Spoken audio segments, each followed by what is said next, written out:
Good morning, everybody. Howdy do, folks. Good to see ya. Good to be here. Thanks for everybody who's here early. Hey, Creative Excuses. How's it going? Hey, Ariana. Hey, Grifflet. Howdy do, Adrian. Hey, Mac. How's it going? Hey, Leo. Hey, Tyler. Hey, Sebastian. Don't know why the ! chocolate command isn't working. I definitely have it here in my little Nightbot thing. Maybe Nightbot is still just waking up. That's probably it.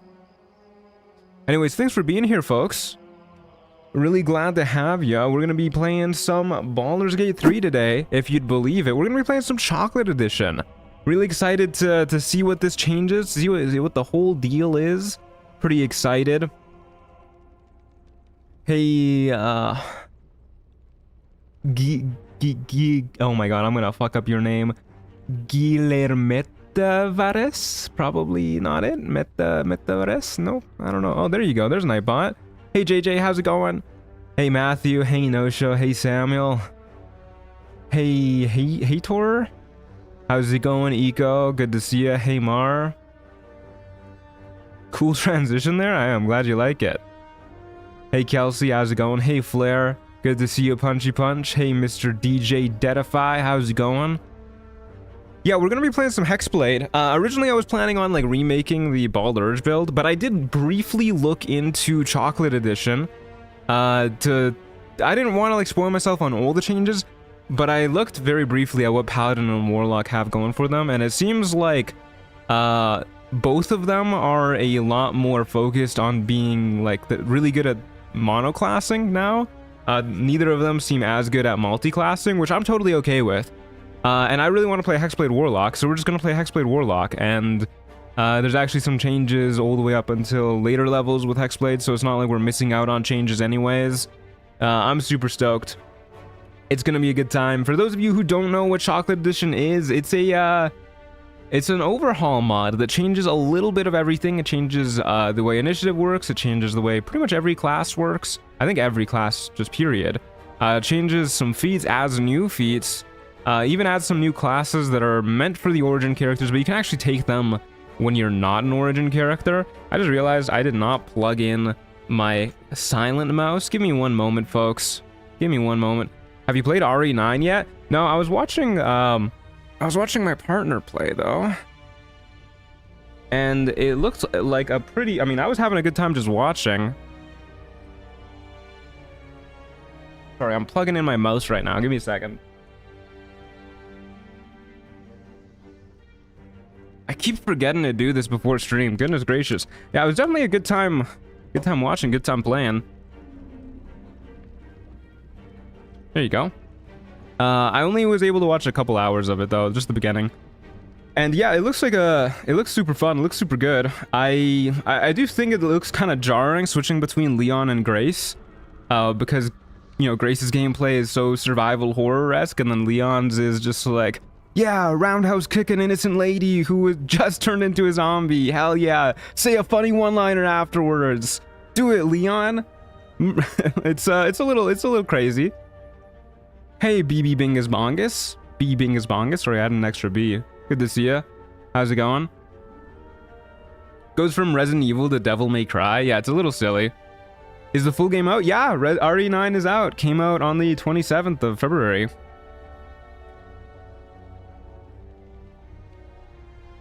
Okay, taking one last swig of my tea, and then let's go ahead and hop into it. For your listening pleasure today, we also have the Slay the Spire OST by Clark Aboud. We're going to be playing on custom difficulty, on a rule set, hardest difficulty. You know the drill, folks. You know the drill. We're going to go ahead and turn down camp cost multipliers, real low trader price modifiers, down low too, and then we're going to go ahead and hop into it. Hey Gladiator Athena, how's it going? Good to see you. It's like RE6 in a way. Yeah, it does kind of remind me of RE6. No spoilers, please, for RE9. Yeah, I won't talk too much about it. Don't worry. I mean, I've only really seen the beginning of it anyways. Hey Creative Excuses, glad you can make it. For those who don't know, Creative Excuses in chat there is the creator of Chocolate Edition. So everybody say thank you for Chocolate Edition. We're probably gonna do this pretty similar to how I did the bear playthrough, which is skipping cutscenes and whatnot. I don't think I'll be role-playing throughout this playthrough, really, at all. Maybe some, like, light role-playing just to keep us on track. I do think I want to do an evil run, because it has been quite a while since we've done an evil run. And, you know, we're a warlock. Why not do it? Why not, you know? Hey, Raindrops, how's it going? Good to see ya. Hey, Nazu Fluff, how's it going? So hyped to try out this mod myself. Me too, me too. I'm actually gonna turn down the Slay the Spire music just a tad. It's getting a little loud. There you go. I'm so curious what you're gonna do with Warlock. I'm imagining I'm just gonna do some pretty standard Pact of the Blade, Hexblade shenanigans. I did briefly look at the changes you made. For those who don't know, there's a 60-page PDF documenting all of the changes that Chocolate Edition makes. I didn't read the whole thing, but I did take a glimpse at specifically like the Warlock and Paladin stuff, because those are the two that I was interested in playing. Looks like the changes aren't like so insane that a Hexblade won't just be fucking sick in its own right. We're a Warlock, so let's be evil. That's a class's W. I mean, they're just the best at being evil. I'm sorry, but like maybe they're tied with Wizard, but you know. Damn, that's a lot. Yeah, a lot of changes. Hey Frederick, how's it going? Good to see you. Glad you could make it.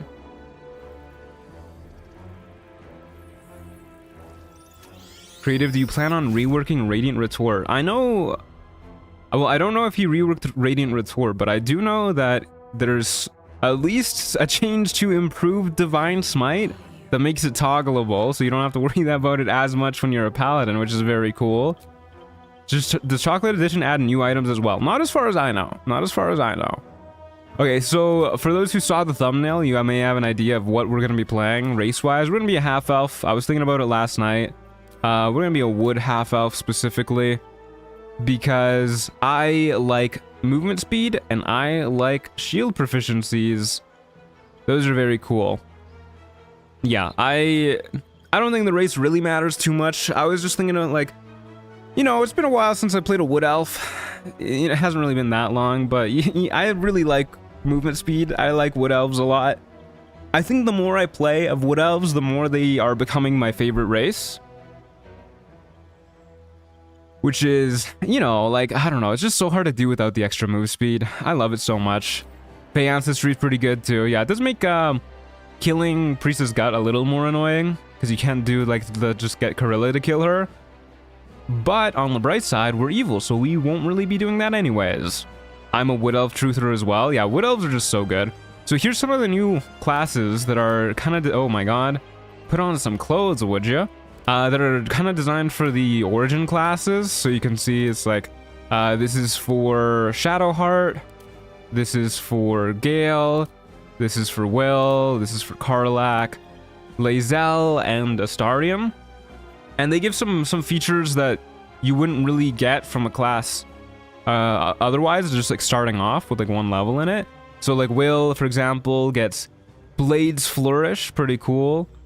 Blade Ward as a bonus action, Eldritch Blast here, which, by the way, Eldritch Blast is, correct me if I'm wrong, creative excuses, but I believe this is now locked behind Pact of the Tome, so I don't think we'll be getting this, actually. Which is a bit of a shame, but they did rework some of the Eldritch Invocations so that they are not as tied down to Eldritch Blast.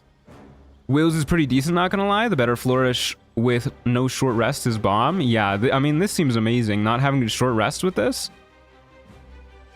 Bonus action melee hit. So we might take one of these. I feel like they're kind of designed to be pretty powerful. And not really, you're supposed to not really be taking like all of these, I think. So we might take one of these at some point, probably the Blade of Frontiers one, because we are going to be a Warlock. Eldritch Blast is locked behind Pact of the Tome or Spell Sniper. Yeah, good to know. But yeah, you also start off with some cool stuff. Daredevil Proximity, Agonizing Blast. So we'll probably grab this a little bit later, but I do want to start off as a Warlock Hexblade. We're going to take a look at pretty much everything, because I think pretty much everything has changed. Yeah, Blade Ward, bonus action now, really cool. I mean, that's just amazing. It's like usable now, pretty cool. Bone Chill now deals a d6 plus 2 damage?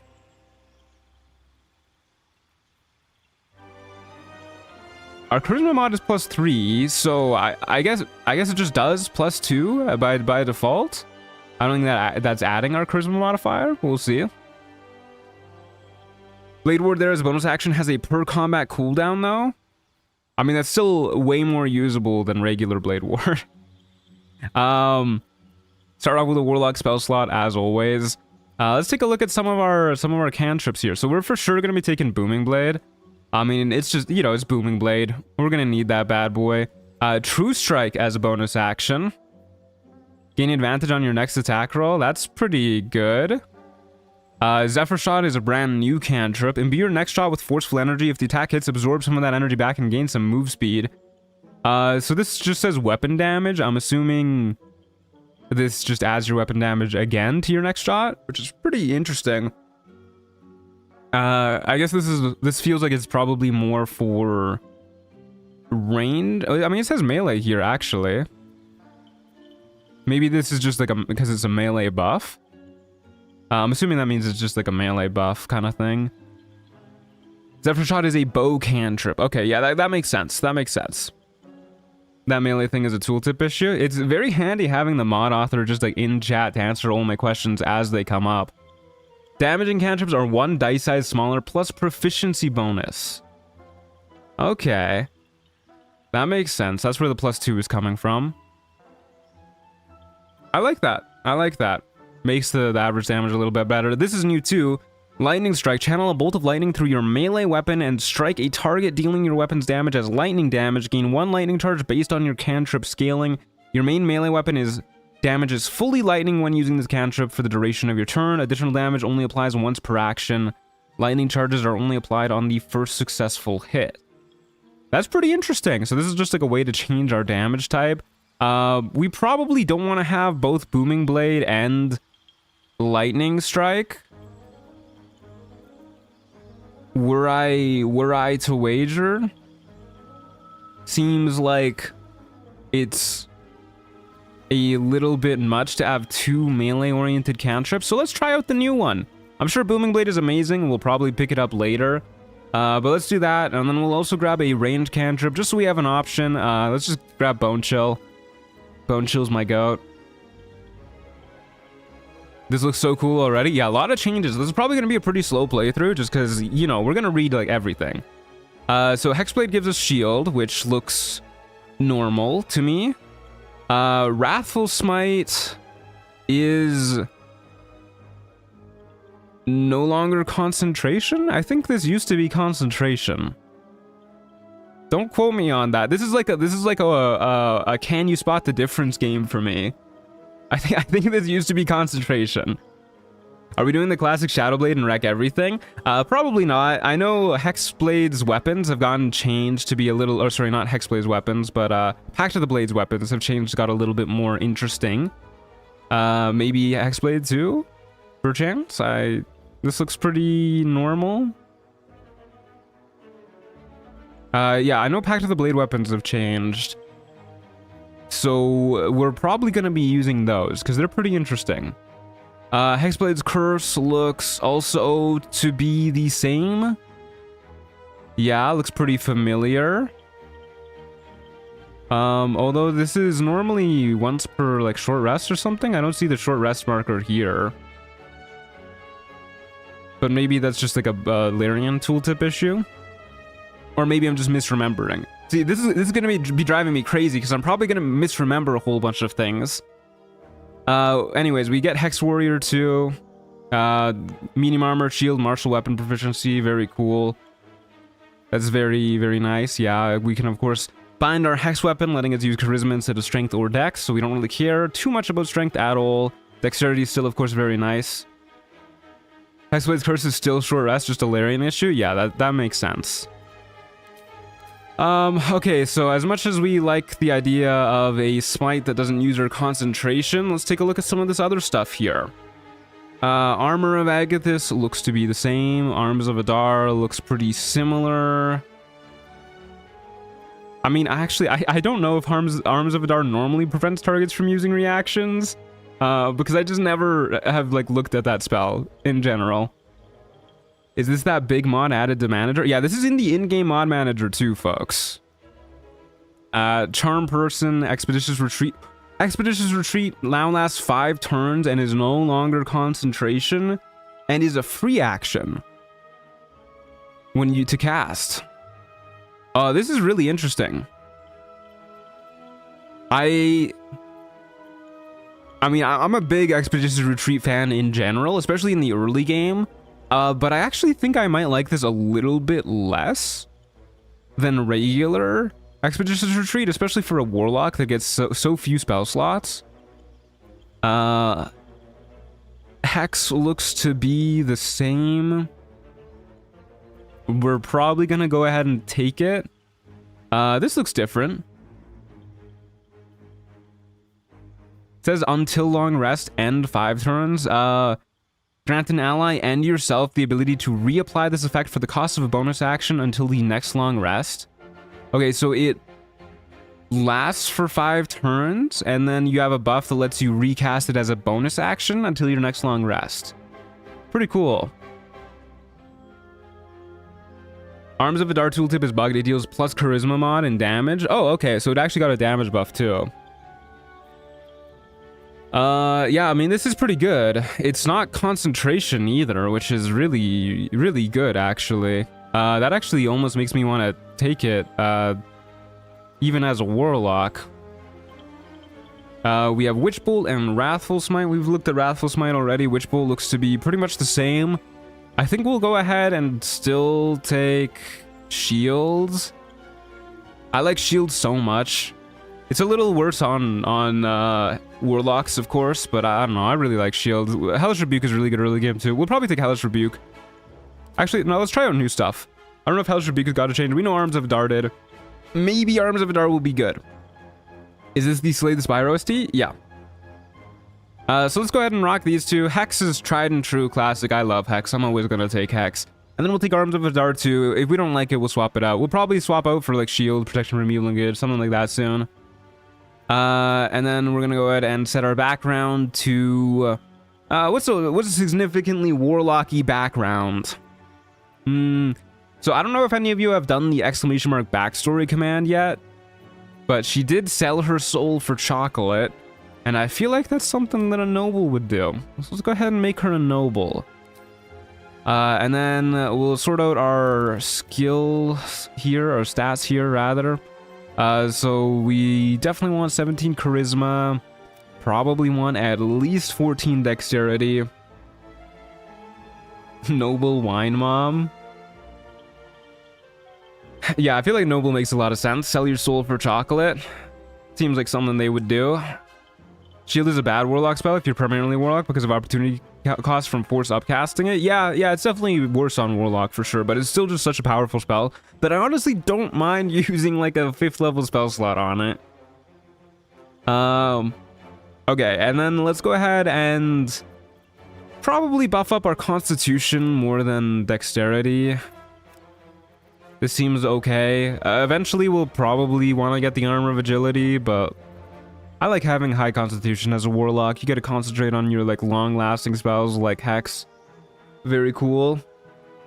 And then we'll get our skill proficiencies sorted out. Instead of Arcana, we'll have Deception, Intimidation, Persuasion. The whole 9 yards. It says inherited from background, but it's still only a +3. I wonder what's up with that. I wonder what's going on there.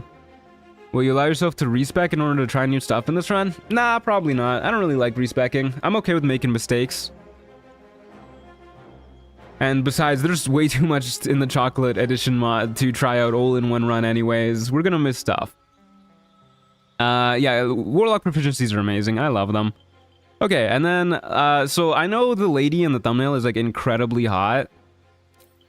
I doubt the randomize button is gonna give us anything that good again. Let's be real. I literally just pressed it once to take a photo for the thumbnail and then got her, and I was like, yeah, people will click on that. I would say your initiative is gonna be real low. Oh yeah, so initiative got changed. It's now a D8 plus Dex plus Intelligence for everybody on Tactician mode and higher. Which is like, you know, we're just gonna have to bite that bullet, I think. And there's no way we don't dump Intelligence. The saves aren't I mean, going like a little bit earlier in initiative isn't worth sacrificing like worse wisdom saves, in my opinion. And I really do like having good constitution as a warlock, especially early game when you're trying to concentrate on stuff. It's just really hard. They don't get con save proficiencies. Anyways, we'll keep hitting the randomize button until we get a sufficiently warlocky looking lady. Hey, this lady's pretty warlocky looking. What do you guys think? I like it. She's got homophobia in her eyes. You think you'll do multiple chocolate edition playthroughs? Probably not. There's just too many other ones that I want to do. Catfishing your chat for the stream, he's a genius. I mean, I could go through the effort and just remake the thumbnail lady, but we're gonna be here for a hot minute. I think this lady's sufficiently warlocky looking, I won't lie. She looks very noble too. It fits with her background. Yeah, she's quite pretty too. All right, I'm gonna roll with this lady. I like her. You can get immunity to almost all wisdom saves, so I think wisdom is safer to dump in my opinion. I don't know if I agree with that. Like, it takes up some pretty important item slots whenever you want immunity to like hold person. You gotta go get the ring of free action, especially early game. Like, I'm not gonna be skipping to Act 2 or anything. I don't want to get hold person by a red gap. I'm pretty okay with having 10 wisdom. Okay. Does she have draconic scales? Nope. Let's go ahead and roll with this. I like this layout. It looks good to me.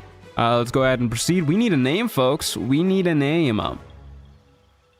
There are good ways to boost intelligence and wisdom in the feats if you really want, so it's not too bad. I'm not stressing. I mean, I'm pretty okay with going later in initiative too. All right, folks, we need a name. I saw somebody saying Wendy. Francine. I like Francine too. Remember, first name, last name is probably going to be your best bet. Let me go ahead and get the poll ready. Coco?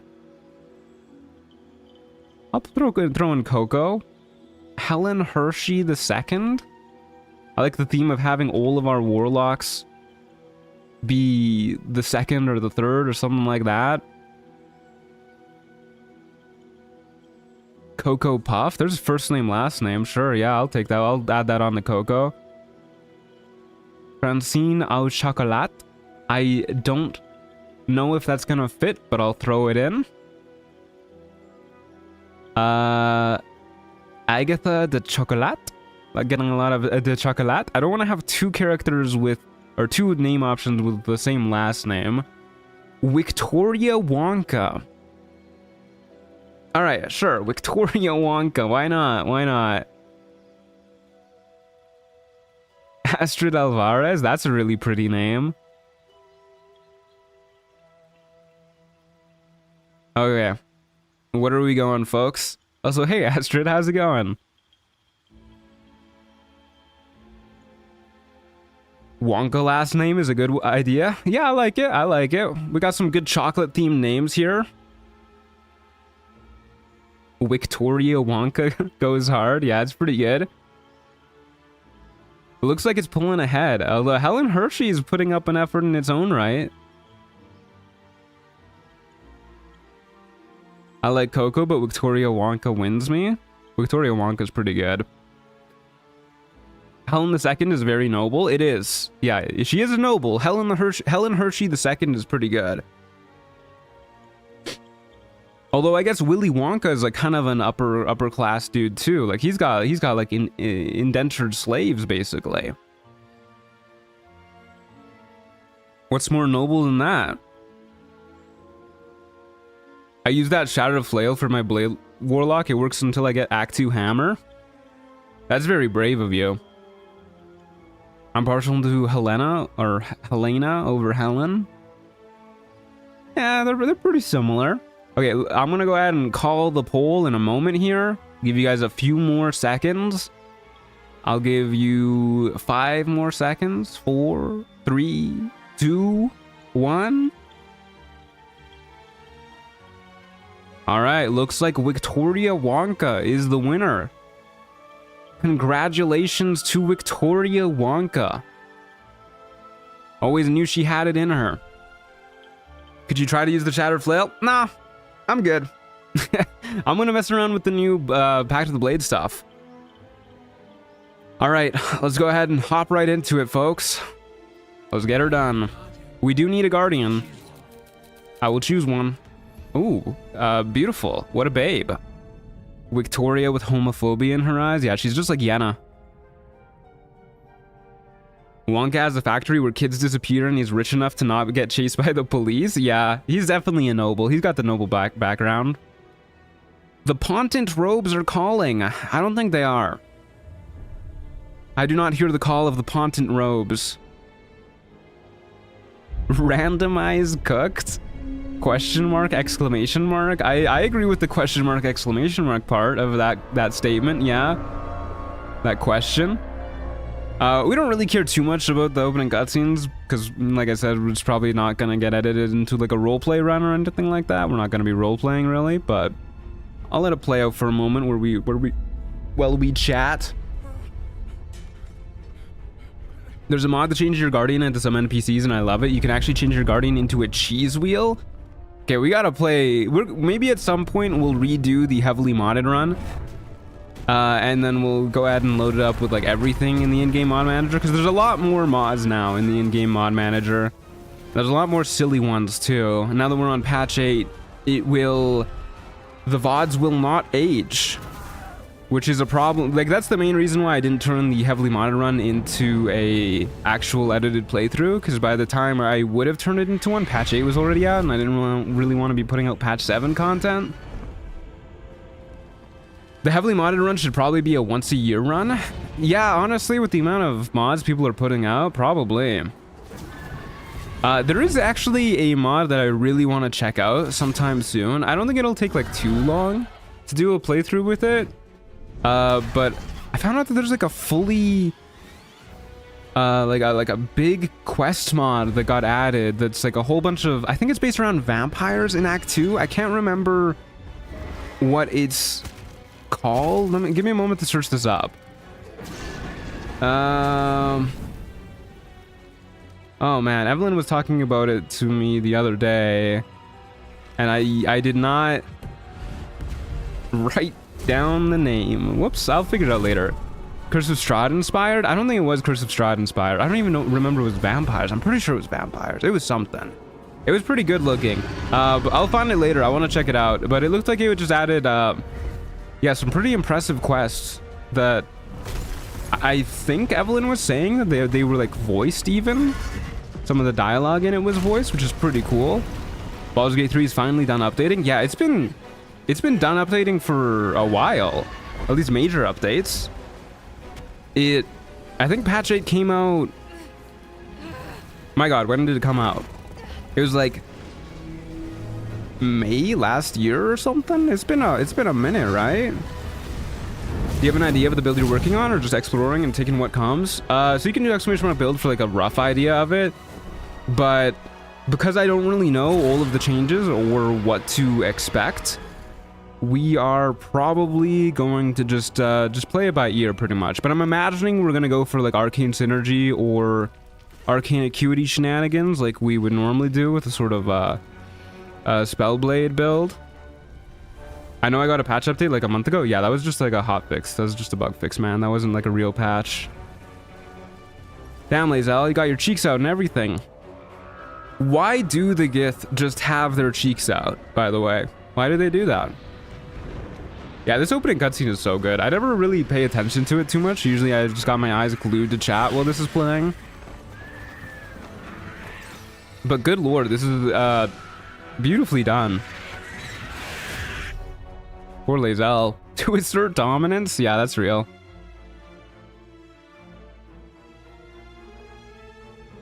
Okay, we've made it. Time for Victoria Wonka's journey to begin.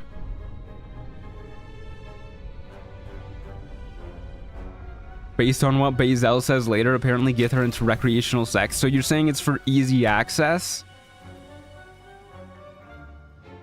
Beautiful, Victoria Wonka. Beginning her journey into a chocolate-filled world. Okay, off we go, folks. First things first, as always, set our opportunity attack to ask. Go ahead and bind some of our stuff here. Lightning Strike, Bone Shell. Really, it's just called Lightning Strike, huh? I mean, that is what lightning does. We'll go ahead and loot this bad boy, and I guess we'll go ahead and bind our dagger. So it uses charisma. Very cool. Alrighty. Yeah, don't really have much to do gear-wise, so off we go. We start off with a whopping 13 AC. So keep in mind, we're evil. I need to keep in mind that we're evil. I need to remind myself, because it's been so long since I've actually done an evil playthrough. So we're going to take every opportunity for power and to murder people. And having us under our control looks like it'll make us nice and powerful. What's that intelligence initiative passive? So as far as I can tell, it just checks your initiative or checks your intelligence and makes sure it is properly applying to your initiative. So you press the button and it like toggles on for half a second while it checks your intelligence, and then it goes off again. Evil like evil chaotic or neutral chaotic? Evil like probably neutral evil. I doubt will be chaotic at all. I don't really want to just go full murder hobo. I don't want to just like kill merchants for the sake of it.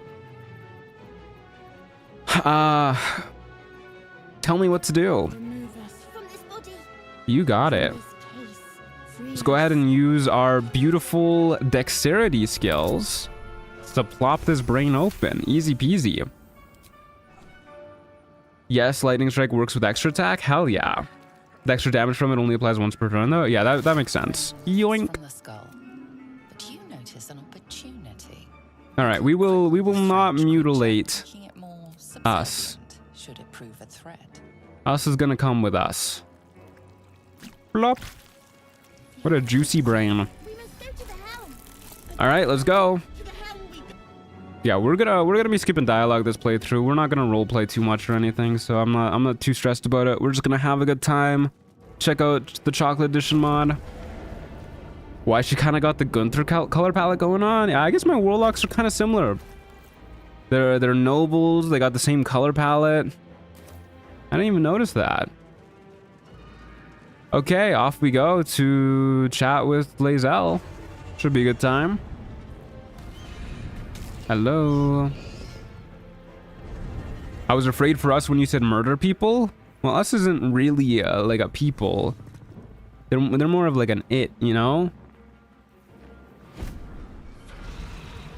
My God. It's Lae'zel. Sure would be a shame if somebody were to steal your armor while in battle.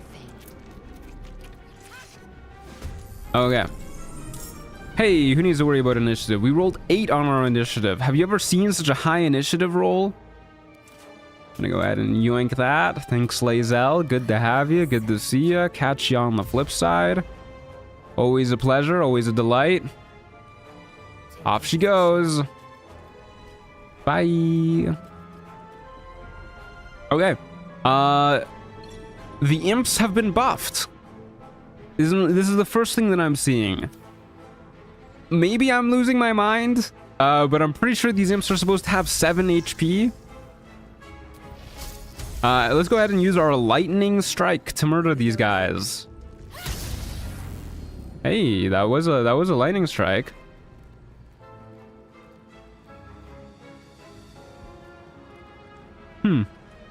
Not a lot of damage. That's not a lot of damage at all. I was really hoping that we would just one-shot it there, but I guess I don't know why I thought the lightning strike was actually going to add lightning damage.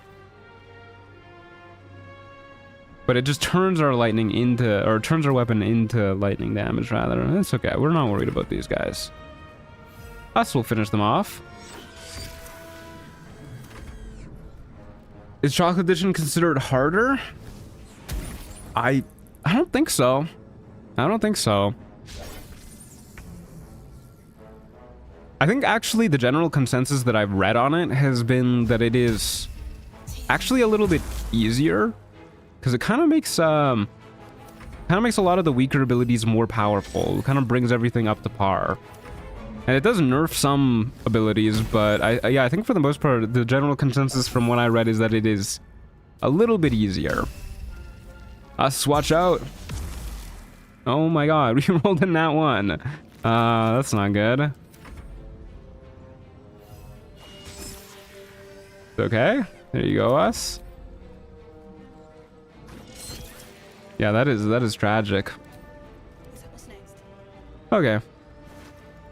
Yeah, I guess I'll go ahead and yoink all that stuff too.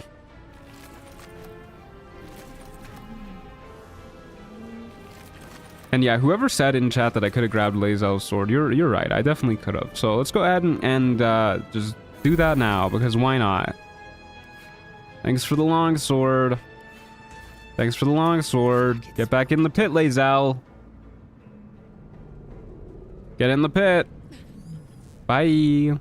Everybody say bye, Lae'zel again. Okay, let's go ahead and throw this gear on. 17 AC. We got a long sword. We have replaced Lae'zel. Don't worry about it. Beautiful. Hey, Jin. How's it going? Good to see ya.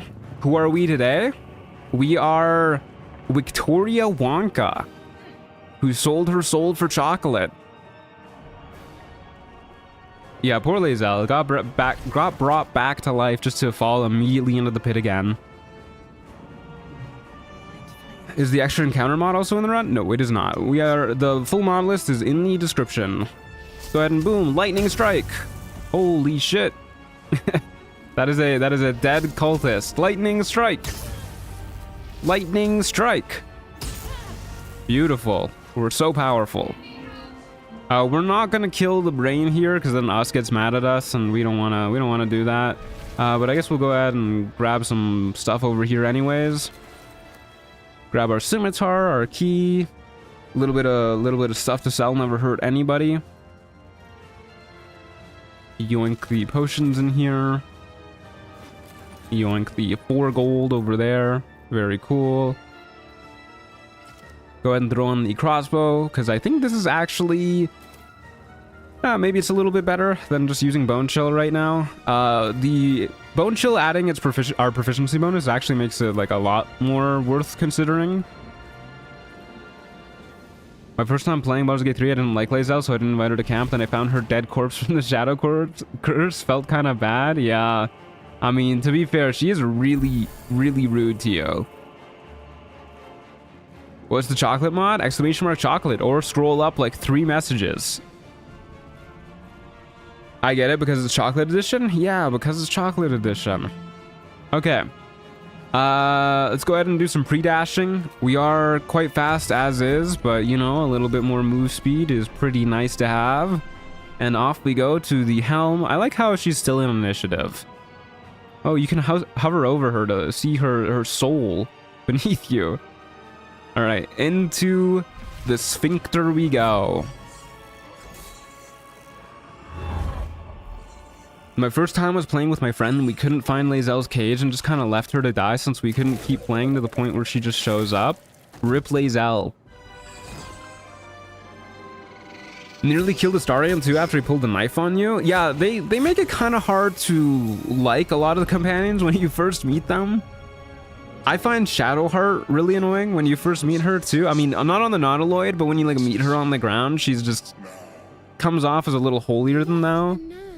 I've seen a lot of first-time playthroughs of people where they're just like, you know, people with no real D&D experience or Baldur's Gate 3 experience, they'll just see all these companions. Like a companion will roll up to them and then try and murder them, like in Astarion's case, and then they'll just kill Astarion. Or like they'll see Gale's swirling portal and they'll be like, oh, I don't want to fuck with this looks dangerous, and they'll just let him die. Okay, well, a little bit of a shame we weren't able to murder this imp here. What I'm thinking we're gonna do is we'll walk past this dude. It is actually kind of a bummer that these imps have 8 HP, because it makes me... I mean, this imp would have just straight up died, which would have been pretty nice. It makes me not want to use Bone Chill on this guy, because we have like way higher odds just doing this. I guess we can go ahead and hex to try and kill this dude. We want to just XP max as much as we can on our way out of here. And then we just won't trigger the... Oh my god. Did I roll another nat one, or is this because I used the crossbow? It's because I used the crossbow. Oh my fucking god. Okay, well, whatever. We're just gonna go right up here. And then this should be good. Not trigger the cutscene. Oh well. It's funny because Lae'zel is kind of the nicest Githyanki you'll meet in the game. Yeah, Githyanki are not very cash money.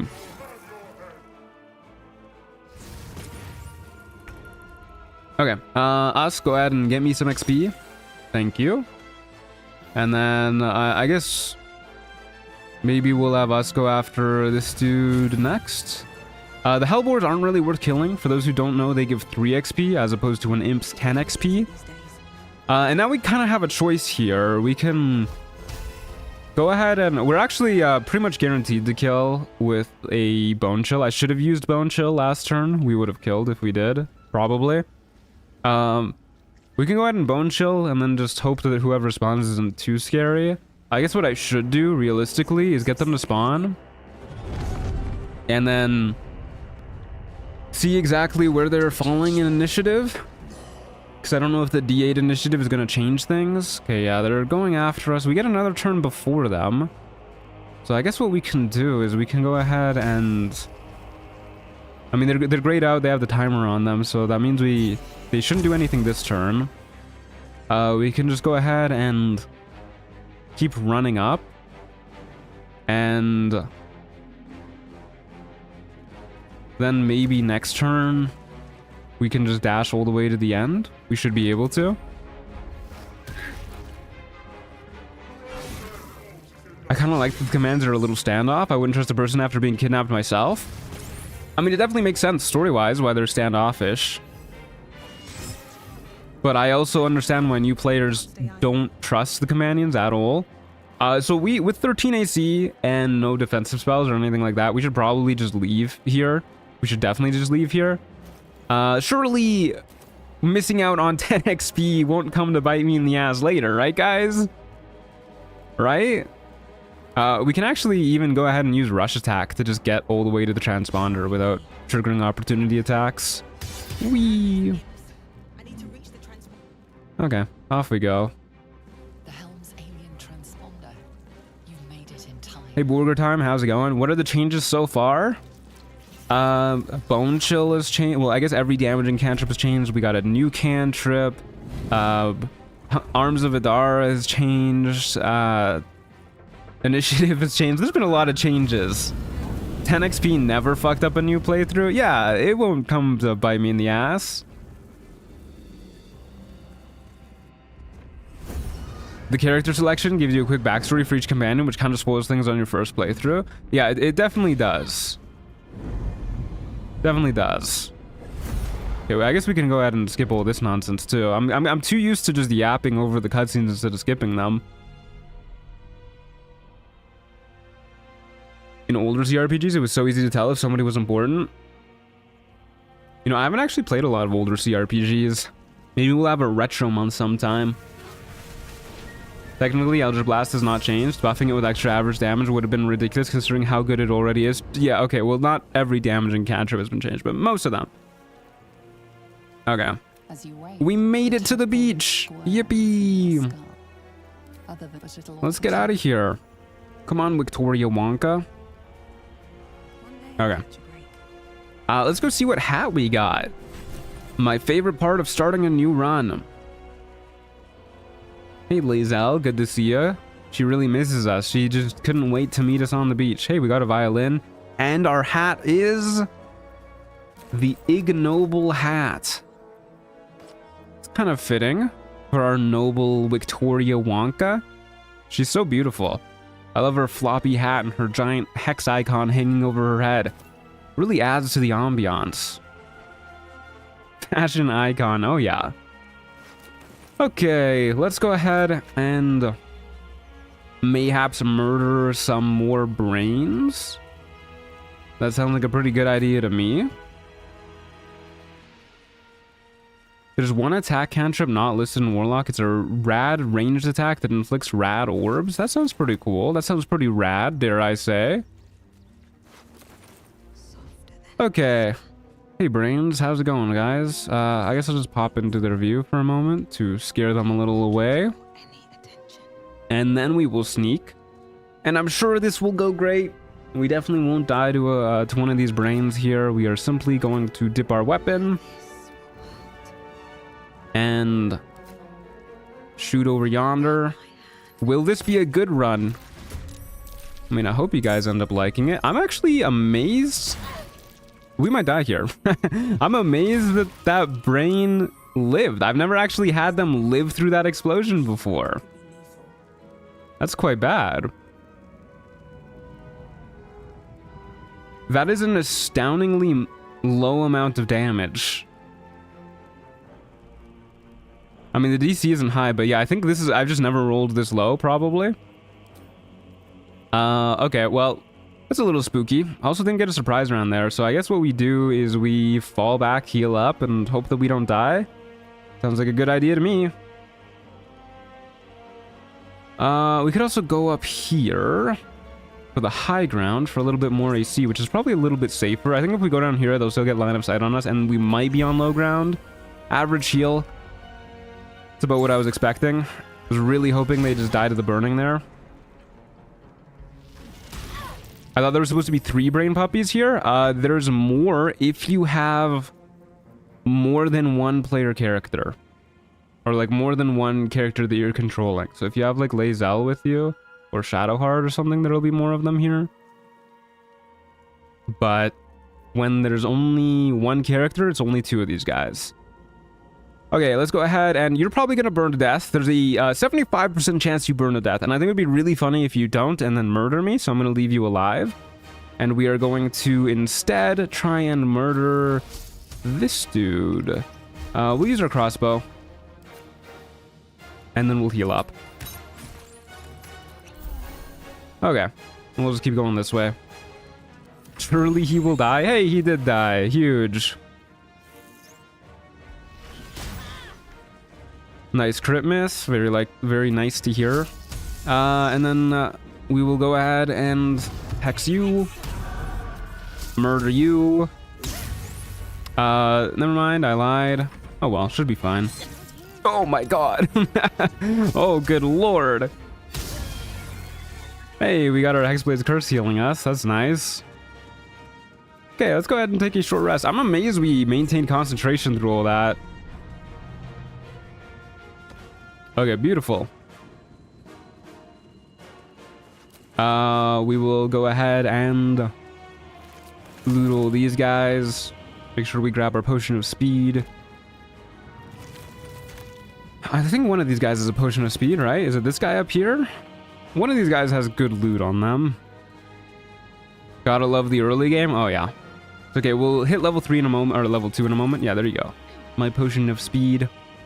We will hit level 2 from murdering this Illithid. Told you we wouldn't need that extra 10 XP from that one Intellect devourer.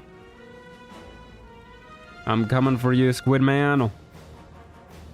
Potions of speed are still going to be great, but they are nerfed from vanilla. A creature that consumes the solution has its movement speed doubled, receives a -2 penalty to all saving throws, and can take 1 additional action per turn. Oh my god.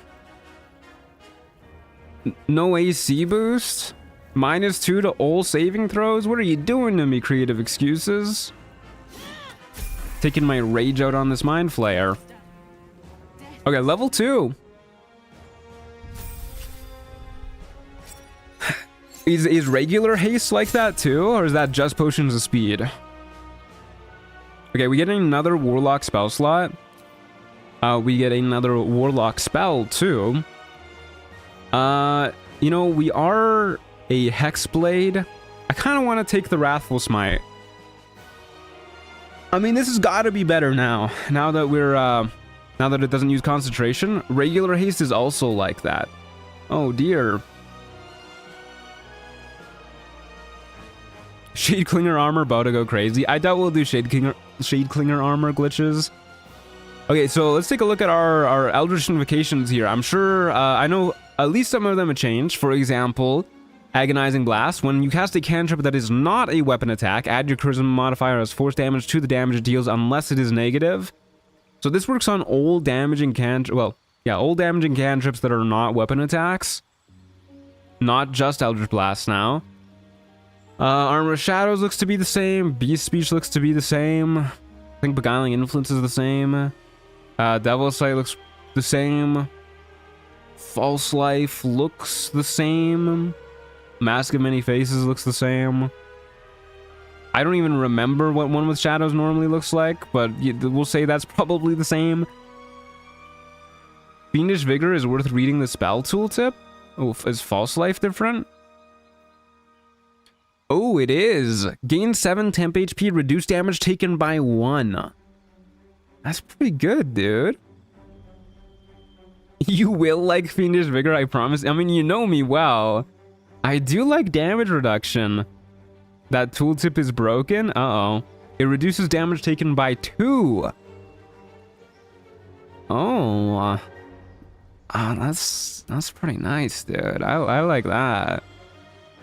And then Repelling Blast. When you hit a creature with a cantrip, you can push the creature up to 3 meters away from your position. So, I actually did watch Creative Excuses video going over some of the Warlock changes. I watched some of it. I didn't want to spoil myself on everything.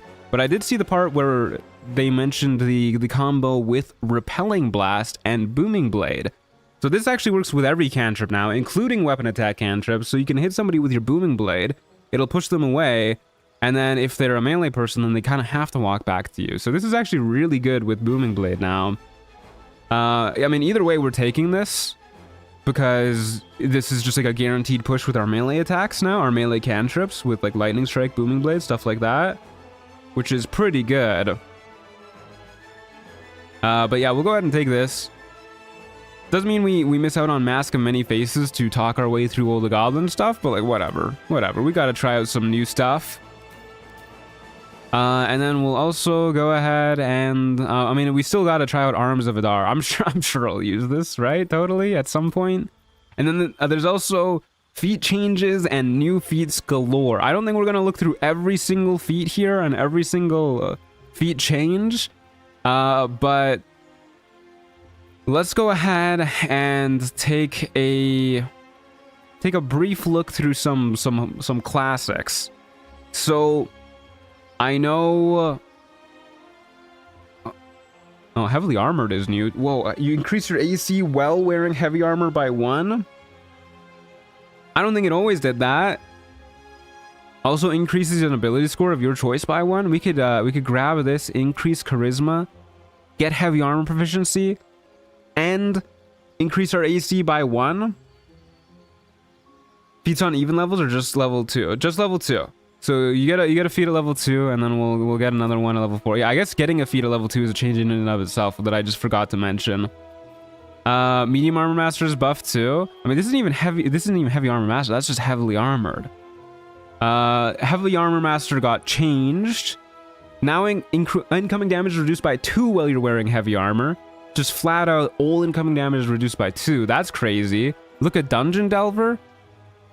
You gain proficiency in and advantage on all perception checks. You can cast Knock at will. You gain basic training in wisdom, setting your wisdom to 13 unless it would be higher otherwise.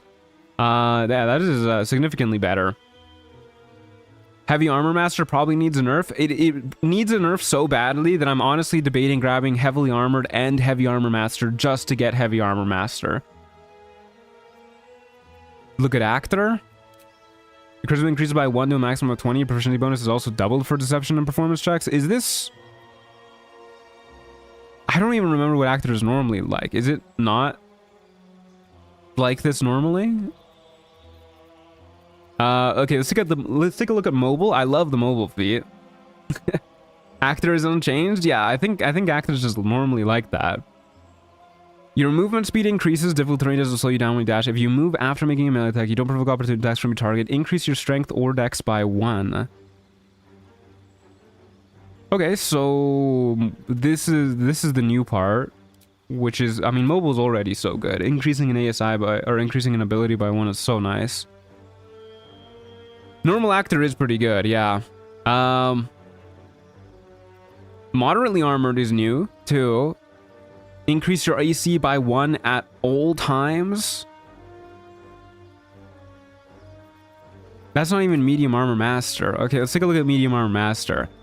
The bonus to AC you can gain from your dex modifier also becomes +4 instead of +2. It used to be +3. Increase your strength or dex by 1. Yeah, that is a buff. I don't think this is a buff that we care much about. Hear me out, alert. Let's take a look at alert. +1 bonus to initiative and can't be surprised. You gain an additional reaction per turn.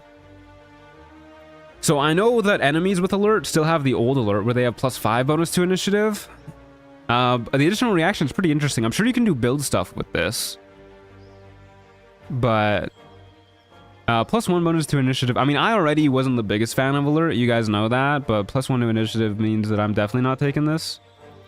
At least not with this character. The additional reaction, I'm sure, is going to be like really sick with somebody doing like a God, what's that? The duelist prerogative build, something like that. Elixirs are +3 initiative. Enemies get +5. That makes sense.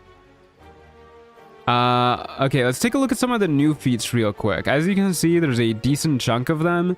Some new magic initiates for Ranger and Paladin. It looks like all the magic initiates set the corresponding score to a minimum of 13, which is pretty cool. I think it's like that for the old ones too, yeah. Wow, you can also just get flat +1 bonus to attack rolls and saving throws and whatnot. You can shapeshift into a cat at will if you take the Druid one. Meta magics if you take the Sorcerer one. You can get Twin Spell from a feat. Ranger is insanely good. Take 1 less damage from all sources. Gain a +1 to attack rolls with weapons. And basic training and wisdom, setting it to 13. Good lord. Okay, what does Paladin do? You can gain lay on hands, I guess. Okay, light armor master. While wearing light armor, increase your AC, initiative, attack rolls, spell save DC by 1. That's pretty good. Fighting initiate. We can go ahead and grab yourself a fighting style. Grabbing defense seems like it's kind of a waste when you can just go ahead and grab heavy armor master, or sorry, heavily armored. Deadly alacrity. Reduce the number needed to roll a crit hit by 1. Increase an ability score of your choice by 1. I mean, that's... What does Spell Sniper do? You learn a cantrip. The number you need to roll a crit hit with spells reduced by 1. This effect can stack. Range spells have their range increased by 1/4. And melee spells have their range set to 4 meters. Ranged melee spells? Oh my god. That sounds sick as hell. Yeah, I love all the damage reduction stacking that Chocolate Edition lets you do. Like, I'm so torn here. Like, Spell Sniper sounds really cool. Big Sephiroth sword incoming. I mean, that sounds sick as hell. I won't lie. And then we can also go ahead and grab Eldritch Blast from this so that we're like a real warlock. I don't remember if Spell Sniper affects Lightning Strike. It better. That's a spell. Deadly alacrity. Yeah, we just looked at that. Flight. You learn to fly at will somehow. Okay. I mean, that's pretty good. Yeah, Spell Sniper sounds really good. You're filled with insight. Okay, interesting. Pick a god, any god, gain a channel divinity charge, and learn a channel divinity that will maximize your damage roll at the cost of a channel divinity and a bonus action. Whoa, that's crazy. You can hide as a bonus action, sneak around, and pick locks or pockets with relative ease. Gain proficiency in stealth and sleight of hand. Increase dex intelligence or charisma by 1. You can power nap. With rigorous yet casual training, you have perfected the art of the power nap. Once per day, take a power nap, regenerating your level 1 and 2 spell slots and any warlock spell slots you may have. So I guess this is just like an extra short rest. Pretty cool. Reckless. Gain an additional bonus action at the cost of a -3 penalty to all saving throws. Bruh. Holy, this is the, I think this is the coolest feat in the list so far. I don't think it's particularly good for this build, but I mean, very flavorful, and it's either going to be insanely overpowered or it's gonna ruin you. Saving throws are for nerds anyways, yeah. The riskiest ring, yeah. What's the mod's name? This is Chocolate Edition. It's in the in-game mod manager. Go check it out. With a free hand and a casting focus, you are a more potent spellcaster while you're wielding only one weapon that is one-handed, versatile, a short bow or longbow. Gain a +1 bonus to your AC, spell attacks, and spell save DC. Wowee. Reckless is so fun. I made it because I broke thief builds by moving fast hands to level 6. Oh, poor thieves. Poor thieves. The poisoner feat. You can coat your hand in poison, allowing your weapons to be dipped and deal additional poison damage. Your poison damage ignores the resistance and immunity to poison damage, and you gain +1 to your intelligence. You can even poison the undead and the spectral too. So you've made poison actually like a usable damage type. That's pretty cool. You're uncanny with a finesse weapon, allowing you to critically hit more often and for more damage. Reduce the number needed to roll a crit hit with finesse weapons by 1. Increase the number of extra damage dice rolled by 1. These effects can stack. That's really cool. It could be fun for this build to apply Hex and Hexblade's Curse on a single enemy to nuke them. Yeah, I mean, that's what Hexblade does. Okay, I want to take a look at Savage Attacker too. Looks like Savage Attacker is unchanged, I think. I think another feat that I want to look at. I want to look at the feats that I use most often. Tough has damage reduction. Tough. Ooh, I love Tough. You're making this so tough on me to choose. Warcaster, I think, is different. Increases spellcasting ability of your choice by 1. Yeah, Warcaster. Oh my god. Good lord. I don't know what to take. I'm with 2 bonus actions. You can do it at the start of combat. Ah, I get what you mean. Yeah, that wouldn't be bad. I genuinely don't know what to take. I kind of want to take heavily armored. It makes me feel a little bit more vindicated for dumping decks so much too. If we're just gonna go grab heavy armor. We will need to find heavy armor at some point, but the fact that this increases our charisma, lets us use heavy armor, and increases our AC by 1 while using heavy armor, and then at level 4 we can just grab this and then we'll be like a super giga tank. You guys know I love being a super giga tank. Like I love being a super giga tank. It's either that or I think just because it seems really interesting, Spell Sniper. I don't know if this is going to work with like Booming Blade and Lightning Strike and whatnot, but ranged melee attacks sounds really cool. And then we can also just go ahead and grab Eldritch Blast without worrying about getting packed to the tome. Is Tavern Brawler changed? Yes, it is. When you make an unarmed attack, use an improvised weapon or throw something, your strength modifier is added 1.5 times to attack rolls. Deal additional damage with these types of attacks. So it's a D4 damage instead of just like adding your strength mod. And then you add 1.5 instead of 2 times to your attack rolls. So it's a little bit worse. Which, you know, thank God for that. I think we're gonna take Spell Sniper. We can like AC and damage reduction stack pretty efficiently in base game. Spell Sniper, this is like a very unique effect that we can't really do. The D4 grows to a D6 and then a D8. Okay, well that's good to know too. For Tavern Brawler, that is, of course. And then we'll go ahead and grab Eldritch Blast too. This looks pretty good. I want to mess around with the Spell Sniper a little bit. Seems like a good time. The extra, not to mention range spells, having your range be increased too is really, really good. That's cool.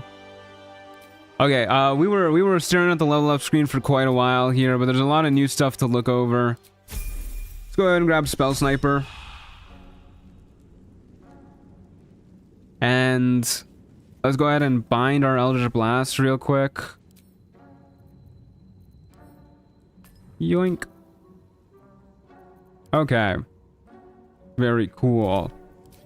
So now we have... I'm also going to go ahead and maybe bind this over here. We can turn that off and on real quick.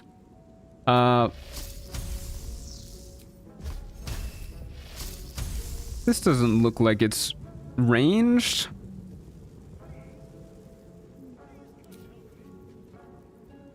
So this is supposed to have a range of 4 meters? Spell sniper? I think it said 4 meters. This is definitely not 4 meters, I don't think. 4 meters is like all the way over here. Does it work with Wrathful Smite? I guess we'll see maybe when we're in combat. Maybe the indicator is smaller than the actual thing. Okay. It doesn't work on the weapon attacks. Oh, creative excuses. You're killing me here. After all that. Alright, well, whatever. At least we got Eldritch Blast. And our charisma went up. I will literally go update that for you right now, though. Okay, let me know when it's updated, and I'll install the update. Hey, Christina, how's it going? Good to see you. Did I say hi already? Hello again if I did. Okay. Okay, let's go ahead and also use our False Life Invocation, reducing all damage by 2. I'm assuming that's only as long as we have the temp HP, but that's still insane. That's still crazy. Okay, let's go ahead and kill some goblins. W freaking dev, yeah, honestly. Big W from the dev right there. Sees a bug, updates it. Put in the Giga Chad meme layout right there. Okay, this should be a pretty clean fight. We have our new and improved Arms of Adar that I'm sure is going to shred some people. Hey guys, how's it going? Hello. I'm here to murder goblins. Nobody gets in. Zevlor's orders. I'm really excited to see what some ranged melee attacks look like. I think for our level 4 feat, we probably are going to take heavily armored. That'll bump up our charisma to 19. And then we can just go ahead and use the Ethel hair to get our charisma up to 20. And then at level 4, we'll probably just be getting our adamantine gear anyways. So I think it kind of works out really nicely too. And then maybe at level 8, we'll go ahead and grab Heavy Armor Master for the added armor reduction, or we'll go ahead and mix it up, do some other stuff. We are going to be using Illithid powers, which is why I didn't really consider flight that much. But level 2, being able to get flight at level 2, it seems really good, by the way. What feat did he get? I got Spell Sniper. Look at this warlock. He thinks he's cool like us. He's still wearing the default warlock gear. What a scrub. Oh, right. Initiative is super weird now.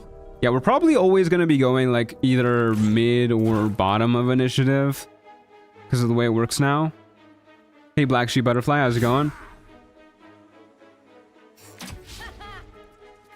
We have pretty good AC right now, so we're not pressing too much. But yeah, Fury of the Small always hurts a little bit. Okay, hey, look, our repelling blast is working at the very least. Unfortunately, we now have to contend with red lines on every single attack. God, I love Baldur's Gate 3. Yeah, that is definitely a bummer. Sounds like this would be a pretty good... I mean, what if we max roll our Arms of Adar? If we max roll our Arms of Adar and they fail their saves, we could kill 2 goblins here. We could be the warlock Will aspires to be. Or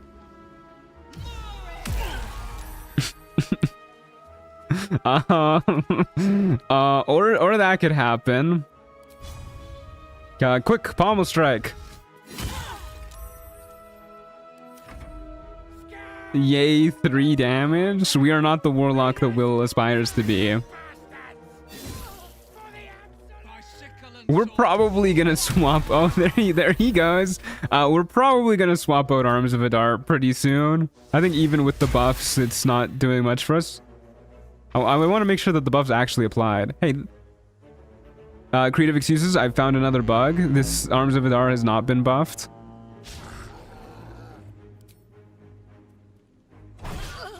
You are the warlock Will is right now. I mean, at least I didn't use Arms of Adar on a single goblin. fixing that too. I'm worried I'm just giving you a whole lot of work to do. I do appreciate you being on top of the fixes though.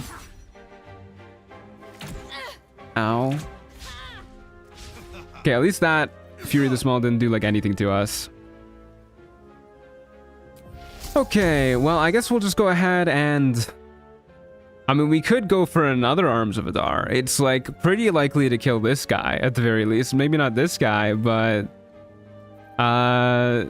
think about it. We could, or I could use my spell slot on something useful. But that was pretty useful. That was pretty good. We can go ahead and Hexblade's Curse this guy too this turn. Probably better to Hexblade's Curse one of the guys that's going to be like a little bit harder to kill, I think. But there's always the chance that our NPCs lock the fuck in and murder them super quickly. Yeah, whatever, we'll save it. Half the reason I wanted to see you play my Tacticians mod is like 50% ego and 50% making sure it's fun / not bugged for people other than me. Instant feedback via stream is great. I'll probably get around to it at some point. I'm happy to give back to the modding community after all they've done. I do love how much effort you guys put into all of these mods and everything.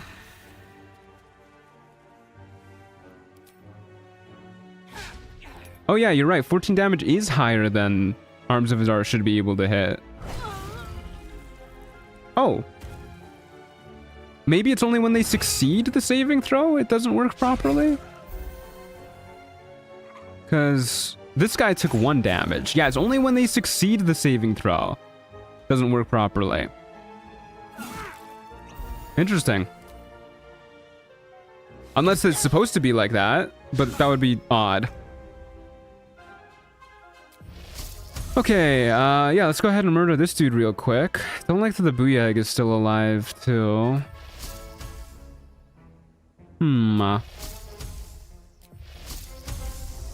Yeah, let's go ahead and... If I was a little bit faster, I think I'd go to kill the Booyag, but because we won't be able to get back out of low ground, let's just murder this dude first. And you know what? Since we are missing 3 HP, I'll Hexblade's Curse this guy. Then we'll go ahead and hit him with a Lightning Strike. Beautiful. Go ahead and heal some HP, get all up in the Booyag's grill. I might get Fury of the Small from the Booyag now.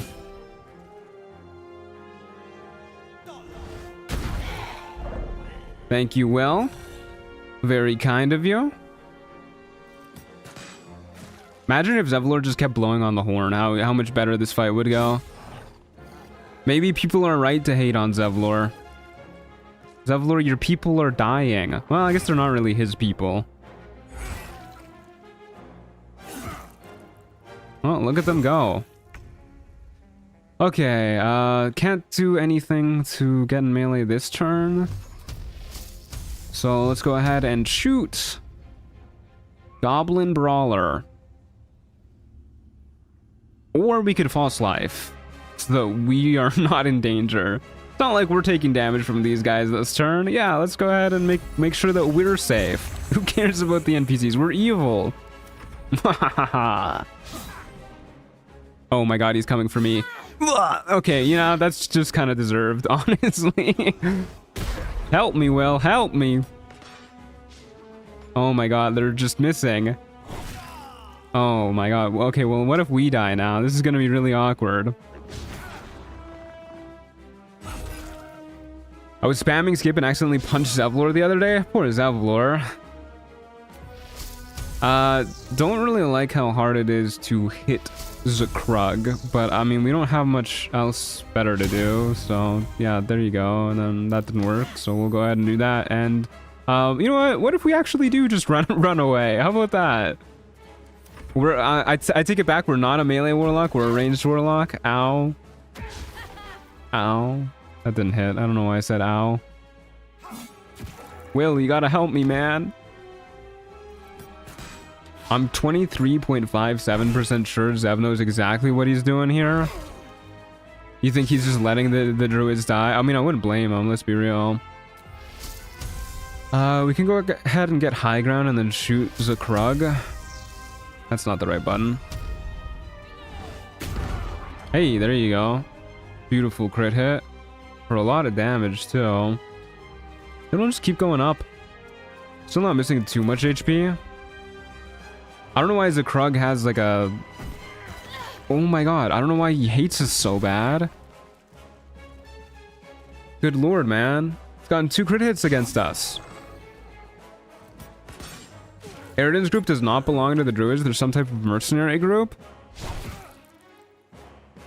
Why are they here?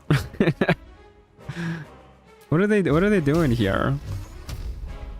No high ground, unfortunately. Well, we'll just go ahead and heal up, and then I guess we'll just keep walking backwards.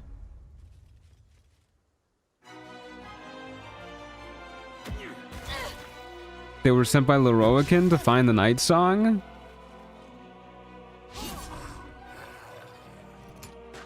Okay, but why are they here? Somehow they recruited Halson to help them with the Night Song. Oh. I gotta pay attention to this story more. Uh-oh. Uh-oh. Run for it, boys! Run for it!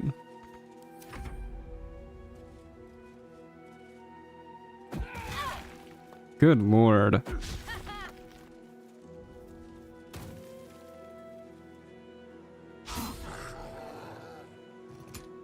Halson tagged along because he wanted to find a way to end the Shadow Curse.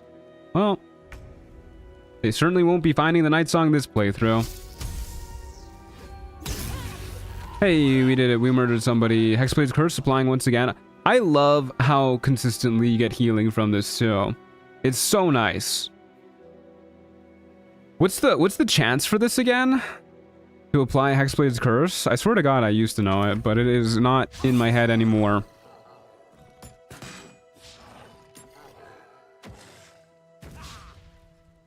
Hexblade Curse is, yeah, it's amazing. It's so good. We can just stay over here and shoot the bugbear. We don't need to endanger ourselves. Amazed that Will is the last man standing, by the way. It's 20%? That's crazy. That's so good.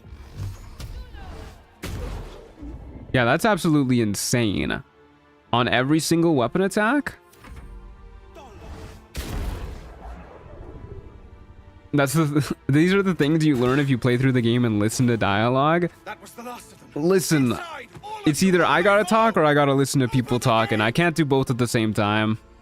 I don't know, I think Zevlor just said something about greats. Alright, Goblin Tracker. Give me some Warg Fangs. Thank you, Goblin Brawler. I guess I'll loot Zakrug's corpse for his gloves. They sell for a decent chunk. Yeah, I know that Hexblade's Curse was like a little bit bugged when it first released. Let's go ahead and throw on our shield for some more shieldy goodness. Throw on my gloves of power because I can. That's why I had to do my first playthrough alone. Can't listen. Yeah, I definitely would recommend to do first playthrough just alone. I couldn't imagine playing this game with friends on my first playthrough, especially friends who know what they're doing. I've seen a lot of people... I actually have a friend in real life who has never played Baldur's Gate 3 by himself, but he's constantly tried to play it with friends, and he just hasn't found himself enjoying it, and I'm convinced it's because he's trying to do it with friends. He's like, yeah, I keep trying to play Baldur's Gate 3, and then my friends will, like, go around, and then by the time I'm done talking to an NPC, they'll finish, like, 5 quests. It's like, yeah, you can't do that. Refugees. Hey, Aaron, how's it going? What are you selling? Okay. What have we got going on? Looks like we'll go ahead and grab the gloves of missile snaring. I think it's just generally this isn't the right screen. I think it's just generally a good item to get early game. Throw these on, grab our gloves of missile snaring, stock up on some potions. Seems good to me. Yeah, Scrolls of False Life seem like they're a lot more worth buying now. Not for us, of course, but just in general. Probably Protection from Evil and Good too, actually. So let's go ahead and do this real quick. Sell all this junk we've got. Sylvanas. Are any items changed by any chance? Not as far as I'm aware. I think the items are, well, consumables are changed. Some consumables, like the potion of speed, but I think most items are the same. Don't think they're too different at all. So we're gonna go ahead and grab the safeguard shield real quick.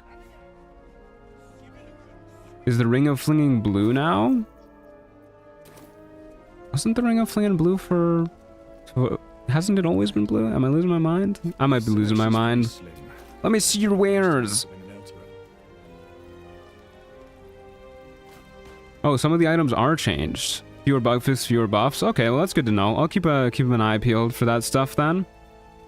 Yeah, let's go ahead and grab some nice safeguard shield. Don't think we care about any of this other loot that he's got going on. Damn, 14 AC heavy armor is just so bad. Damn it, what are you doing? What are you doing with that, man? We can also go ahead and buy the hunting short bow while we're here. Advantage on monstrosities is kind of nice early game. We got the gold to go around, so why not? Thanks, buddy. And real quick, let's go talk to Ethel. Maybe grab a few strength elixirs just in case. Honor mode makes the ring of flinging blue, by the way. It does to a few bits of gear. Yeah. Honor mode definitely changes the rarity of some items. I think the caustic band is the most egregious example early game. Mostly adamantine weapons, a moonlight glaive, and elven chain. Okay, good to know. I'm just here to trade. Yeah, I'll grab some of these while we're here. Grab a bit of a nicer healing potion. Take care now, sweetie. Thank you, Auntie Ethel. And then we will go ahead and I guess I'll probably do the whole steal the idol thing for the kids if I can. So let's go ahead and I mean, how much do I care about the ring of protection? I don't think I care too much about it. We'll see. I do like the ring of protection. We'll see. Let's just go down here and talk to these guys real quick.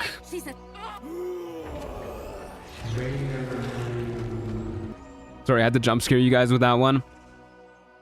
Will you save the tieflings? Nah, we're gonna be evil. Okay. We are gonna go ahead and grab Volo's ring real quick though. Carl Magrin, give her a chance. You get back. Don't be rude about it. I'm not looking for trouble. Can't you just come on? Let me buy. Let me buy. All right, Kaga wants to see us, but we want to see Volo, who has got the Whispering Promise for us. Thank you very much, Volo. Don't mind if I do. For those who don't know, this is a ring that gives you bless whenever you heal. Works when you heal with a potion too. Very nice. You can use Mage Hand or another summon to yoink the idol out of sight without upsetting the druids, by the way. Like drag it onto the ground towards where Alfira is, and eventually you can pick it up no problem. Really? I didn't know that. Can you do that with Shovel? Can Shovel move objects? I have to assume she can. You learn something new every day. Maybe we'll go ahead and try that with Shovel. Hey Arabella, how's it going? Okay, we do need to save Arabella then if we're going to I'm sorry. try and get the ring. She's just a what, Wrath? Yeah, I usually struggle with the idol too. I'm really bad at the timing on teleporting to camp while it's in the air.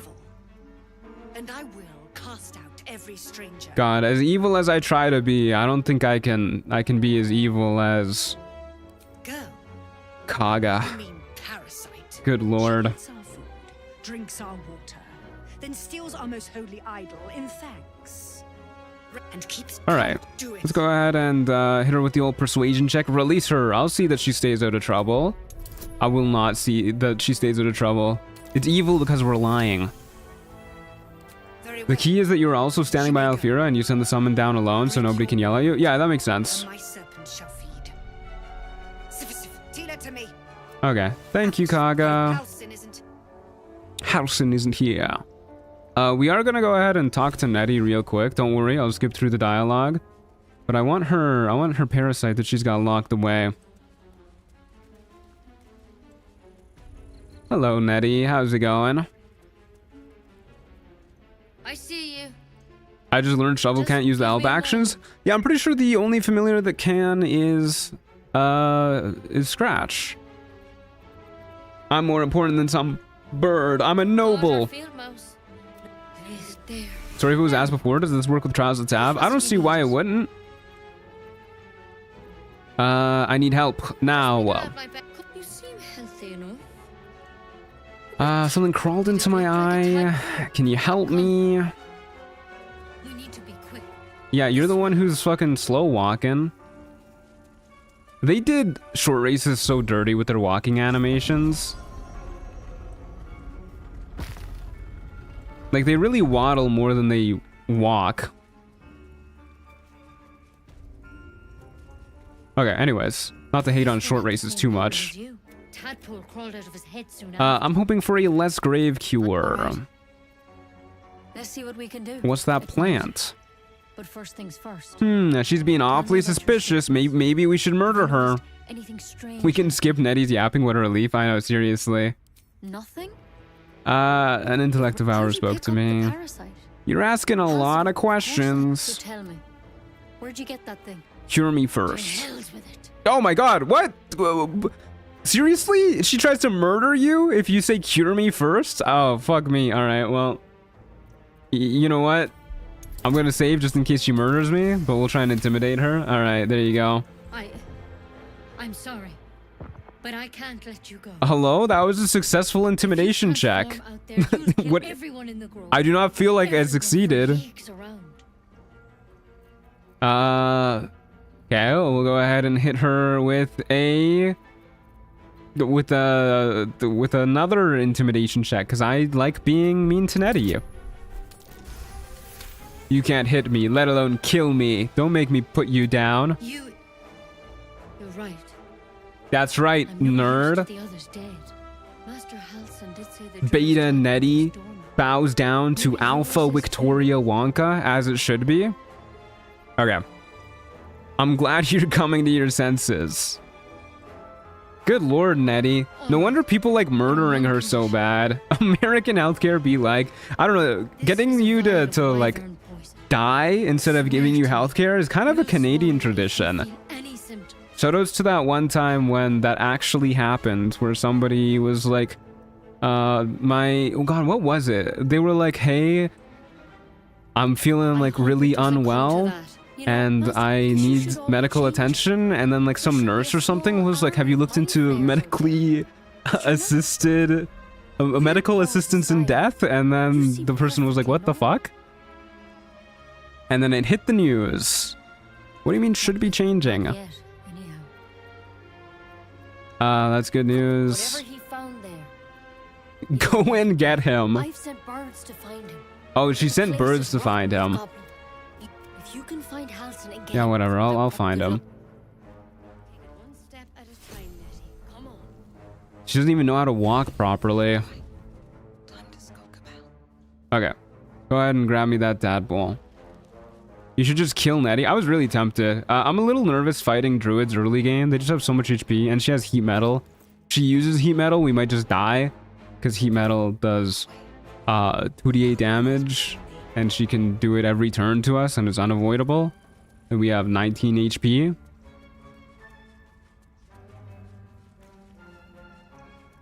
But yeah, I'm real tempted. I'm real tempted. Not a big Nettie fan. I didn't know she can attack you for the longest time because I always end up being honest with her. I mean, it's not like I was really hiding information from her. I literally just said, like, she was like, oh, I can cure you. I can, like, help you out. And I was like, okay, cure me. And then I'll answer your questions. And she was like, I'm gonna fucking kill you. Like, chill, Nettie. She's the ultimate middle manager, sending others to do work instead of doing anything herself. Honestly. Okay, Alfira. Teach me how to play some music. What's that tune you're singing? Don't know why I bother. Not the time for music. Should be packing up, but I need to Okay. finish this song. It's I do want to be evil and just smash the loot from her. Did she just look at the camera? She's like, you know what must be done. All right, I guess we'll smash the loot. We fucking hate music, apparently. We're not learning how to play music. I don't know if she's gonna try and murder me for this, but you know, hopefully not. Easy.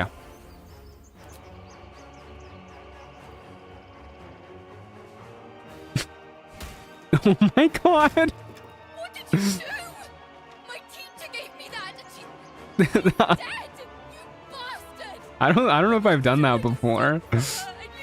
Are you playing Dirge? No, we're just a dick. Everything! We are not a ball spawn. We're just really mean. It's literally fine, girl. It's on your back. She's so dramatic. It's literally still intact. That animation is so fucking funny. It is. Unsubscribed. It's an evil playthrough. You really can't please everybody. I'll do good playthroughs and then people will be like, oh, you always play good playthroughs, man. When are you gonna be evil? Then I'm evil and people are like, unsubscribed. Our little Hellion told us what happened. Yeah, hope we'll meet under better circumstances. Give me your stuff, man. It's dirty now? Yeah, God forbid. Okay, let's go ahead and make sure we can actually get inside here. Hey Donnie, how's it going? I'm pretty sure you can go ahead and like redo this check, right? I mean, not that we need to, we're just so good. Can't Alfira just buy another one? She acts like she's a refugee or something. I know, right? What is her issue? Magic item in the chest by Alfira if you want it. Yeah, I probably should have picked it up just to sell it, but I mean, it's a pretty shitty bard item, so no biggie. There's being evil and there's being that. Yeah, people hated that one. Well, hey Maul, how's it going? From the Druids. Happy to help. You want... As a matter of fact. Revenge. That's the name of the game for Victoria Wonka. Boss music starts playing when you walk up to Alfira. Shiny idol they're all chanting at. We're the boss, unfortunately, for Alfira. Is mage armor changed at all? Looks about the same. Okay, I'll see what I can do. I'm gonna turn down the music just a tad, by the way. I feel like it keeps getting louder. But they're vicious. Anything else? Alright. You've been a friend to us. What can I say? Victoria Wonka's just such a good pal. I think that's worse than evil. I actually think being evil as Tav is more impactful than being evil as Dirge, because Dirge is like, it's like literally in your nature to be evil. If you're a Tav and you're being evil, you're just doing that shit for the love of the game. You're just saying that shit. Okay, speaking of being evil, should we go kick the squirrel too? What do you guys say? I hope Mirror Image got nerfed as OP in the base game. Yeah, Mirror Image is way too busted. I guess I should probably cast this too whenever we get the chance. Hey squirrel, how's it going? Evil Tav found in the Gortash files. Hey squirrel, how's it going? Played Dirge and that took me by surprise. Yeah, the squirrel kicking thing is kind of insane. You can still do it as Tav, right? Ah, good thing I've got False Life on. Oh my god, have we failed a check yet? We're so good at these. Oh my fucking god. I always forget how violent it is. Good lord. Holy shit, it like explodes into blood before it even leaves the ground. Oh my fucking god. That is evil? Yeah. Good lord, dude. I'm starting to think Victoria Wonka might not be a good person. This is,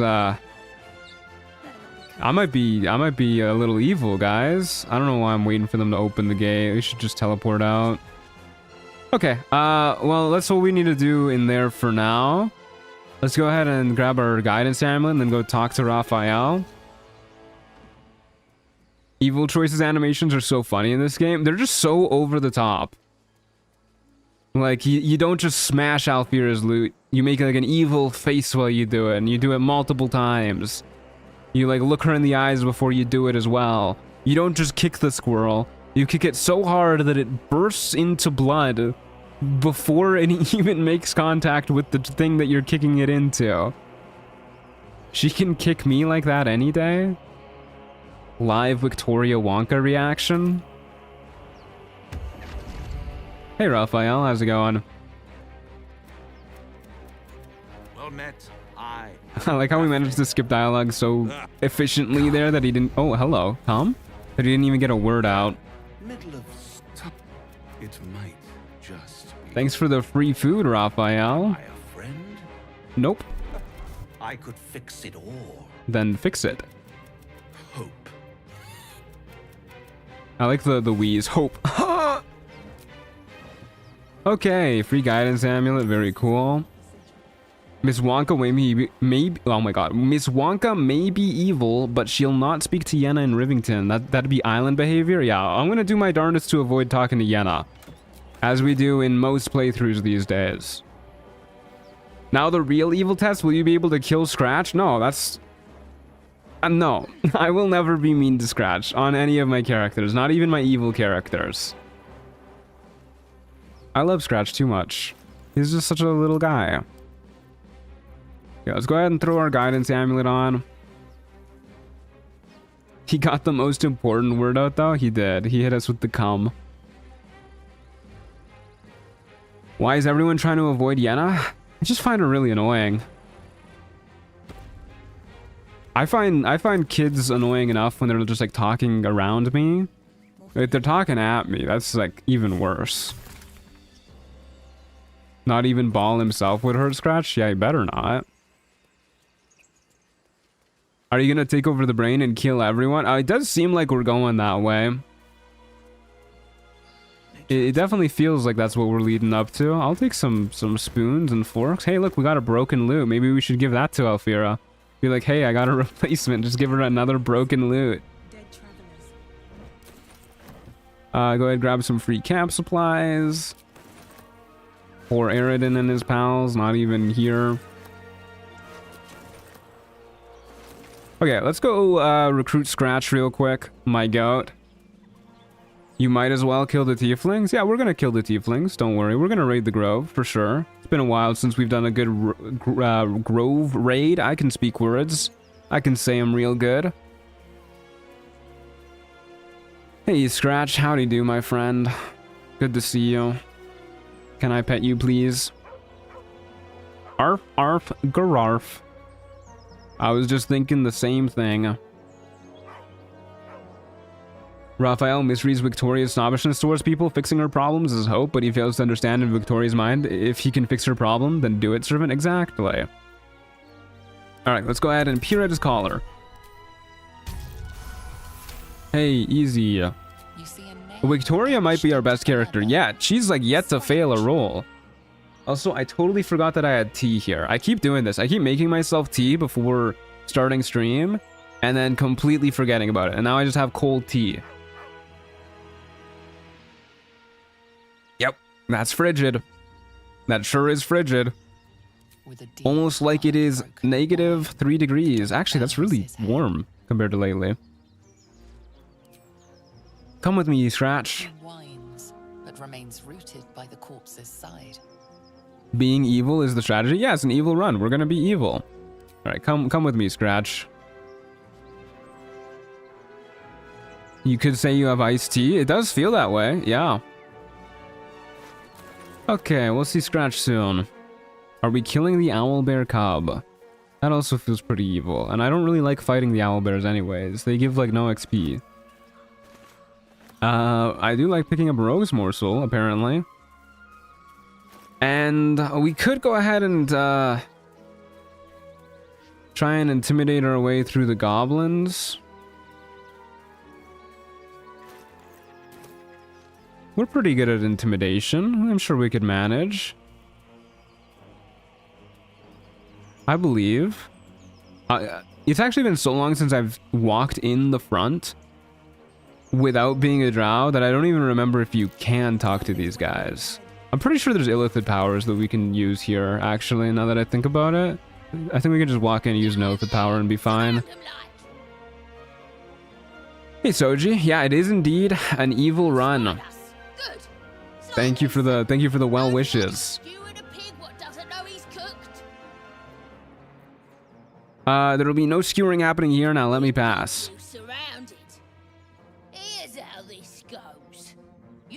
You're still having the cold? Thank God we're back to sunshine commonly and 10 degrees average. Yeah, I think winter's probably gonna last for probably most of March, if not all of March. It's supposed to hit, I think, like -15 again tomorrow or something. It's gonna get cold again. But such is the life in northern Canada. Yeah, we can just go ahead and hit him with the old... Oh, we have situational persuasion here. We're pretty good at it. And then we could just use our illithid power for the other guys down the road. Easy. Easy, yeah. Suppose it's best to save our strength for a real threat. Yeah, there you go. Go on then. Just keep your nose clean. Okay. Go ahead and grab our waypoint, and we will say goodbye to our ignoble hat in a moment here, because we are going to pop this bad boy open with our super good bludgeoning weapon that will definitely get this done really quickly and faster than lockpicking. Don't you guys worry. Are you using the 2024 Ruleset mod? No, all the mods I'm using are listed in the description below. Maybe I should just lockpick. We do have... This is vulnerable to bludgeoning. We need to do 10 damage or more. We do 0 to 7... Oh, 0 to 5 damage. Why did I think it was 0? Oh, because we have a shield on. It's taking longer. There you go. This will be faster. There you go. And then we'll also go ahead and throw our longsword back on. And make sure it is bound.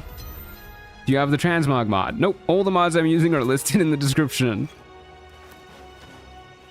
I am Northern Canadian, yeah. I was born in BC, Vancouver area, but now I'm living decently far north. Okay, we'll hide the haste helm because I just hate the way it looks. Oh yeah, we forgot to get personalized dice for this character. Okay, when if Creative Excuses is able to, like, I don't know how it works updating mods on mod.io, but we'll either do that at the start of tomorrow's stream, or if he gets the mod updated today, we'll do it when we update the mod. Yeah, we gotta get her some, like, evil dice, or like if we can find chocolate dice, that'd be huge.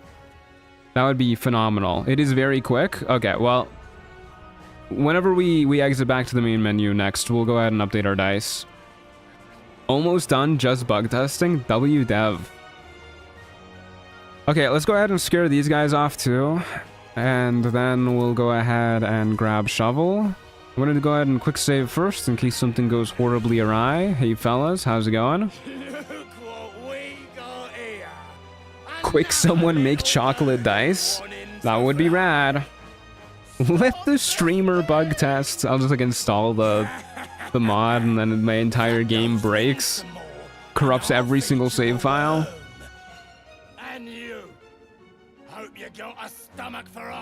Okay, but have you considered...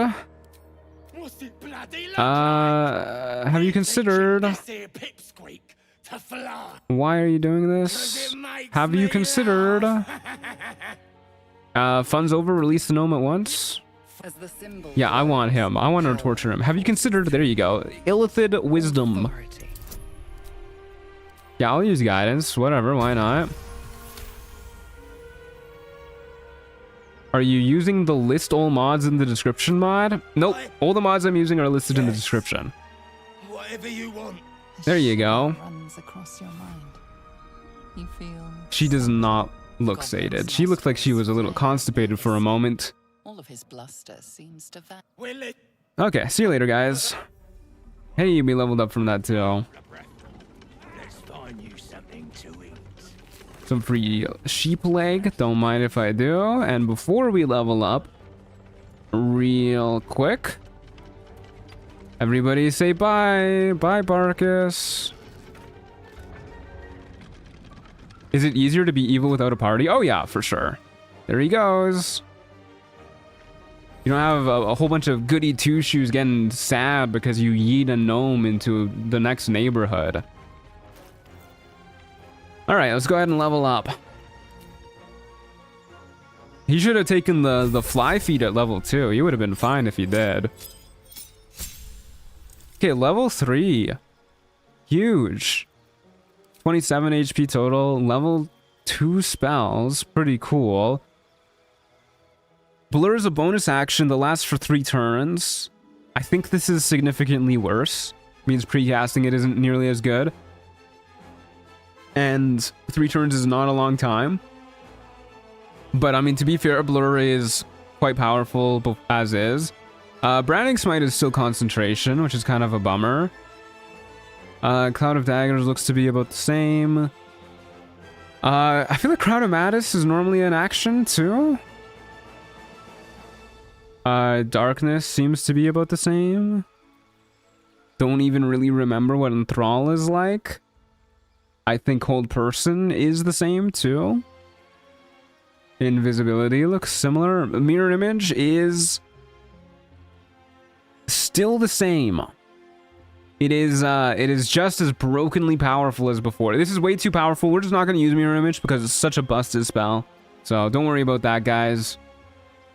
We'll probably end up taking... we're not going to take Shadow Blade because we're going to get some cool stuff from our Pact Boon in a moment, which we'll go over.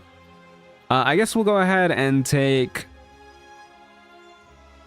Armor of Agathis? Maybe? Armor of Agathis is a little less good with our invocation that lets us use False Life whenever we want. Maybe we'll take this later when we have higher level spell slots. Let's go ahead and grab Hold Person, and we'll actually go ahead and...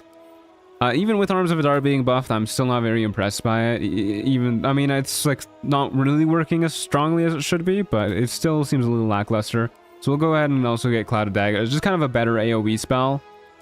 It is also concentration, which is a bit of a bummer. We have a lot of concentration spells. But that's okay. No biggie.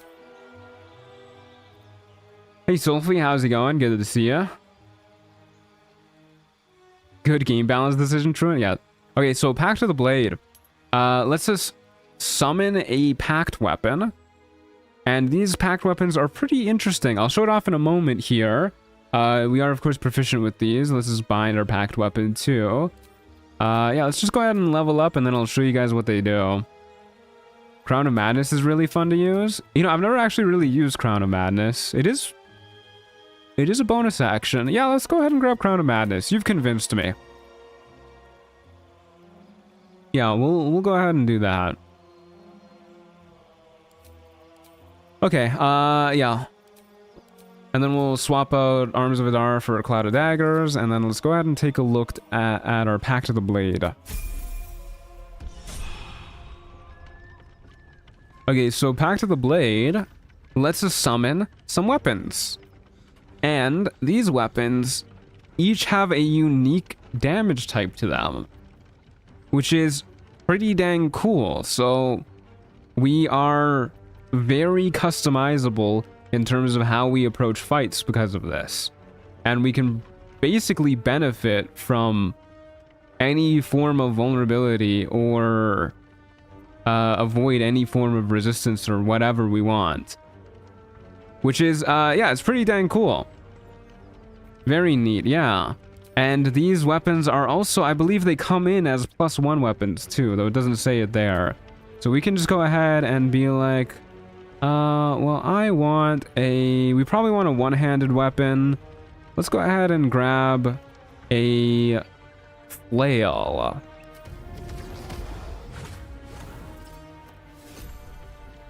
Yeah, there you go. Maybe it's not doesn't come in as a +1 weapon. Maybe I imagined that. Doesn't look like it's a +1 weapon, just a D8 +4, which is what we'd expect. But yeah, that's pretty okay.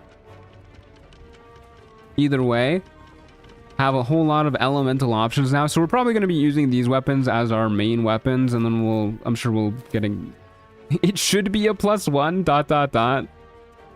We can go try hitting somebody. Maybe it's just not properly displaying here.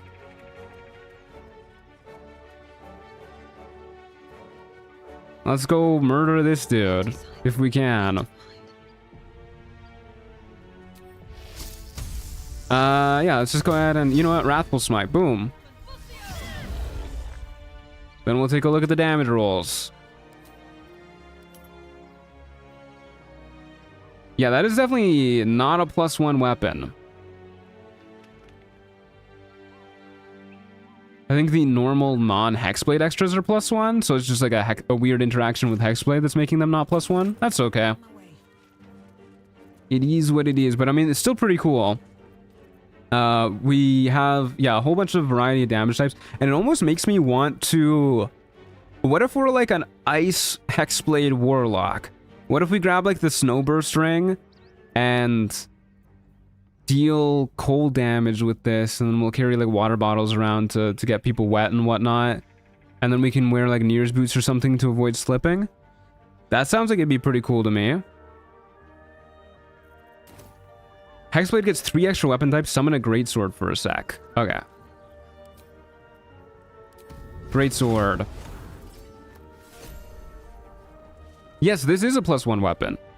Okay, so it's specifically just the Hexblade weapons that are a little bit wonky. So I guess we'll avoid using the Hexblade weapons. I don't know which ones are the Hexblade weapons, but I do kind of want to be a cold warlock. So we're probably gonna, once we get more cold gear, we'll probably switch off to that. Yeah, we can go ahead and use like a trident now or something. Can you swap packed weapons on the fly? Yeah, it looks like we can do it once per battle, but outside of battle, we can just swap these as much as we'd like. It's a battle axe. One-handed. Is this a versatile weapon? It is a versatile weapon. Cool. We can just go ahead and have force damage going for now. Yeah, we'll go ahead and use this for now, and then we'll go ahead and swap out to a cold flail later. I can fix that too. Godspeed. Godspeed. Sorry for giving you all this work. Let's go ahead and grab Shovel, and I guess we'll go say hi to Barkus real quick. Hey Barkus, how's it going, buddy? Yeah, for those who don't know, he just like lands right here. He doesn't go nearly as far as you'd think he would. Quick photo op with our boy. Yoink his bloody amulet and his log. And yeah, let's go ahead and go find Shovel in here. Tridents are versatile too, if I recall correctly. Yeah, but they do less damage than battle axes. Their damage dice are a D8 and a D6, not a D10 and a D8. Water bottles with offhand crossbows are great for ice builds. Yeah, true. You got a point there.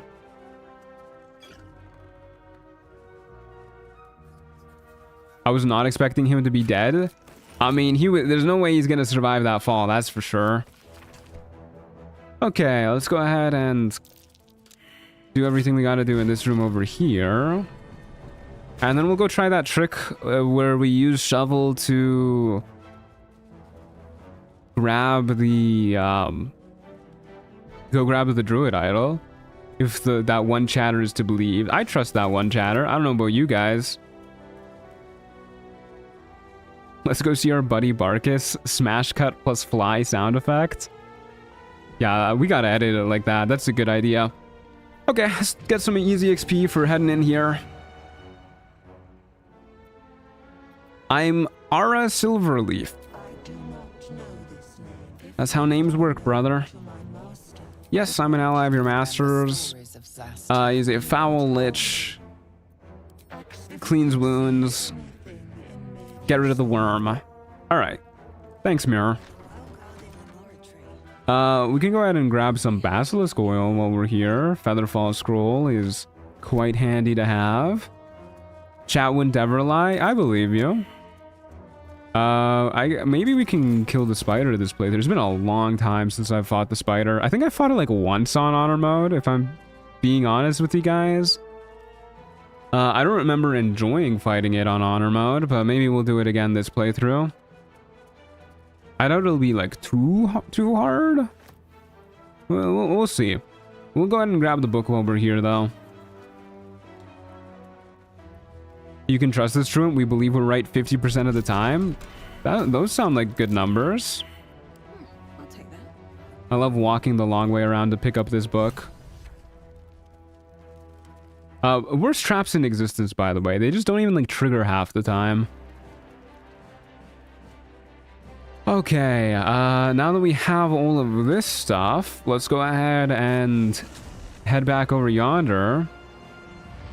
You can use calm emotions on it to remove his rage bonuses. I don't think warlocks get calm emotions. To be fair, the fight and the rewards in the area are all kind of lame. Yeah, that's why I pretty much never interact with the spider. Plus, they took out the funniest way to kill it in honor mode, which is just yeeting it into the abyss. Fighting the spider could be kind of fun with the knockback you have. Yeah, we do have Repelling Blast. Unfortunately, Repelling Blast is a bit nerfed. It's no longer 4.5 meters. In Chocolate Edition, it is 3 meters. So it's a little bit harder to knock people back.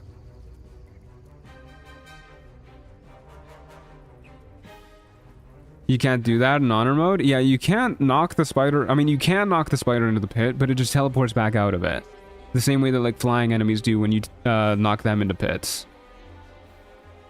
Which is, you know, it's a little sad.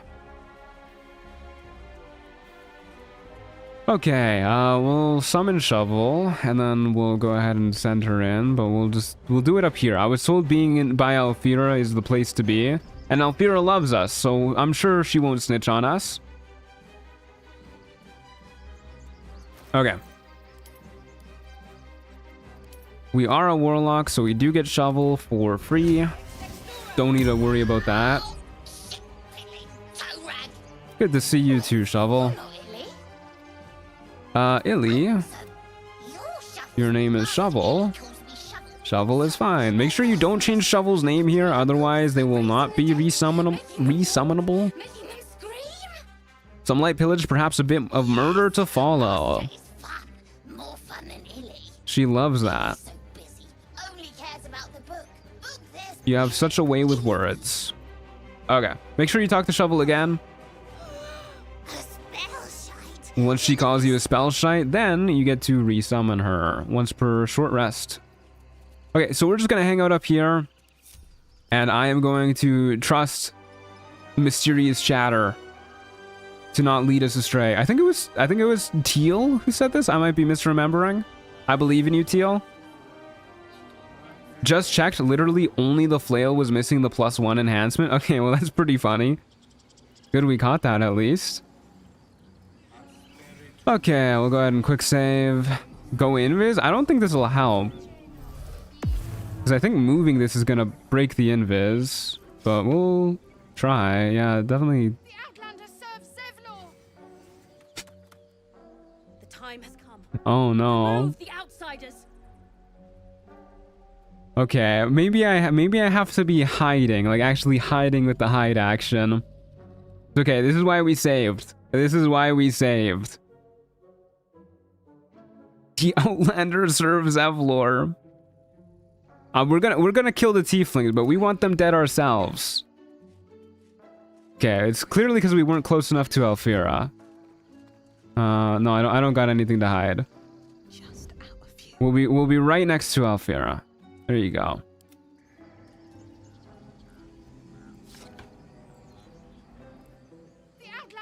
I don't think this is gonna work with Shovel. I don't think they like Shovel. I think we were led astray. Alas, unfortunately. Maybe if we do it with Scratch, it would work, because they like Scratch more.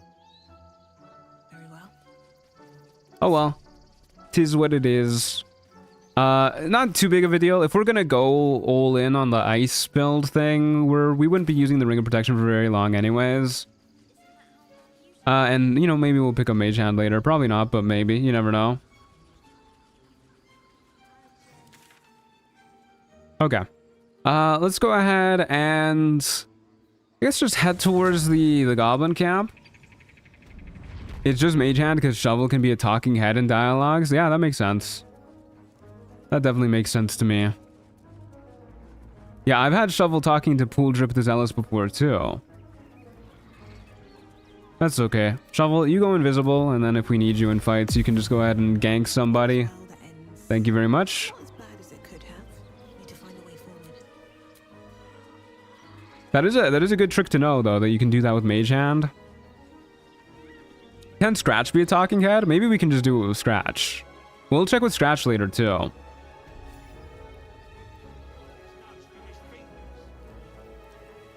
For now, we will talk to these guys. Yeah, we got a spell slot. That's good enough in case we need to fight these guys. No biggie. Howdy, fellas. Look it, Claw. Sapper's here. Okay, I always forget this guy's dialogue tree. I do not want to cover myself with shit. Fexite. I think if you go ahead and say that you're... But you feel nothing in response. You're a lithid power. I think if you say that you're like a mercenary here or something, I'm a hired sword, then this is good.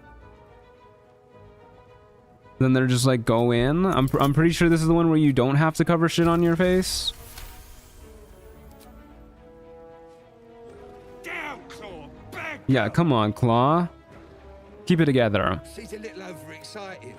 Been a busy day. Lads are celebrating. Alright. That easy, huh?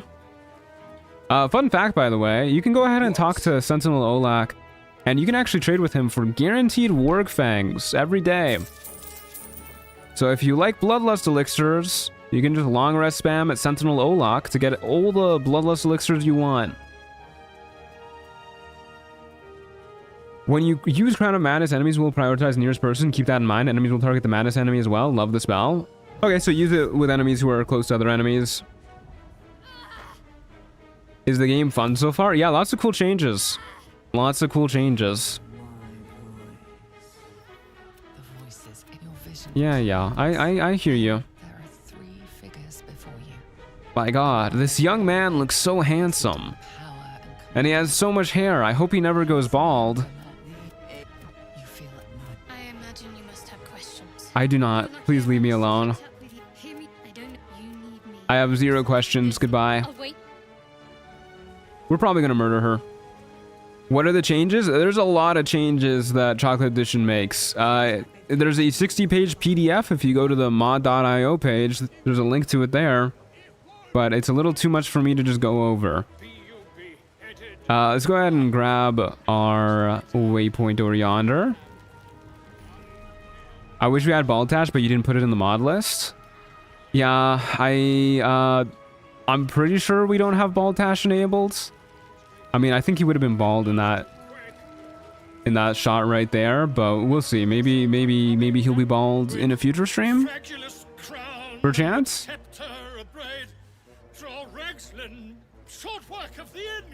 I've been playing the Player Handbook 2024 mod. It's also pretty fun. Yeah, I want to check that one out too. Boo, get off the stage. I never. Do as she says. What are you doing? I like how he genuinely gets offended when you boo him. Alright, see you later, Volo. Baltash, Withers Big Naturals, and Wave Mothers Traders are quality of life mods for me. Yeah, that's understandable. Okay, real quick. Grat the Trader. I would love to buy... If you bind the returning pike, does it use charisma when you throw it too? How does that work? I'm gonna assume it does. We're gonna go ahead and buy it anyways. Just because it's a pretty easy way to kill Grim. And we're gonna go ahead and do that. You need the Raf Meow mod too? Does that like turn him into a cat or something? We're also gonna go ahead and buy the Doomhammer. We can use that on Merkel if we want to. And we'll part with our Skull collection real quick for a few more healing potions. Gives Raphael cat ears? That is pretty good. Throwing is cringe and whack, and I don't think it uses charisma. That's a shame. It is definitely whack. I wish throwing was a little less whack in this game. Okay, yeah, let's go ahead and fight Crusher. I don't think this will be too bad if we do have to square up. We have another Wrathful Smite spell slot we can always use. You're gonna do the weapon trading cheese for infinite money? Maybe if we need to. It is updated. Wow, that was fast. Okay, we'll go ahead and update the mod after we deal with Crusher here real quick.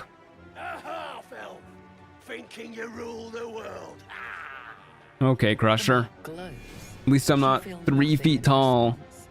Your illithid power is beyond reach until you rest. She looks so disappointed by him.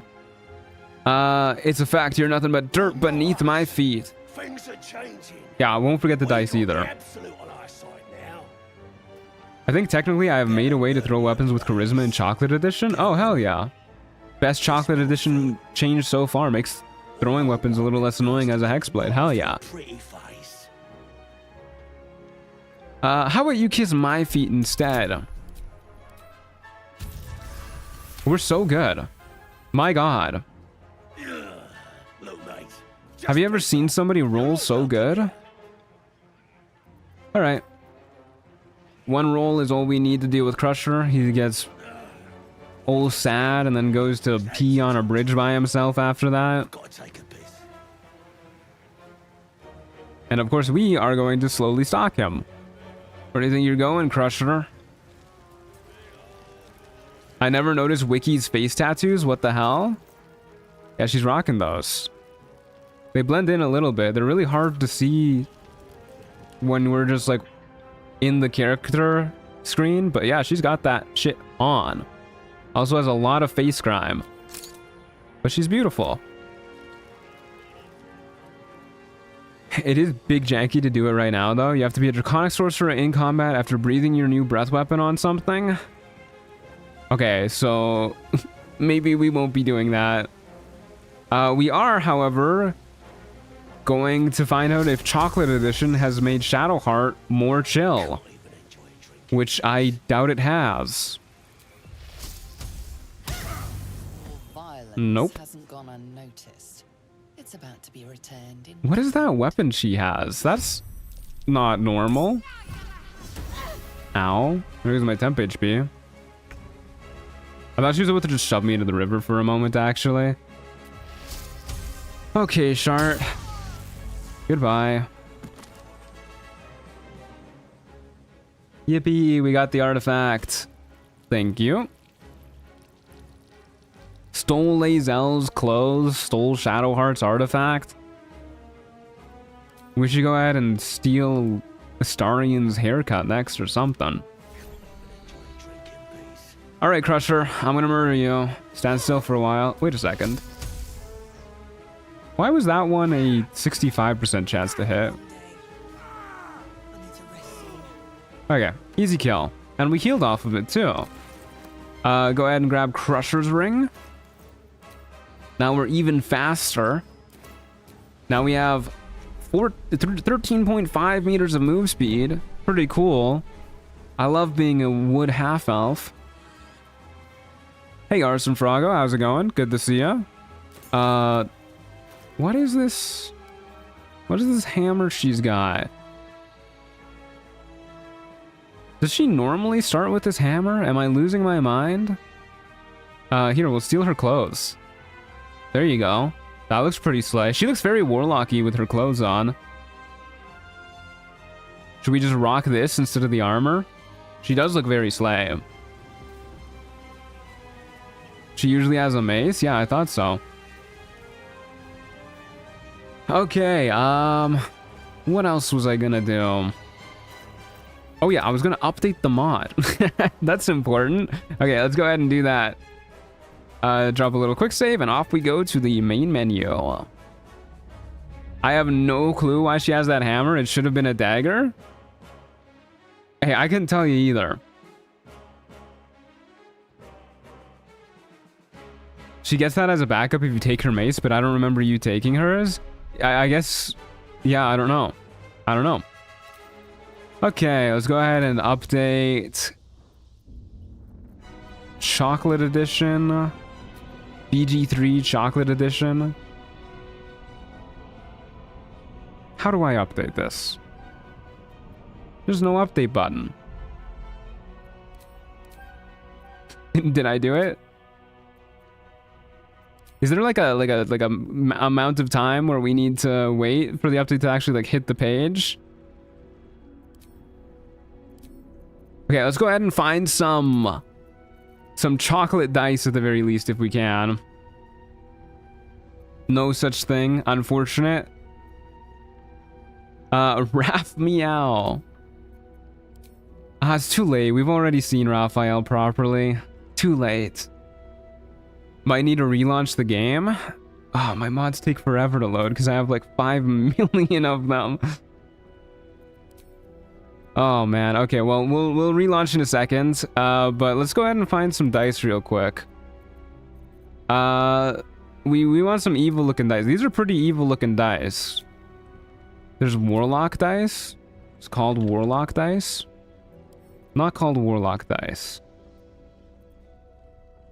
I kind of like these black and red dice. These look pretty evil without being like impossible to read like those dirge dice were.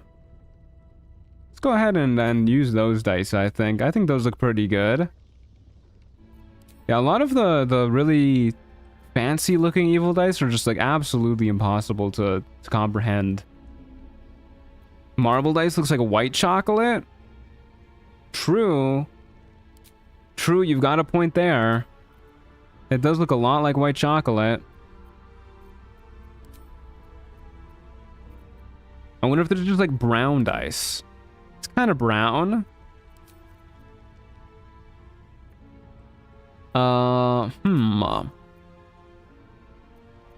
Kingdom Hearts dice are so cool. I love Kingdom Hearts. Brown. No. There's wooden dice. Oh.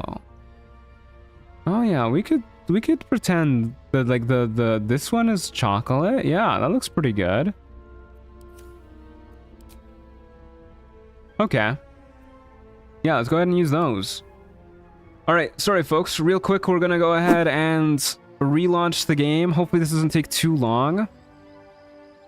We're just gonna go ahead and update the mod real quick, fix some bugs. Fix some bugs. If I can find where my Baldur's Gate 3 launcher is. It is uploading to the Steam cloud and it is taking eons. Please, Baldur's Gate 3, I need this.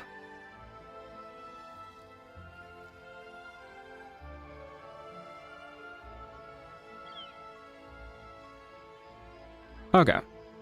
Looks like it's good. We are launching once more. I really need to, I know there's like some command you can like enter into Steam to make it not boot up the Larian launcher every time you boot Baldur's Gate 3. I really need to figure out how to do that. I am not a fan of seeing Astarian smug mug staring me down every time I want to play the game. While we wait, I've started rewatching old streams from the beginning to get back into the Druid lore, and it's hella funny. I hope you still remember that you promised an apology video when you get 1 million subscribers. I forgot about that. I'll figure out something to apologize for. Okay, we're booting up again. Here we go, folks. Thanks for the wait. Thanks for waiting. Sorry for the wait. What I meant to say. There he is with his smug mug. He's always looking at me like that. If you use Baldur's Gate 3 Mod Manager to launch the game, it skips the Larian launcher. For some reason, whenever I use Baldur's Gate 3 Mod Manager, my game is always capped at 30 FPS. I really don't know why.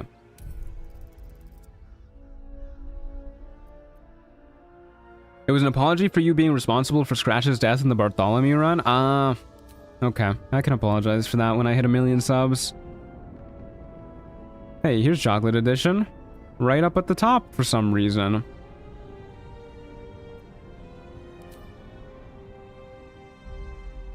Okay, so this is probably going to take a while to update. For some reason, whenever I first launch my game, I think it like loads every single mod I have installed. Usually not a big deal.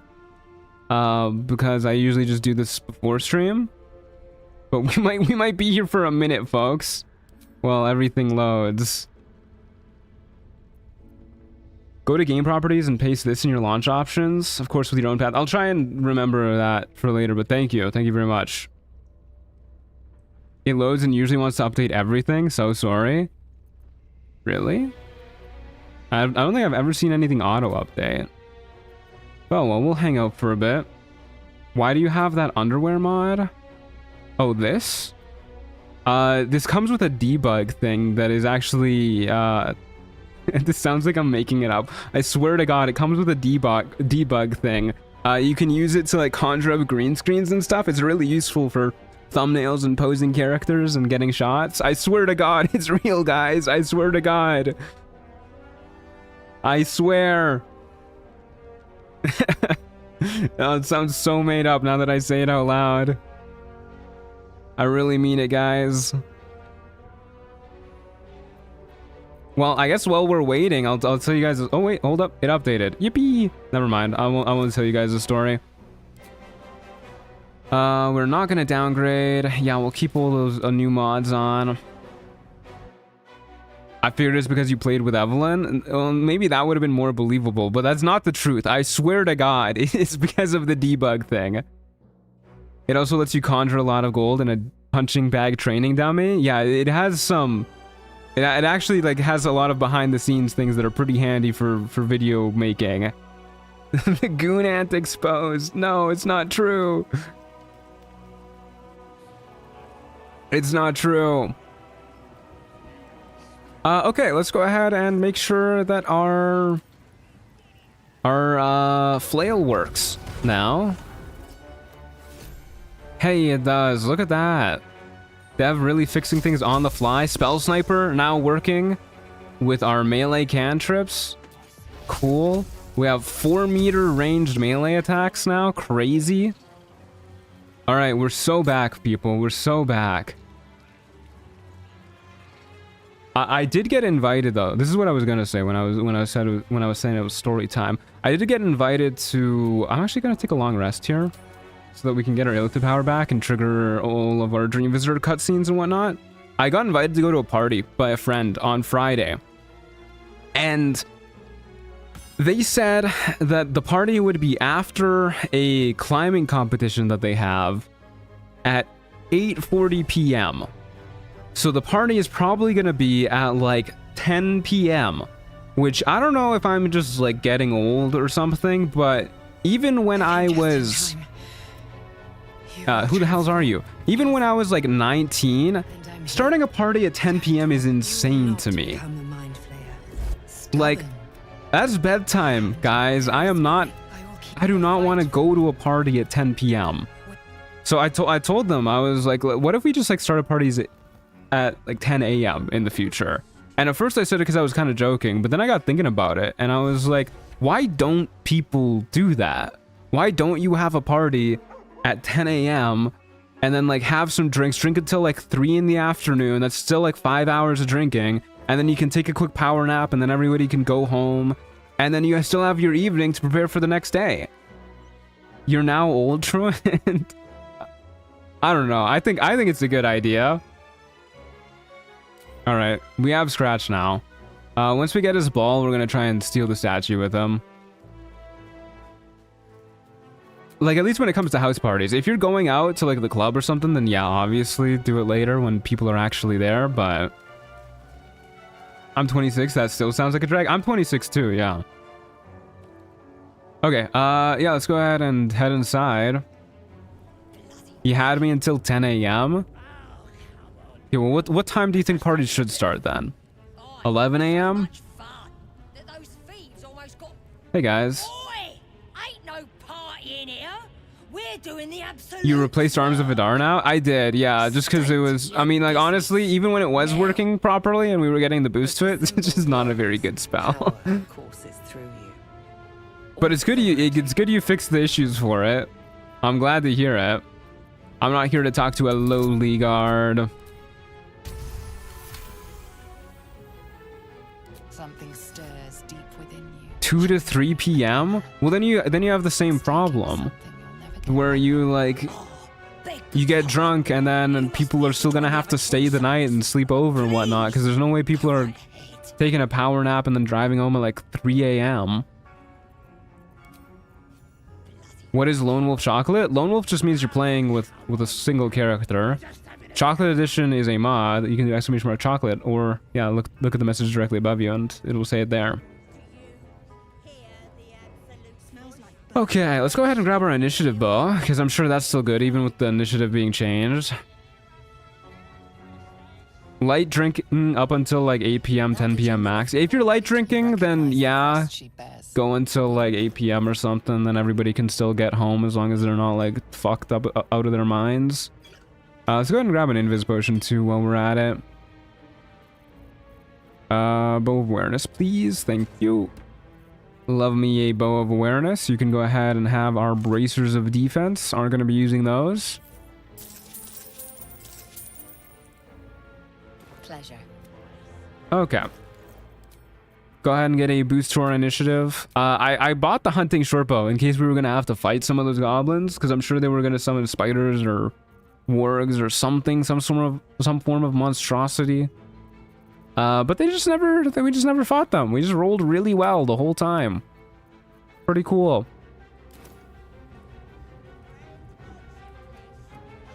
Gortash app party. Gord is 100% a day drinker. He looks like he never stops drinking, to be fair. Okay, so we are evil, which means we do not want to kill the goblin leaders. We'll still free Volo, I guess, because he's pretty easy to free, and he can go ahead and give us our see invisibility eye. Plus, it's really funny to free him and then get him imprisoned later when you raid the grove. Do you have plans for this pigeon? Him safe. Listen to him coo. Till I get hungry or some such.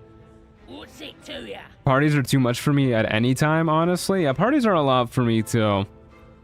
I was admiring him. I'd like one of my own. But you feel nothing in response. We'll go ahead and hit her with the deception check. Oh, we're so good. Take him for a joke, why don't ya? Bring him. Here's the Okay. Volo has been acquired. I know it's not illegal to free him once you've been given the key, but I still shut the door just to be safe. I guarantee the story of All right, get out of here, man. But I hate for our friendship to end here. Me too. You should go to my camp and I will imprison you there later. Hey, we got inspiration for that. We know parties are too much because you're always playing Lone Wolf. I see what you did there. I guess while we're here, Victoria Wonka is definitely the type of freak who wants to get whipped by Abdarak, but let's be real, who isn't? Go ahead and drop a fat quick save, and Abdarak, would you perchance be willing to give my back a good old whipping? Greetings, child. Seems us Gen Zs really don't party. My friends like to have house parties. My friends like to have house parties like once every 2 weeks, and I like hanging out with them. I genuinely do. So I always end up enjoying them, but it is a little much for my poor 26-year-old body. What do you mean? Pain without purpose. Yep, it's appalling, man. Forgive me, but that look in your eyes. Something Oh, what? happened to you. She's really got that look in her eyes. She looks like she's about to cry. How did you know? Please, let me. All right, My work can grant peace. let's do this. Simply. Okay, we have Ardent Apostle, by the way, because we took off our armor. So we have a +4 bonus to performance and intimidation checks. So we're very good at getting whacked. Can I do this? The pain you suffer will cleanse you. I'm fighting it. I'm fighting it with my temp HP. All right, come on. A child can hit harder than that. If you read Abdarak's book, you can get him to beat you with a dagger, and you can buy his mace, which has necro damage, correct? I don't know. I've never actually done that. You can... I didn't know you could get him to beat you with a dagger. He did 0 damage that time. Just wonderful. You look tired. Should I take over? I mean, he did hit us for literally no damage. So, I think we're allowed to be mean to him. Wonderful. You want more? I'll give it to you. Thank you. I do want more. I want one more, please. 0 damage again. Welcome the pain. Abdurak, you're supposed to be hurting me. Part of you. Hit me as hard as you can or I'll return the favor. Holy shit. 30. I hope that's a promise, dear one. God, I love playing warlocks. High charisma checks are so good. Hey, he actually did damage. You bore the pain like a true Literally, like, what pain, man? Didn't even break my temp HP. proud to have served. You could have hit me much harder. You're starting to sound. Alright. Now we have Leviatar's Love, +2 to attack rolls and wisdom saves at 30% HP or lower. What the fuck? What? What the fuck? Tracker Tozad, what are you doing, man? Hello? God, I fucking hate Tracker Tozad. He's always doing some shit like this.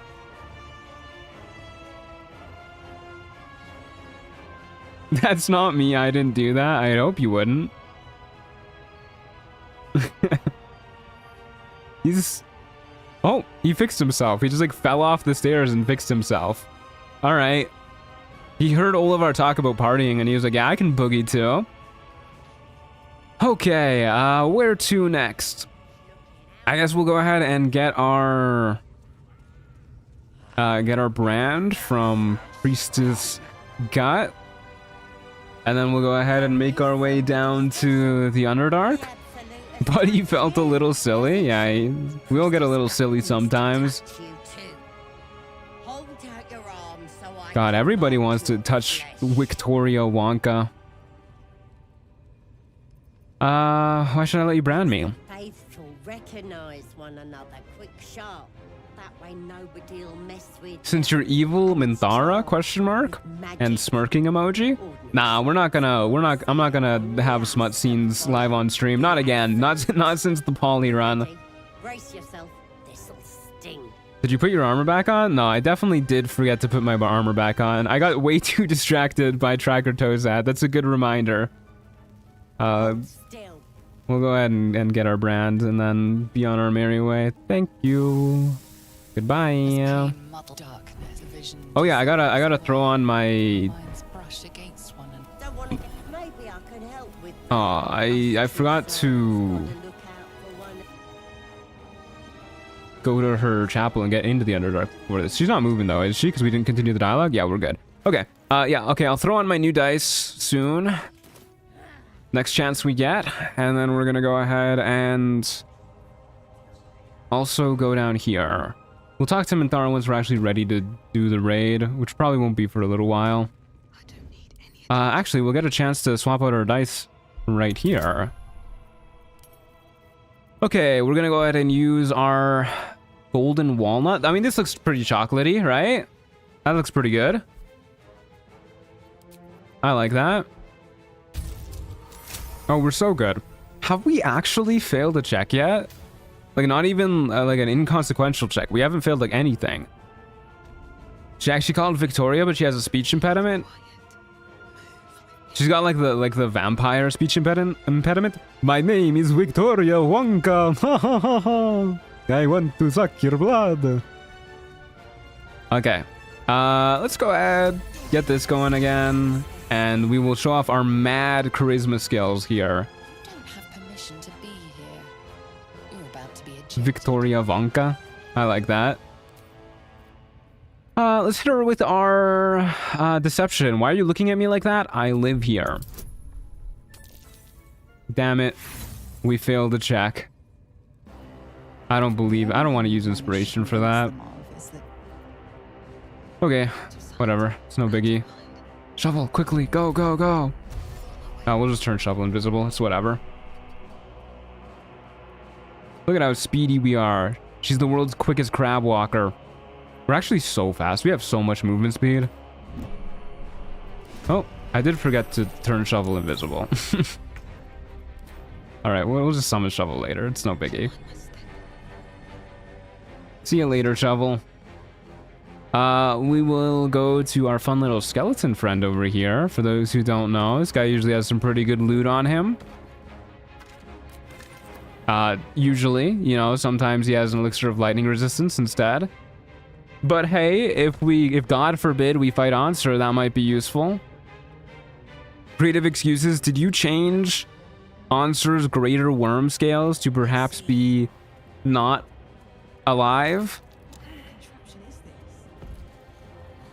I love puzzle time. Yippee. I actually do wish there was more puzzles in this game. I mean, it would probably make replaying kind of annoying, but I like puzzles a lot, actually. And there's so few puzzles in this game. I did not change any encounter directly. Okay, that's fair. Okay, yeah, down we go. We do want Nere's boots, so I guess we will have to kill Nere. But I mean, we can be evil and kill Nere still. Nere's just kind of an annoying guy. I feel like even evil people would want to murder him. Down, down, down the ladder we go. I will never not get over. I will never be over how massive this ladder looks. Just like the rungs on it. Look, she can't even wrap her hands around it. One might say you'll have new boots in your near future. Oh, you. Let's see if we can go ahead and get this Minotaur killed too. Murder is evil. Doesn't matter who you murder. I do kind of wish that were true in the world of Faerun, but it's very okay to murder people who other people consider evil. I think it's often seen as a good thing. Like, you can straight up murder goblin children and people will be like, nice work, buddy, you did it. Oh, this is an awkward number to be at. Cloud of Daggers should get the kill. Can I Wrathful Smite him from up here? Nah, not quite. Yeah, whatever. I think this is our best bet. There you go. Thank you, Cloud of Daggers, for the 75 XP. None of these are my Eldritch Blast. Did I not bind my Eldritch Blast?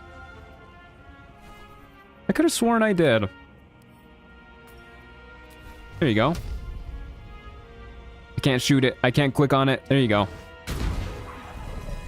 To be fair, the Gobbo kids are little shites. And after you murder them, they'll never have the chance to be anything else. So clearly, you're a hero. The way murdering passive goblins doesn't break any oath is crazy. Yeah, it is really fucked up.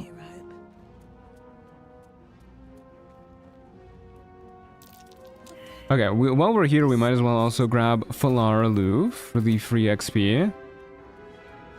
The tiefling children are also little shites. Well, if it makes you feel better, we're gonna go kill those kids this time. Slender drow blade impales the stone before you, keeping a silent vigil. After we use our mad intelligence to think our way out of this one. We're so good at making checks. I think this might be the luckiest I've ever been playing Baldur's Gate 3. It's kind of insane. I mean, not that this check really matters, because you can get the sword out even without passing any of these checks, but still. Script inscribed on the blade flickers and glows. It rises from the stone. Must be the chocolate? Yeah, I guess so. Did you mod the game? Did you somehow make it so that in Chocolate Edition I am luckier? Is such a thing possible? While we wait for that to disperse, what was I gonna do? I don't know. I actually don't know why I opened up my inventory. I felt the call to do it for some reason, and I just completely forgot why. Oh well. Boulette? Monsieur Boulette, are you here? There you are. Go ahead and skirt on past him. Dash all the way up yonder. Exit turn-based mode, and then just wait for him to mill about for a moment. There he is. I think you are legally king now for pulling my sword out of the stone. I mean, I'll take that. I would love to be a king. I would rock it. I am a noble after all.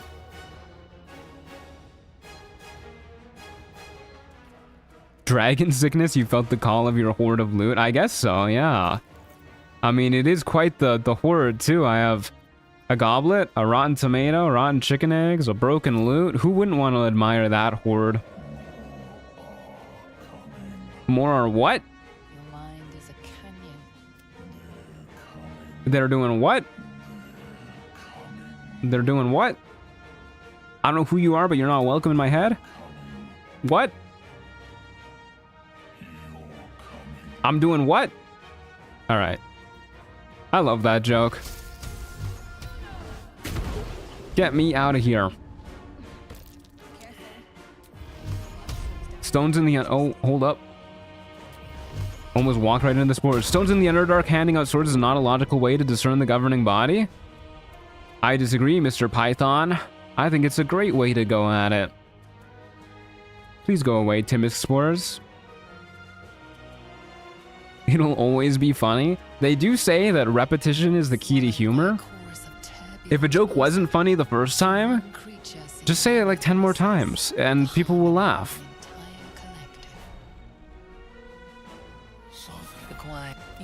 Okay, let me in, Sovereign. I like how there's so many options here, but if you just tell it the truth, then you just get let in. Whoa, why are they zooming in on my boobs? Back off, buddy. I'm starting to think these mushrooms are kind of freaks.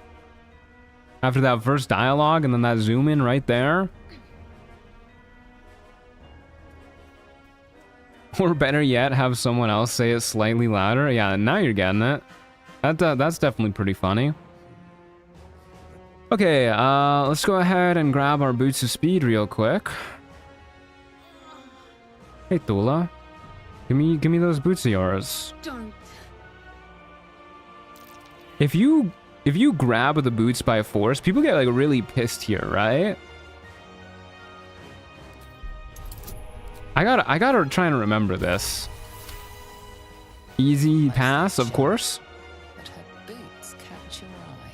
I really want to see what happens here because I just do not remember like at all. To yourself. Let's go ahead and take the boots.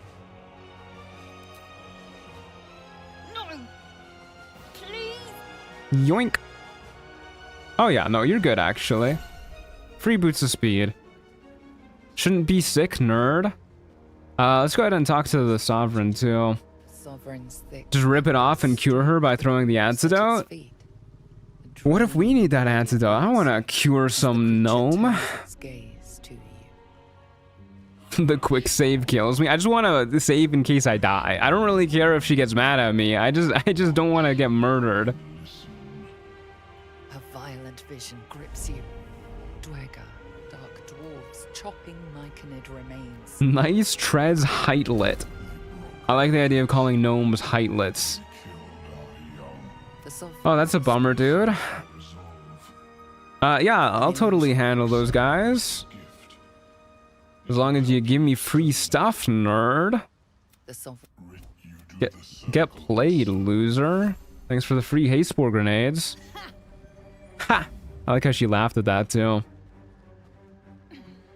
Alright, let's go ahead and grab... Do I want the caustic bands? I probably don't have the money for it. We'll grab some healing potions at the very least.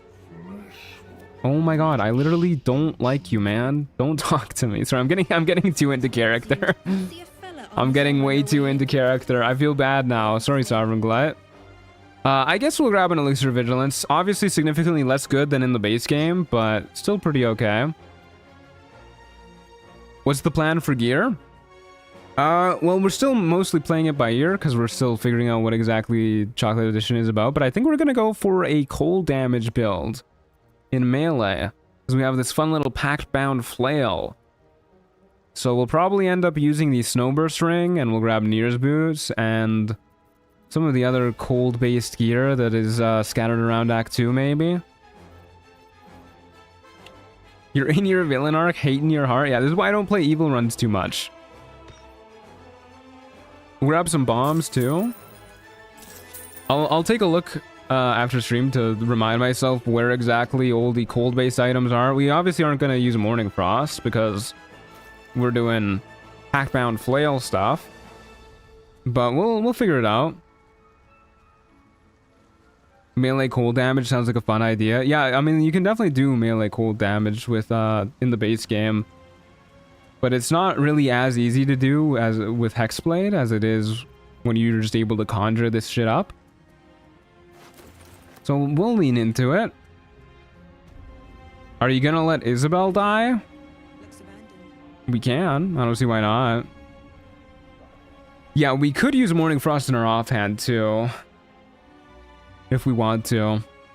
I'll figure it out for tomorrow. I really don't want to abandon my shield though, because then then I'll have less AC.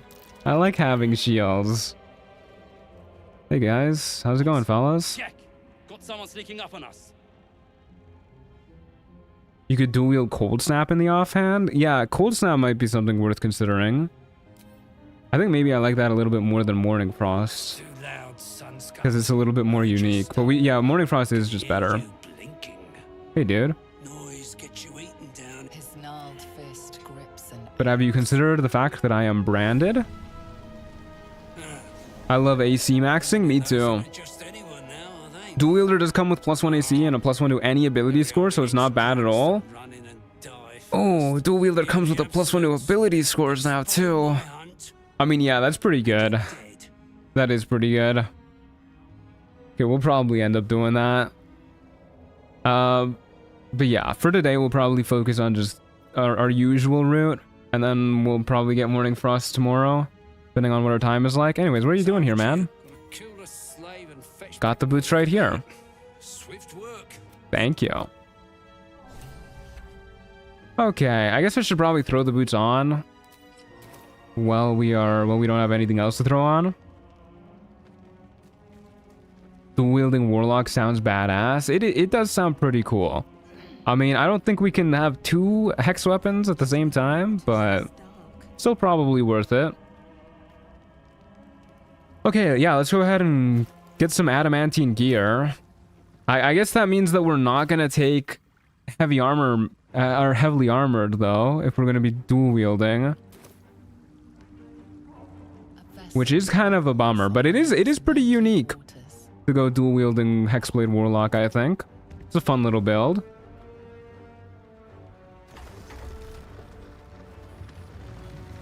Shillelagh lasts all day and will use your charisma if you use a feat. I don't think that's worth another feat investment. We'd have to take dual wielder and we'd have to take, I guess, another feat. I don't even know what feat that would be. Probably not Magic Initiate Druid, but we'd have to use 2 feats to get that going, which means it wouldn't even come in until level 8. Yeah, I mean, we'll probably take dual wielder at level 4. You, what are you doing on Gek's raft? But I think investing another feat is a little too much. Where's Hey, dude. Gek? Who are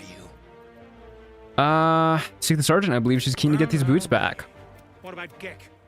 Where's You he? stayed up to tie up some loose ends, brother. Off we go. I like how the Dwergar won't attack the Myconids even though they won't lift a finger if you bring the dwarves up to them. Yeah, I mean, the Myconids don't attack them either. They're just chilling with each other. Okay, we made it. Plowed sideways. You shit. Not letting me skip. It's laggy as hell. You're shitting me. Who's the whom, Grayman? Another slave for the dig. I'm here to see the Sergeant. I have her boots. Your Oh my god, that noise. Good lord. Good lord. Make a donation. Not giving you a single coin, sister. Adios. Okay, so we're almost level 4. Should get it pretty dang soon. We can go ahead and do some other things real quick. I think we're gonna go ahead and talk to the ogres in a moment to go get some easy XP that way. Extra easy because we're branded. But while we're here, we might as well see if Stonemason Kith can go ahead and give us some XP. How peculiar. Hey, buddy. A sun dweller in. What should I be looking at? Tell me what you see. Okay, let's see if our good fortune can keep up in the face of -1 intelligence. Pretty good. Use meandering curves and two. Anything standing out? All right, let's see if it keeps up. Oh my god. Boulders and stone bricks of various sizes. I do love how the rules are no other party members have fun and you're still gonna go 12 levels of one class. I really just prefer monoclassing, to be honest with you. No quake brought these rocks. Especially when we have new stuff to check out all the way until endgame. Truant being truant right there, yeah. I'm excited to see the new warlock stuff. I don't want to slow down our level curve by multi-classing. What do you think? Okay, perception check.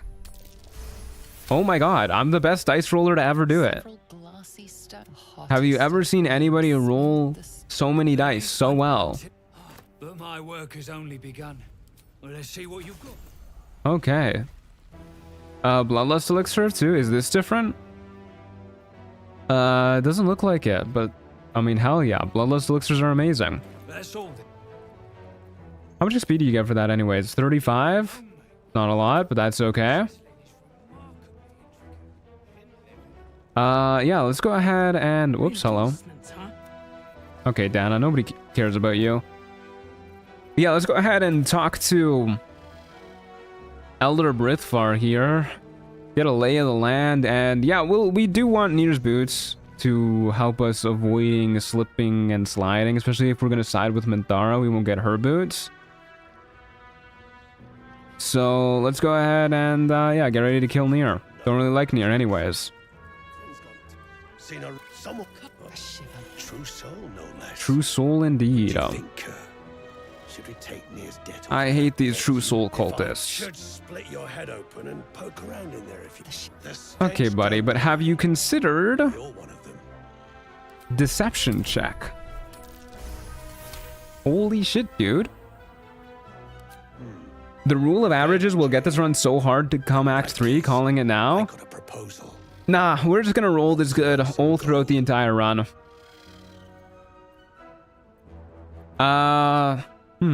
What do you need done? Whatever the spoils. I'm in. You see, knife duck.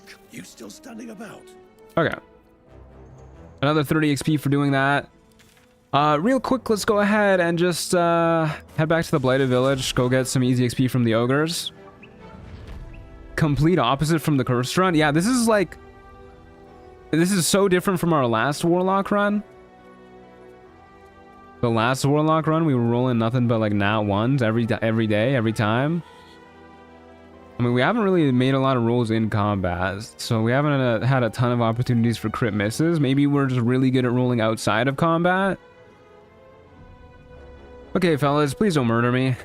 I would like to not die. We do still have one inspiration, too. Stranger. We'll show him our brand. Not food. Friend. You don't bear a brand of your own. No talk. You should be fighting for me. Tempt me. 1,000 gold after you fight for me. This is such an easy check for how much XP you get from it, and the fact that you get Lump's bone horn. I twice played serenade to my ears, my tasty kibble. Please don't call me that. Please, I just want your bone horn, my friend. No need for pet names. Okay, hey, that's more inspiration. See you fellas later. Look at those speedy buggers go. All right, level 4. Level 4. I want his, oh sorry, this is Warhorn, my bad, not his bone horn. He calls it his bone horn in dialogue, okay? I was on live and I was somehow 5 minutes behind. I hate when YouTube does that. Hey Hoodles, we had another cantrip. We could take Mage Hand for the easy Ring of Protection, assuming that that actually does work, but I kind of want to take Booming Blade. I do kind of want to take Booming Blade. Booming Blade with Repelling Blast seems pretty cool. And then this way we have another melee cantrip that we can choose between. If we get extra attack, can we Booming Blade and use that other cantrip on the same turn? Because if so, that sounds pretty nice. And then for our other spell, maybe... I'm honestly kind of leaning towards Shatter, just a non-concentration AoE option. Booming Blade will work with Repelling Blast, and it will work with the cold damage. Lightning Strike will deal only lightning, not the cold. True, yeah. Lightning Strike just overrides the cold damage as well, which is a bit of a bummer. YouTube also doesn't show how long a stream has been going on for anymore. Not even on PC. I know it doesn't on mobile. The blade/bow cantrips cannot be used together without extra actions, and a weird bug that I can't fix. That's a bummer. Either way, Booming Blade is better for this build if we are leaning into cold damage, but it's nice to have the lightning option in case we find an enemy who's like resistant to cold or something. So we'll go ahead and have Booming Blade. And we will also... Yeah, I think we'll grab Shatter. And then I guess we'll go with the dual wielder feat. This way we can go ahead and use Morning Frost. Let me just look up Morning Frost real quick so I remember what it does properly, so that this isn't a complete waste of a feat. Because there's some really good feats to get. Yeah. Gives us a chance to inflict chilled on people whenever we deal cold damage to them. I mean, that's just so good. That is so good. YouTube on PC allows you to see how long it's been playing for, but you need to hover over the play bar at the starting point. This one has been going on for 2 hours, 51 minutes.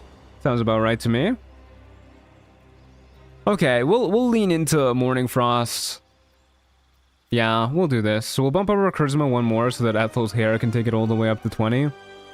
And then we will just kind of be a little bit weak until we do get Morning Frost, which hopefully won't take us too long. Doesn't mean we have to fight the Spectator. Been a long time since I fought the Spectator. But yeah, we'll go ahead and grab this. Should be good. Elemental Adapt, maybe later. Dual Wielder is, I mean, getting the Morning Frost in our offhand is just going to be so good. But yeah, this is worth grabbing too. Spells and attacks ignore resistance to a damage type of your choice. When you cast spells of that type, you cannot roll a 1. Increase your intelligence, wisdom, or charisma by 1. Yeah, this is pretty good too. This also got buffed.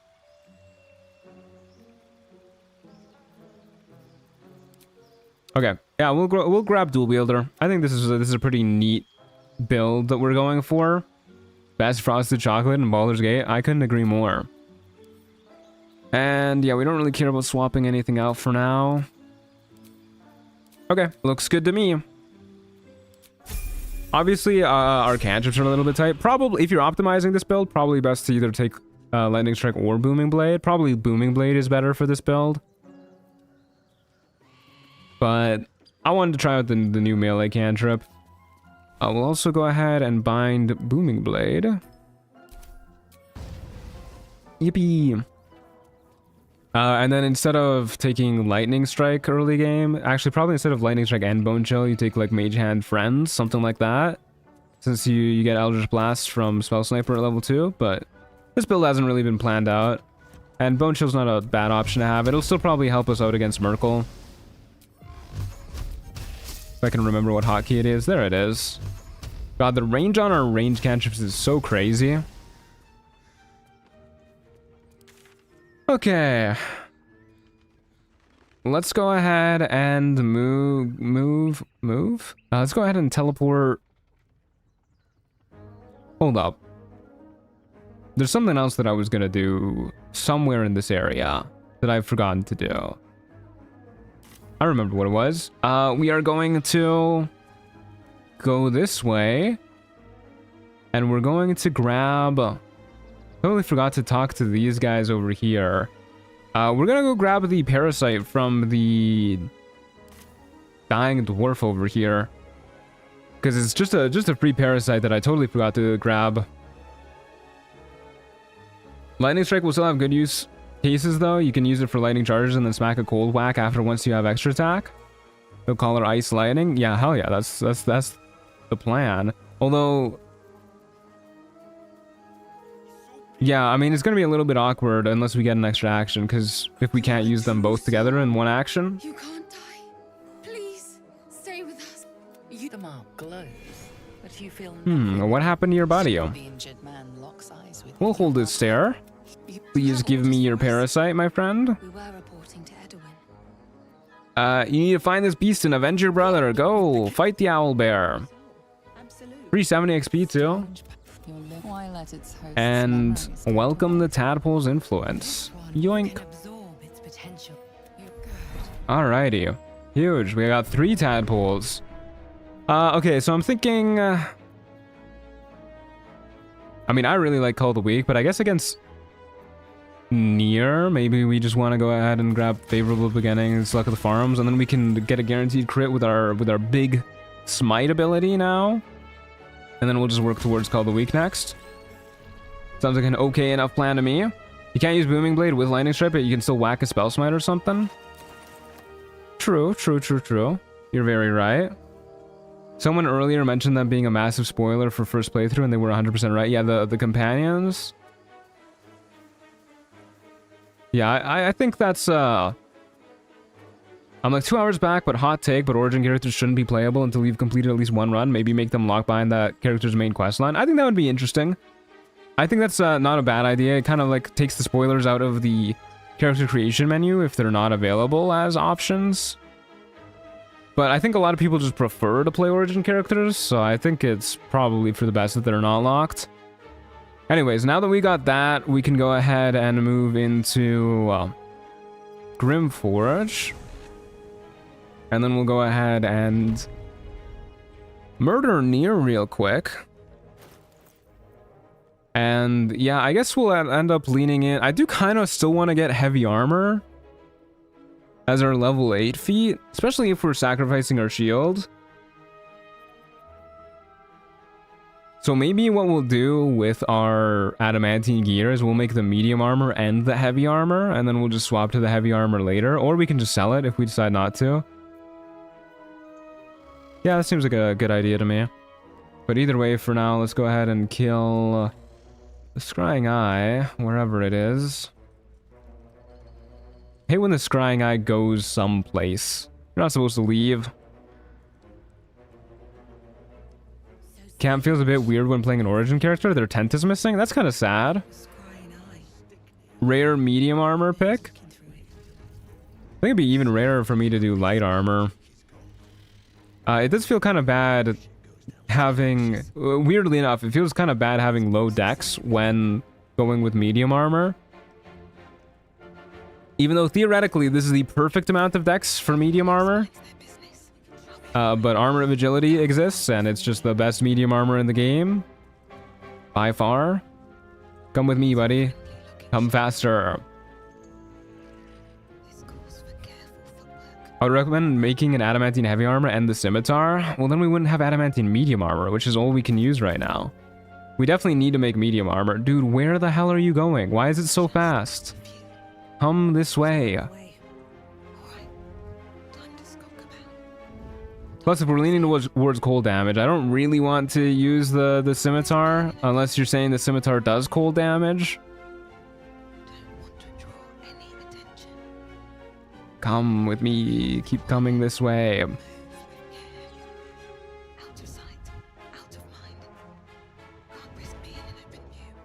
Okay.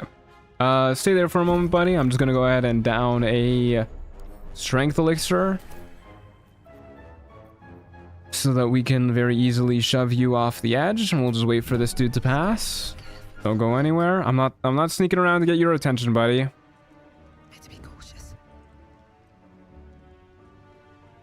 Yeah, everybody's gone. Everybody's gone. 65%. No, don't come back up here, Myrthis. Stay away, Myrthis. It doesn't, but it's sick. Yeah, I think we'll probably not grab the adamantine scimitar. I believe you that they've been improved. I mean, you did make the mod after all, so I have no reason to doubt you. Strength elixirs got changed. Oh, you're so... You're so right. I mean, I believe you're right. What does strength elixirs do now? Increase your strength by 4 to a maximum of 30. Okay. This is a lie. No wonder we were only at 65%.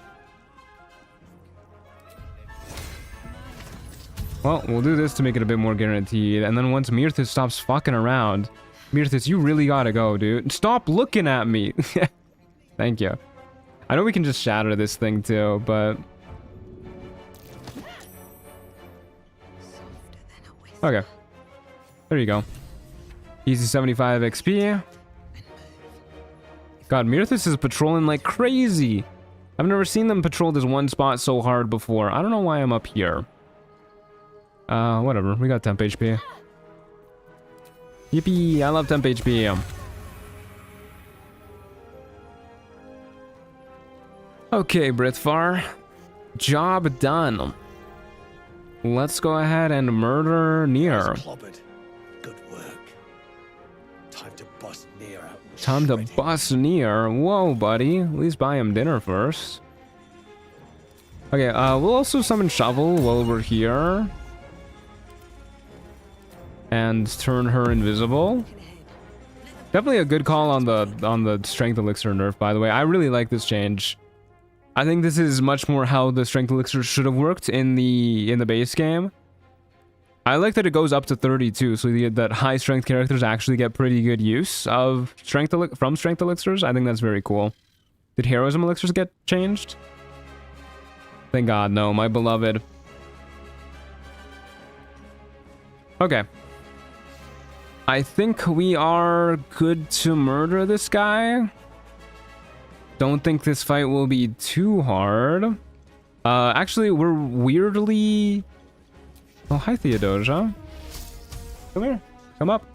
Sorry, my little baby cat just woke up and she wants attention. Come here. Yeah, hold up. Before we murder Nere, Theodosia needs to say something to the people. Theodosia, the people are here. Look. Look here. Oh. Oh, she's coming on my lap. Hi, Theodosia. You're so pretty. Nope, not going on my lap. Alright. She's too cool to be on camera. Yeah. Black little void. So hard to see on the camera. Yes, come here. Come on my lap. Come here. What are you doing? What's your issue, huh? Why don't you want to come cuddle on your dad's lap? Alright, whatever. See you later. She's leaving. She hates me. She actually hates me. She's just teasing me. She's just stretching towards me. Doesn't want to sit on my lap. Okay, let's go ahead and murder Nere. We do have 3 bombs. We're good. Off we go to the races. I feel like I'm forgetting to prep something. She wants to use the exercise bike. I think she gets enough cardio in already. Okay, here we go. Play us some guitar one day. I actually did used to stream myself playing guitar on my Twitch channel. Back when I streamed on Twitch, which was, you know, that was like 2018, 2019. So it was quite a while ago. But I think I have successfully scrubbed any trace of me playing guitar off of the internet for the most part. Maybe I sent a message of me playing guitar in Discord one time on the server. He thinks he's the one with the pet. Yeah, apparently I'm the pet. Okay, I think we're ready to just go in and murder. Maybe we'll actually go ahead and swap elixirs. I don't really want to use an elixir for today. It doesn't seem too necessary, but I'm debating heroism just to make this go by a little bit smoother. We'll save it. Yeah, let's just get murdering people. Hey, fellas. She demanded you acknowledge her existence. She does that all the time.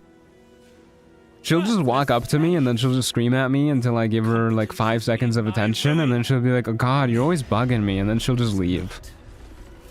Very rude of her.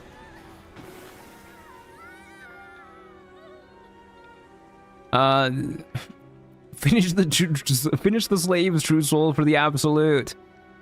Fuck them up. As you say. Kill the slaves.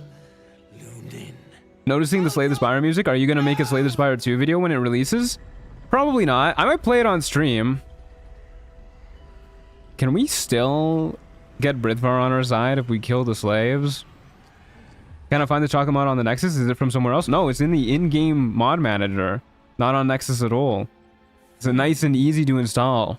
The absolute gave you Creative excuses? Is this on console too, by the way? and this fiasco is how you reward her. Because I know sometimes you can be in the in-game mod manager without being on console.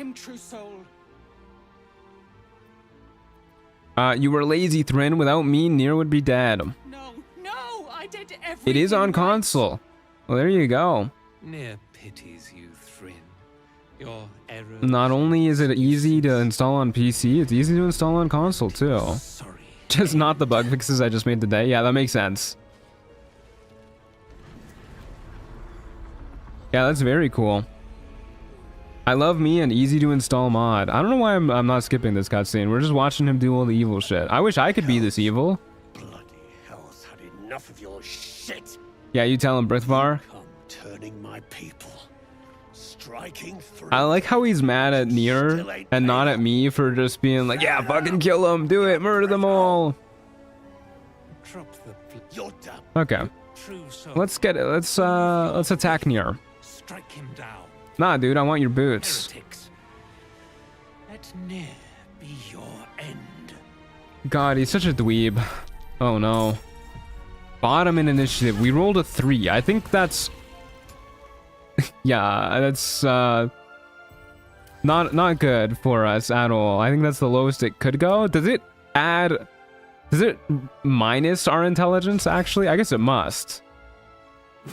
So I think the lowest we can roll is a 2. Yeah, we are going to murder him for his J's.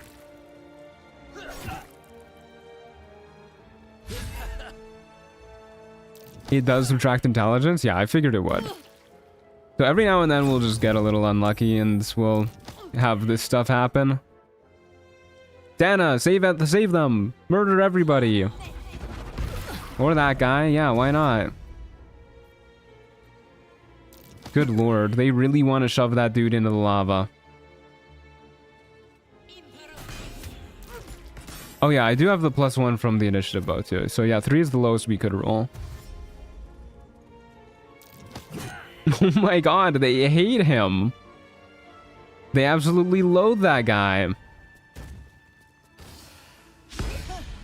Yeah, the warped headband wouldn't be a bad get. Okay, we are quite surrounded, huh? I guess we want to go ahead and do like booming blade stuff. Probably better to boom this guy's blade. Although maybe we want to circle around first. Yeah, probably what we want to do. How do you break coercion again? Ends up on taking any non-psychic damage. So we could like throw a bomb, hit these two, wake Brithvar up, and then damage this guy as well. But then we're taking attacks of opportunity from this dude too. So I think what we're gonna do is just trigger this attack of opportunity, or not. We'll go ahead and Booming Blade Corsair Greymon so that we can just get out without having to worry too much. I'm actually going to turn that off as well. We'll just skedaddle backwards. I guess I probably should have used like Hex or Hexblade's Curse or something. I was thinking maybe we'll use Cloud of Daggers later, so I didn't want to use Hex, but I probably should have used Hexblade's Curse there. Oh well. Maybe next turn. Look at the Farm Realms, turn off. Well, this dude's gonna die. That is a-okay with me. Bud got frightened, poor guy. Don't forget Crown of Madness. Yeah, we have Crown of Madness too. It seems a little less good in a fight like this when our allies and enemies are all kind of equally far apart from each other, so they have just as much odds of hitting an ally. Oh no, he's healing the enemies. Can somebody please hit Elder Brithvar? Thank you.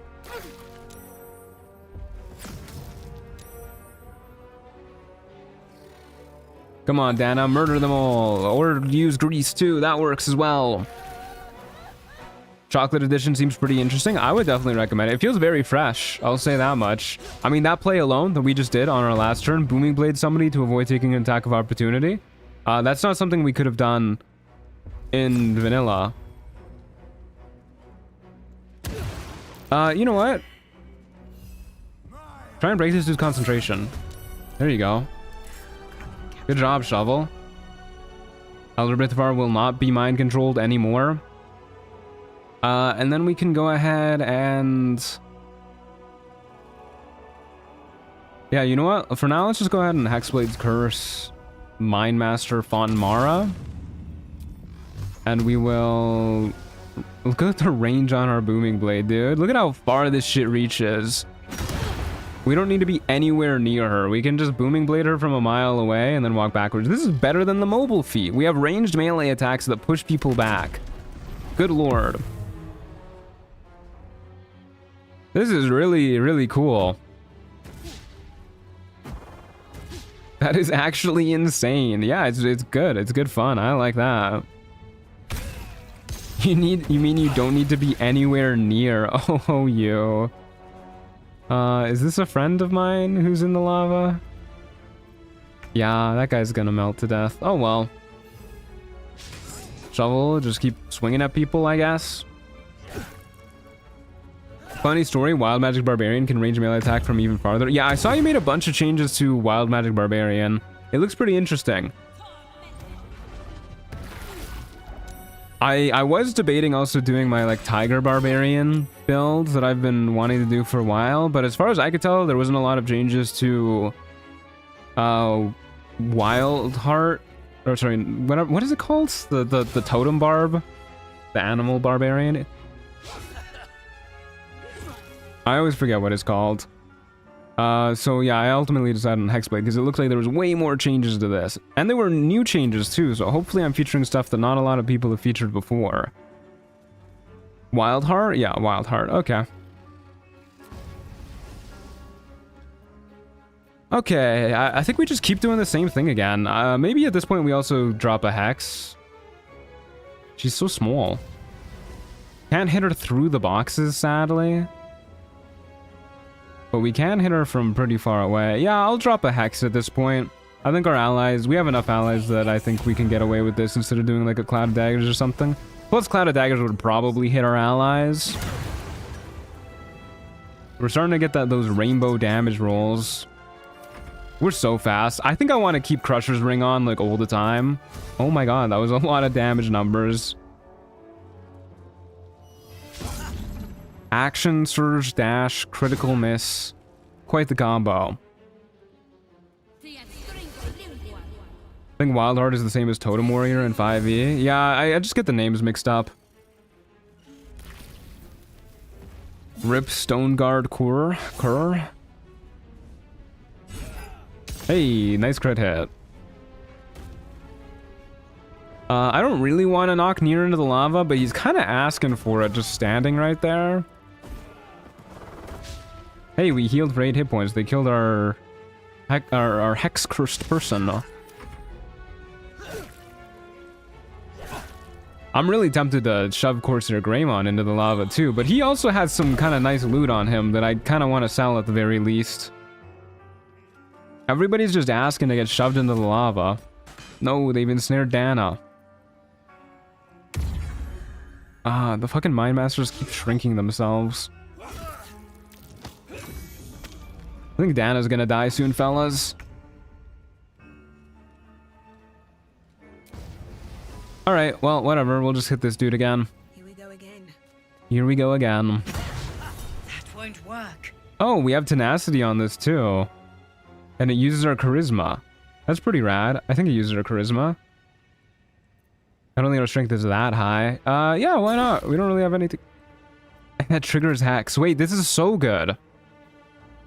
Guaranteed Hex damage. Guaranteed cold damage too. Which means even when we miss, we can proc cold-based effects. Wait, what is that using? Oh, I guess it is... That was... Wait, how much cold damage was that? 2 cold damage? I don't know what's going on here. What is tenacity different? Tenacity must be different. How does this work? What is going on here? It's a portion of your weapon damage. I see. So it rolls your weapon damage and then divides it by 3, and then that's how much tenacity does? That's pretty cool. Yeah, that's pretty nice. Okay, I guess we also have this to just dash away if we don't want to be like anywhere near line of sight.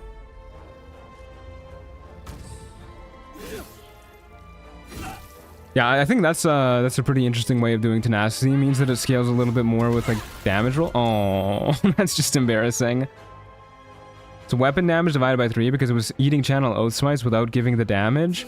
It wouldn't work properly without something like that. Oh, that's interesting. So it's like a required change.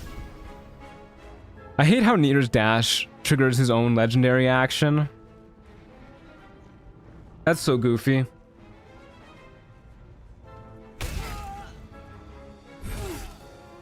Dang, Drawer is getting messed up. Corsair Greymoon died in a very lootable spot, which is quite nice. Okay, so just Drawer and Nere next. I think Drawer is gonna die to Thud. Very apt name for Thud, by the way. And then we'll just let all of our buddies die to Nere, and we'll just sit over here, I guess. Not a lot of point in attacking Nere because he's got his legendary actions up, and I'd just rather not deal with that.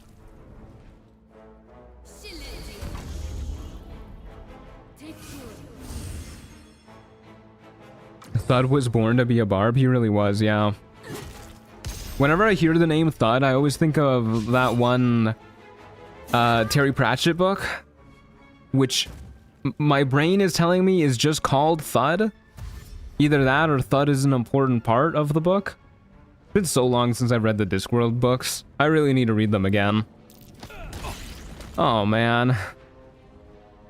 Thud, that is not very impressive. Why did Thud just give up on killing Drawer? Like, he was literally about to kill him. Now they're just gonna all die to Nere. Okay, well, Drawer's just shooting the floor now. Okay, I guess I'll go kill Drawer. Somehow. Somebody's gotta kill Drawer. Doesn't look like anybody else is going to. We'll double dash to get there. Such a speedy lady. Oh my god, look at her go. She even climbs like a fucking Wolverine. Don't want to steal the javelin and get everybody pissed at me. Mirth is still patrolling that one spot, by the way. Gotta make sure nobody gets that scrying eye, I guess. Even though the scrying eye is already gone.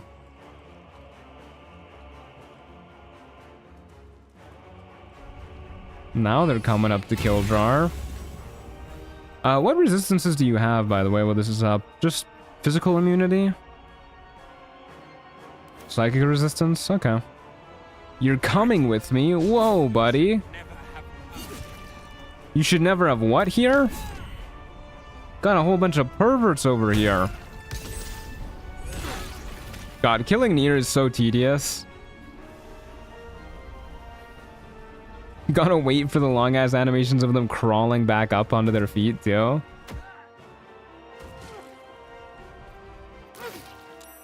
How is Dana still alive? That's a miracle.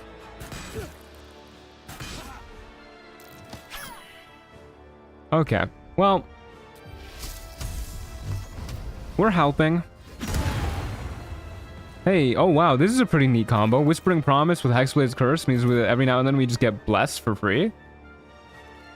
Okay, well, I'm gonna get on the ground floor so that Stone Guard Orgarth here doesn't hit him with a range attack and then knock us backwards. I usually hold person his ass so he doesn't get his fuck ass legendary. I get that, yeah, I mean, his wisdom's kind of garbage. If we had old person, I'd probably do that too, but alas. It's not even like a hard legendary action to deal with, it's just tedious. and really slow going when you have NPCs here with you. It's really funny that Knowles and Sawagan have the same animation of getting unprone, but has way less frames than every other animation for some reason. That's pretty interesting. Like, Nere's not a hard fight because he doesn't have proficiency with his weapon. He has a +5 modifier because he just straight up doesn't have proficiency with this shit. So, like, he's really not hard to kill. He's not good at doing anything, but the NPCs just throw themselves against him. Really? Yeah, Nere's a really weird guy. He also is muscular. I like bringing this up every time we fight him. Why is he muscular? This guy? He has 17 strength. Really? What's going on there? The Minotaurs are muscular. And so is Nere. And so is Sovereign Glut. Have you done the babysitter run where you have 3 companions with the auto combat mod running on them? No, I can't say I have. That sounds like it would be torture for me. Literally just going pointy end goes into the other guy, right? Yeah, pretty much what he's doing. And it works for him because these guys are completely brain dead. Oh, hey, we can actually deal damage to him this turn. Well, you know what that means.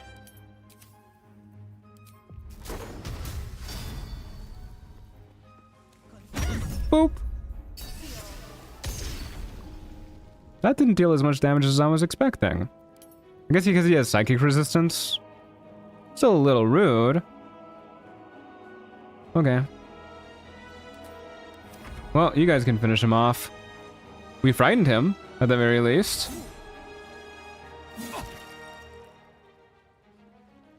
You could play a life cleric for a babysitter run, it would be sick.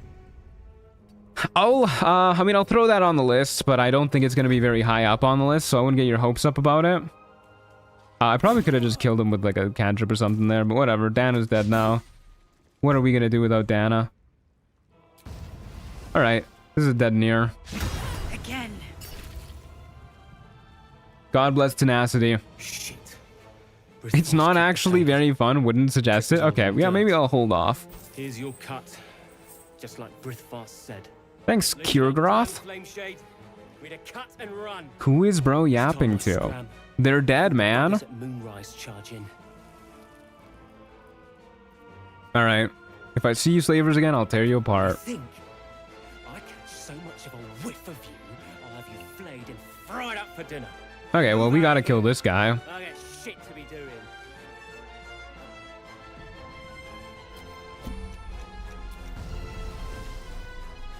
Sorry, dude. Like, you can't be saying that shit. Why didn't that knock him back? Hello? Hello? Oh, man. What the hell? I was robbed. What the helly? Okay, well, what am I doing now? I mean, I guess we can just go... What are my odds of shoving you? 50%? Rudeness equals death sentence? Yeah, pretty much. Guess we just do this. Actually robbed. Sometimes it doesn't knock back for terrain reasons. It's very annoying. I don't know if the 4.5 meters would make it better. Yeah, I don't know. Whatever, we'll just go up here. I'm not like too worried about these guys, I think. A little rude that they can do that, but you know, that helps. That definitely helps. What am I doing to these guys? We're unfortunately out of spell slots. Probably should have short rested beforehand. I kind of thought we'd just like instantly kill him by shoving him in the lava, and then I forgot this guy existed. That's okay. Whatever, we'll just go ahead and hex you. And I'd rather not just be in melee for no reason, so... Shoot you. And continue to go this way.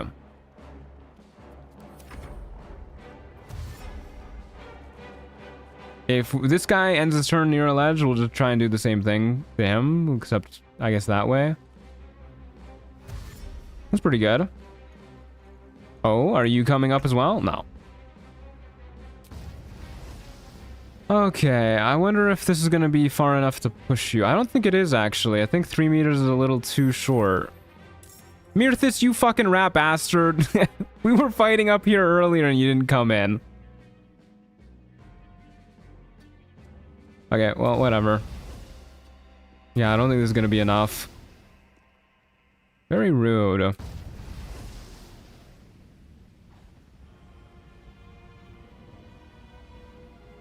Yeah, whatever. We'll just hit you. And we can kite pretty well. I guess we'll just run back here. Better to be in line of sight of one of them than 3 of them. Oh, never mind. Crazy throw. What the hell? That's insane. Mirthis is starting to become your op now. Yeah, I mean, I don't want to kite too far down here because then we're gonna have to fight fucking everybody. I just wanted to kill this guy because he was mean to me, man. I'm pretty pumped with those ranged melee attacks. They look so cool. They do look really cool. Low ground with booming blade. Is such a thing possible? Yeah, whatever. We'll just go ahead and... I don't want to have low ground with booming blade. That sounds sad. We'll just do this. Deal some damage that way, and then... I wonder if I can... Yeah, I can just like walk past this guy and go downstairs. Doesn't mean we get hit by this guy. Means we're a little bit better off on future turns, though. Yeah, sure. We got temp HP.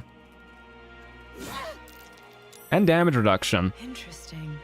The host is dead, but the parasite is still alive. Go ahead, go down this way. Rude. Threw a +1 dagger that time, too. Holy shit, I forgot that they were battle masters. Arrest them.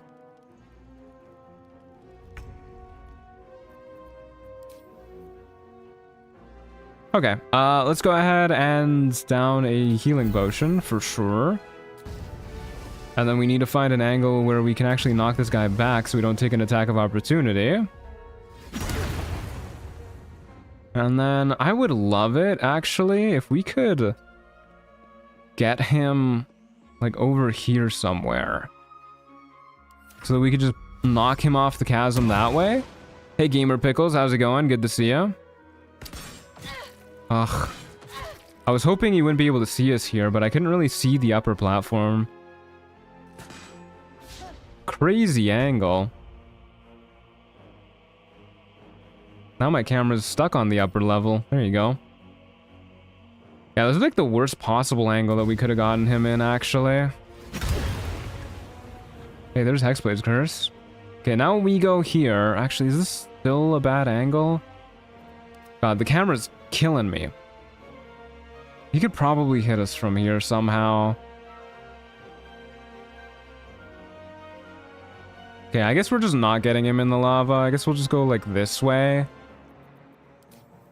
Or sorry, not in the lava, in the chasm. And then we'll go here, heal up. Ow. Rude. Yeah, this is such an awkward spot to be fighting these guys. Oh, this would have been so much easier if he just went in the lava. Might speed potion in a moment here, too. He'll just fire through the floor like the cursed goblin. Yeah, he might. I mean, we want to keep knocking this guy back so that we don't have to deal with his nonsense. Then I'd love to get in melee with you. Somewhere around here so that this guy has a harder time of hitting us. I guess we'll just keep healing up for now. Don't think we need a speed potion quite just yet. Oh my god, I was like, okay, he's out of weapons to throw, so we should be pretty good here. Apparently he can just pick up rocks on the ground and throw them. Okay, that was just straight through the wall. Good lord. Okay, we'll Booming Blade you. And then... Yeah, Booming Blade with pushback is really quite nice. It's helping us out quite a lot here. We could, I guess we just keep healing. We really need to kill one of these guys.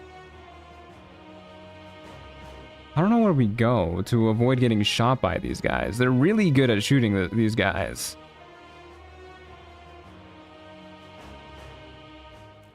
I guess we go up here just so that we at least have high ground, and then they're like a maybe the melee guy doesn't reach us, maybe this guy doesn't reach us.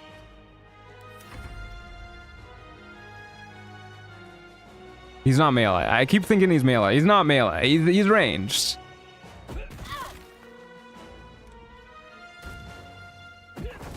Oh my god, dude. Oh, and this guy didn't. He took 1 damage to the booming blade.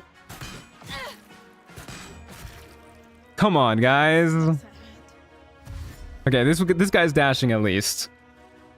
Holy shit. Ah. We need to kill these guys. We need to heal up too. Probably just throw a bomb like right here.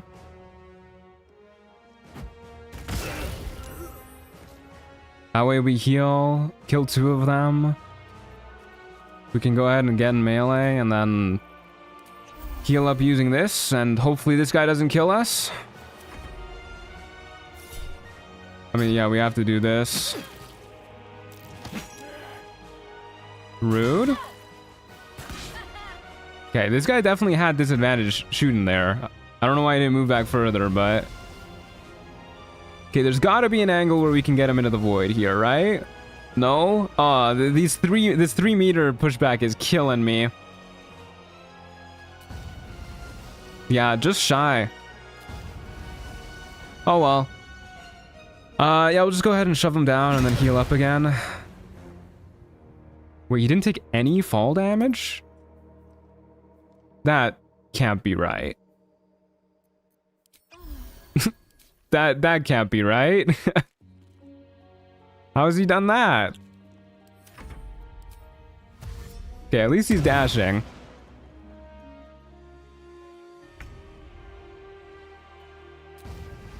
Okay. Oh, look at this. Long range booming blade. Oh, fuck me. Really wanted to hit that attack. Long range booming blade through the wall, huh? Save our reaction for a opportunity attack. He must have done a superhero landing. Yeah, he must have. Good lord. That fight was so much harder than it needed to be. Can't believe we almost died to these losers. All because that one guy didn't get shoved into the lava like he said he was gonna do. I hope it was worth it, Kiergrath. Thanks for the 600 gold, nerd. Okay, well, we made it out A-okay. We got a little bit more XP for that too. 600 gold is always really helpful, and look at all these corpses we have to loot with nobody to tell us otherwise. Yeah, don't really care about that. We'll also go ahead and grab Nere's corpse in case we decide to do all that with the Myconid, which we very well might. I mean, we got good reason to kill all the Dwergar now. That one guy was really rude to us. Clearly we need Call the Weak. Call the Weak would have helped us out a decent chunk in that fight. Let's go ahead and grab Corsair Greymoon stuff. And don't think we care about anybody else's loot. Yeah. Okay, so my usual strategy isn't going to be as useful against... Wait a second, can we even make this jump? Oh, fuck me. We can't make this jump without actual strength elixirs. How the hell do people normally get over there? Gotta go up here, right? Yeah. Alright. Thanks, camera. God, I got so used to like only going that route. My sad little legs. Oh yeah, Nere's boots have Misty Step. I totally forgot about that. You're so right. You're so right. You're so right. All right, let's go ahead and just Misty Step across. We grab our Splint Mold Heavy. I wonder if Nere's boots are the intended solution. Well, isn't there like levers over here that you can move shit with to get across something, or you like can go up here and then jump across really easy? I don't know. I don't know. There's ways across. I think there are like 8 intended solutions. Yeah, there's a lot of things to do. Okay, we got our waypoint. This is the medium mold. Yeah, we definitely need that. I still don't think these guys are gonna be too hard. We could also just go up and... No, we can't. I was gonna say we could sneak up and grab it because their vision cones weren't there yet, but I think we were just too far away. Can I even jump up here? I don't think I can jump up there with this strength elixir. Go ahead and check. I do definitely like that the strength elixirs are actually better for strength characters now. But man, not having really good hops whenever I want is kind of sad. Let's see if we have a glorious vaulting potion. We do. Okay, so probably just use this here. And then swap back to these real quick. We'll just go ahead and jump right up here. And then it should still be a decently easy fight. I don't remember if these guys can actually shove. I'm a little worried that one of them is going to shove me into the void. Well, let's see if we can go ahead and sneak. Maybe we can sneak up to this one and then... No, I can't Booming Blade you off. I feel like we're just shy of being able to Booming Blade people off of cliffs. Well, what we could do then... We can just drop a cloud of daggers and damage these guys the old-fashioned way. These guys can be kind of scary if you don't just kill them with gravity magic. If you learn how to fly, you'd be chilling. I would be. Yeah, we can go ahead and do that real quick. Oh, I should have, fuck me, I should have casted False Life. Whoops. I wonder if they're definitely gonna get pissed off if I cast it right here. We can just try this. Or we can... Actually, it might be better to fight them not up here if we're not going to really be able to push them off. If I knew for sure whether or not these guys could push me, I would feel a little bit more comfortable fighting up here. But maybe I'll go like right here. We'll drop a cloud of daggers and wait for them to come like a little more this way. Seems like a decent enough idea to me. We do get a surprise round too. Let's go ahead and Hexblade's Curse this dude. And then we'll go ahead and pass our turn. Why not use Sussy Flowers? Because then I have to go grab Sussy Flowers. They're far away. Then I have to carry them with me, walk all the way over here. Yeah, okay, let's just go ahead and... Yeah, I'll just go ahead and whack these guys. They have psychic resistance too, right? Yeah, they do. Yeah, they got such high EC. No reason to not tenacity there. Then I think this is like a little bit of an awkward angle for them to shove us if that's what they want to do, and we can actually still jump down if need be. So let's see how this works out for us. Damn, you can hit that angle? NPCs always be getting the craziest angles. Yeah, we do have missile snaring too, so range guys really aren't too scary. Okay, please don't shove me. That's all I ask.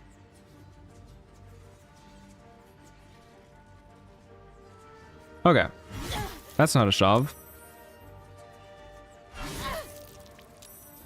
They do hit real hard though. Okay, I don't think I'm going to be able to Booming Blade you this way even if I wanted to. Oh, that was with favorable beginnings too, that other attack.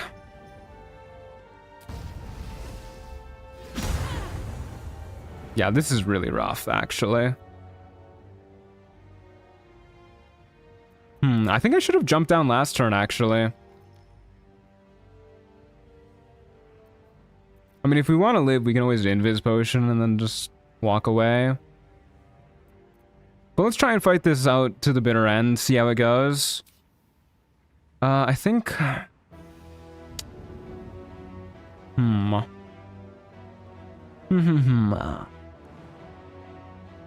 Shove? Yeah, let me just shove him backwards, and then he'll just walk right back up to me next turn. We're not gonna have an angle where we can shove him into the lava here. Even if we go... maybe, actually, maybe if we go over here.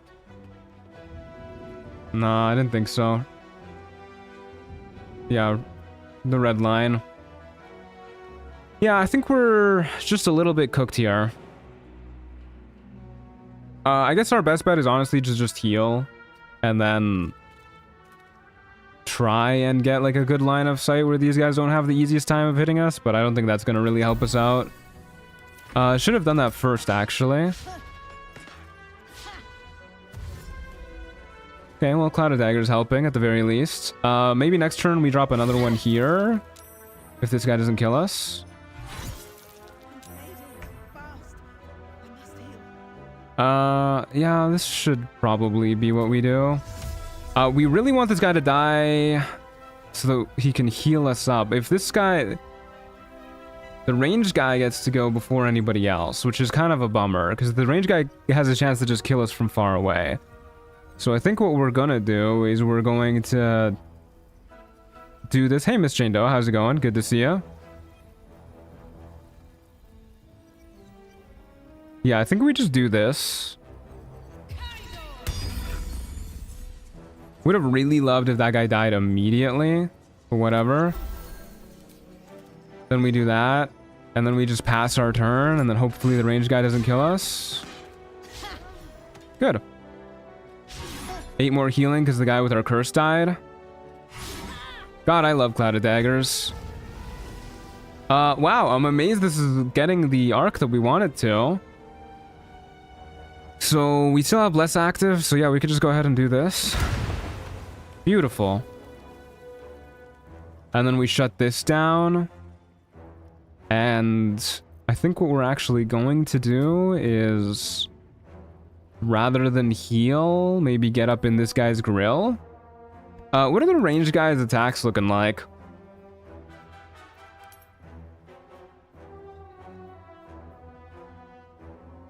Is this the ranged guy?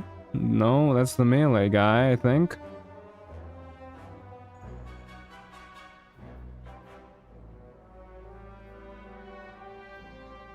Where's the ranged guy at? There you go. They have a +4 to hit.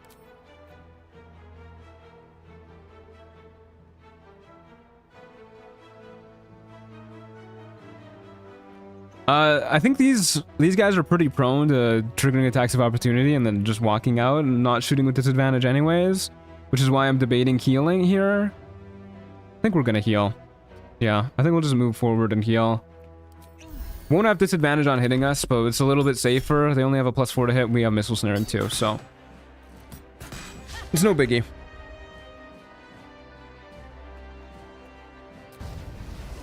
Can't you put healing potions and Cloud of Daggers for heals? Yeah, you can. I generally like adhering to the action economy, though. I think the game is just more fun when you actually, you know, if something generally requires a bonus action, use a bonus action to do it.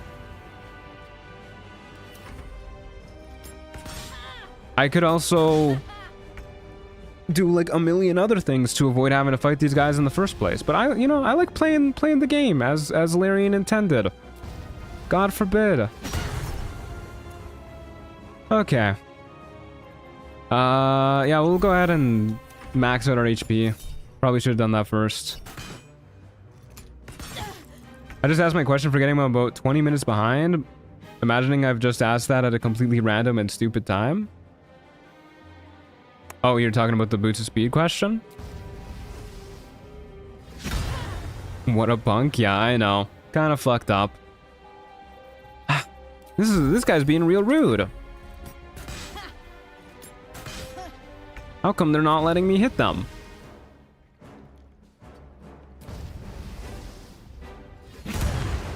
There you go. Thank you. Okay, well, I think this fight was actually, I mean, that went pretty good. I liked that fight. Been a while since I fought these guys regularly, but it was kind of fun to have like a reasonably difficult fight that we just stick in, despite being slightly worried that we might lose and winning anyways. I think that was pretty well played for the most part. Cloud of Dagger's my goat. And then, yeah, the range guys just don't really matter. Although they do take ages to kill.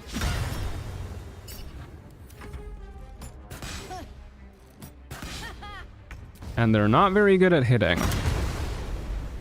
Hey, we got our X-Blaze Curse triggering. Okay, easy enough fight. We did unfortunately have to use more healing potions. I guess we'll probably end up taking a long rest before we fight. Oh no, I don't want to hit the history check. Probably gonna take a long rest before we have to fight Grim, just in case we need our spell slots to kill some methods or some such. Remember temp HP? Yeah, but we're gonna take a long rest before we fight Grim, so there's no real point in using it now. Damn it, it's immune to cold damage. Okay, give me my great club. Try being immune to this, loser. There's no downside to taking a long rest? Yep, that's correct.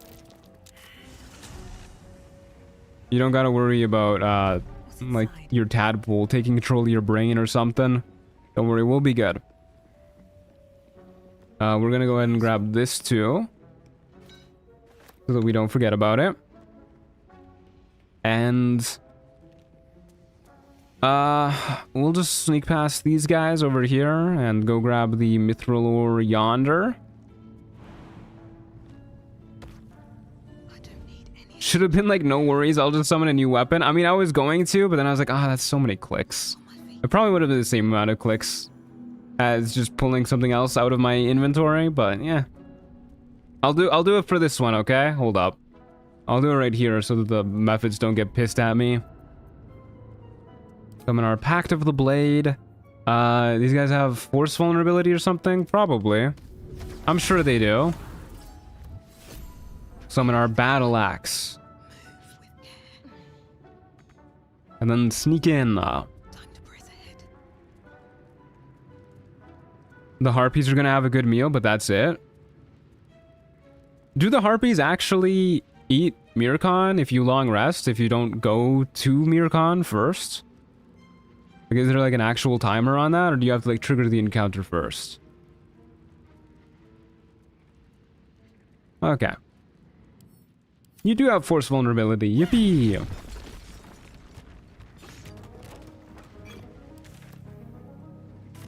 Alrighty. He dies if you long rest too much. If you trigger the encounter, you have a timer running. Okay, that's what I thought. So it's not like a real timer. You just have to trigger it and then the timer starts, which is like, eh, whatever. If you take on the Goblin Camp, Mircon will die? Yeah, that too. Alrighty, yeah, let's go ahead and take a short rest, or sorry, a long rest here. Maybe we can get Scratch's ball as well. Oh, hey, Volo, how's it going? Good to see you, buddy. Quite the cozy setup you've got here. Quite the cozy setup you have here. You have here, not you got here. And reviewing the Druid house. Yeah, we'll probably go for the invisibility seeing eye. On the Sword Coast. I've killed a Mind Flayer. Aboard a Nautiloid. Have you noticed any residual? I have a parasite. Take a look, brother. Examine me, find out for yourself. Dear sweet gods. Me after examining Victoria Wonka? God, even she looks shocked. Can you help me? Nobody can. Give me 15 XP. That's pretty good. Alright, off to bed we go. Ice pick, ice pick, ice pick. Not yet. Give it a moment. I love being able to skip my Dream Visitor dialogue. Not that I wouldn't want to stare at this beauty. But you're looking for solutions, I'm done seeking solutions. I've accepted it. I'm gonna turn into a gith. Not a gith. A gake. Wrong word. I wish I could turn into a gith. That would be probably much less traumatizing. How do you know so much about these tadpoles? A little suspicious. Don't trust you. You're gonna lose your homophobia or whatever it's called? I mean, we'll just have like homophobia upgraded because he's just gonna replace. I think he's probably gonna replace our already blue eye with another blue eye, so I think we'll be okay. Where did my safeguard shield go? Thank you. Okay. Well, let's go ahead and talk to Volo again. Get all this out of the way. Quite the cozy setup you have. Thank you.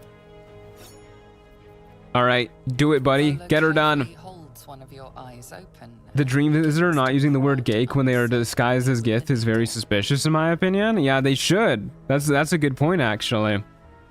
All right, you can do it, Volo. I finally understand what you mean by homophobia in the eyes. I've never been here for character creation before.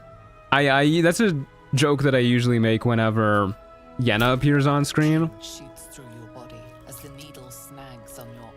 But it's a reference to a... I think it's like a tweet. It's either like a tweet or like a Tumblr post about a cat with two different colored eyes. Gotta bail. See ya. Thanks for being here, Flare. Flare? What did I say? Flail? Thanks for being here, Flare. I hope you have a good day. Alright, Volo. Get her done. We're not skipping this cutscene, by the way.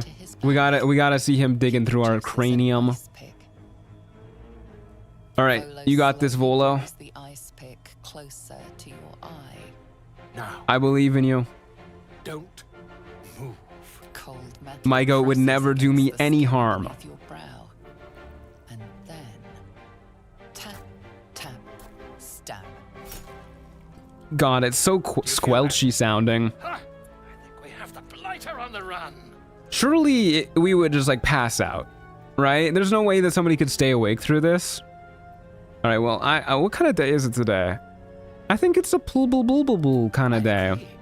It's a feisty critter. He agrees. Volo tears the pick from your brain with a violent jerk. Your eye plops down into the mud. Drat. Drat. He pauses. Hello, Volo. He's so funny. Recoils slightly as it sinks into the mud. All right. Cosmetic damage. I can't seem to see through one of my eyes. Hi. Take this. Thank you. All right. I think our eyes are still like the same colors, pretty much. Still have one blue one, one brown one. Yeah, honestly, there's like no difference to our eye color. I couldn't tell you. Oh my god. I could not tell you the difference between this and earlier. Look at him fucking booking it. He is going. Absolutely stone-faced. He is out of here. See you later, dude. Gone. I can't remember what the hag eyes give you since everyone is using the one from Volo. I don't remember what the hag eye gives you either, actually, now that you mention it. I think it's like a bonus to intimidation or something. Okay. Unfortunately, Scratch still doesn't want to give me his ball. We'll give him a pet, though, at the very least. Good boy, Scratch. May I ask, what exactly is Chocolate Edition? I never understood. You can go ahead and do !chocolate for a brief description. Advantage on Intimidation and disadvantage on attacks against tags? Yeah, that makes sense. I mean, advantage on Intimidation is pretty good, to be real with you. If I'm being frank. Alright, let's go ahead and summon our flail again, because if a method actually does come up here, the cold damage is going to be pretty nice. Make sure to re-equip our safeguard shield, because that unequips our shield, which is very rude. This must be the forge. Well, let's go ahead and get a forging. +1 to intimidation. Okay, that sounds more like what I remember. Advantage on intimidation sounds really good.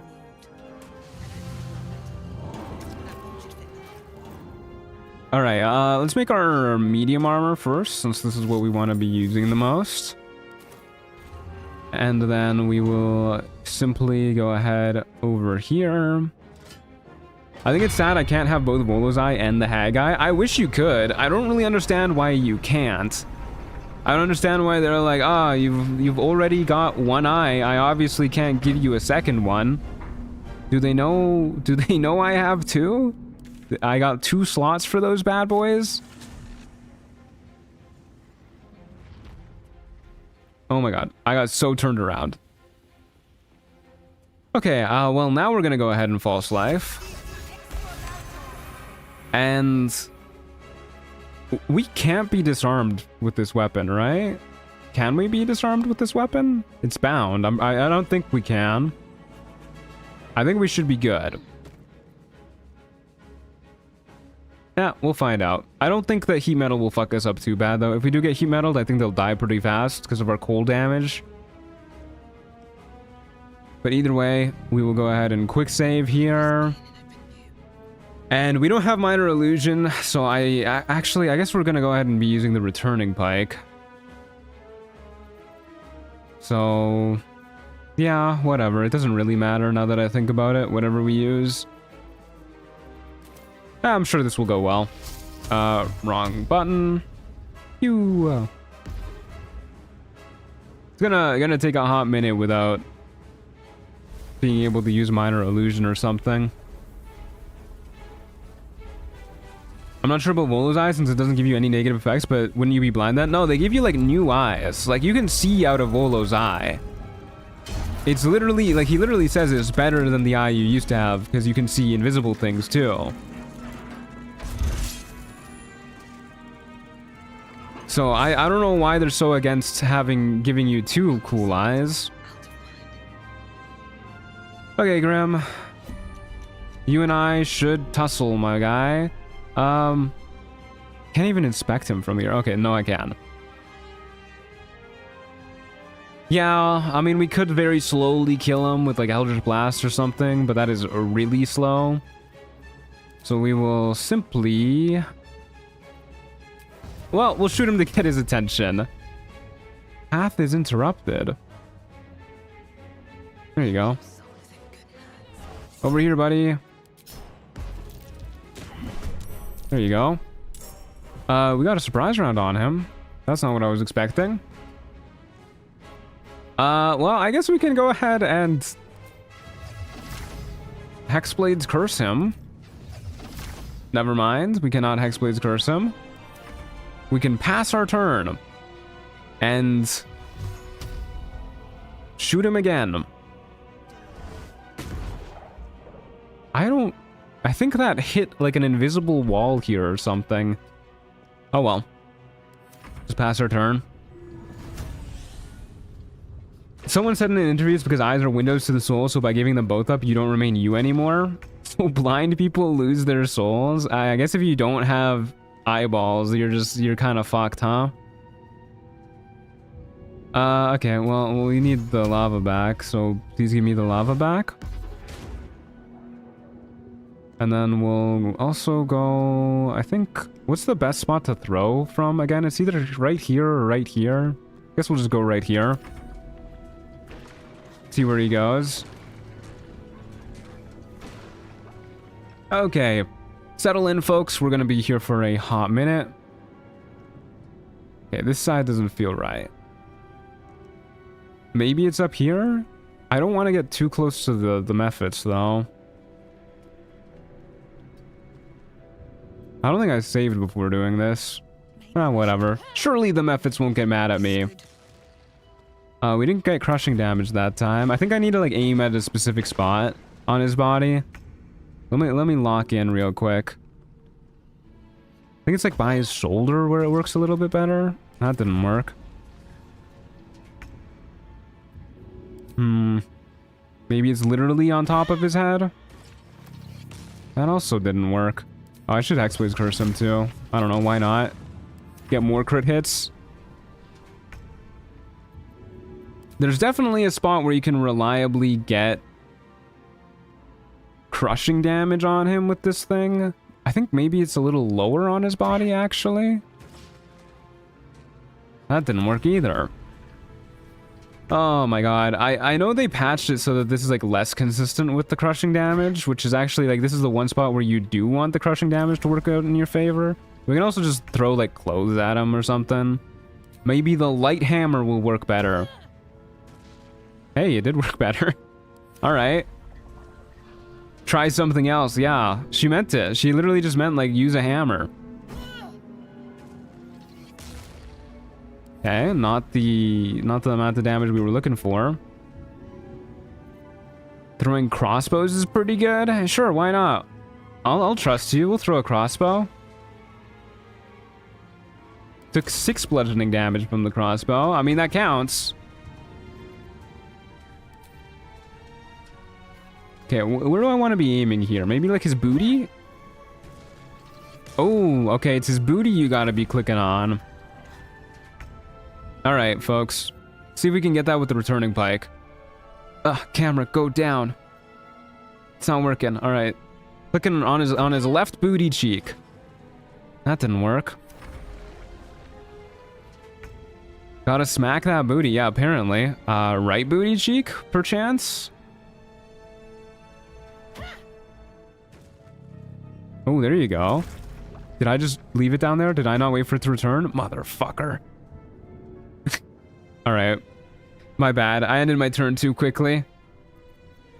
Okay, well now we're gonna be here for a while. Because we're gonna run out of stuff and I'm gonna have to do... Oh my god, I'm gonna have to do Eldritch Blast or something. Wait, can I do this with packed weapons? Can I like summon a weapon and then throw it down and then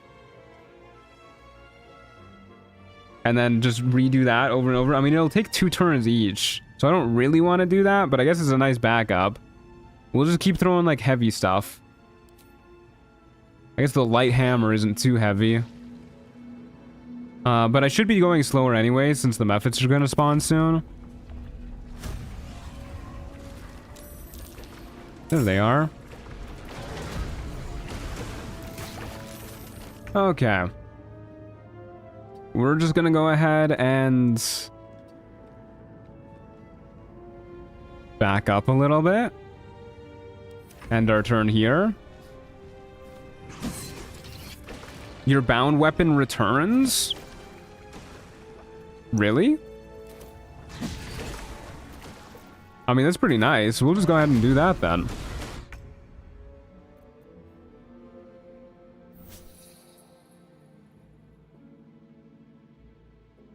Are you sure it does? I mean, it doesn't say it does. I'll trust you. What's the heaviest thing we can summon? Probably a greatsword.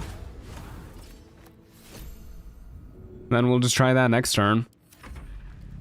What did you end up choosing for your level 4 feat? So you actually get a level 2 feat as well when you're playing Chocolate Edition. Our first feat was Spell Sniper.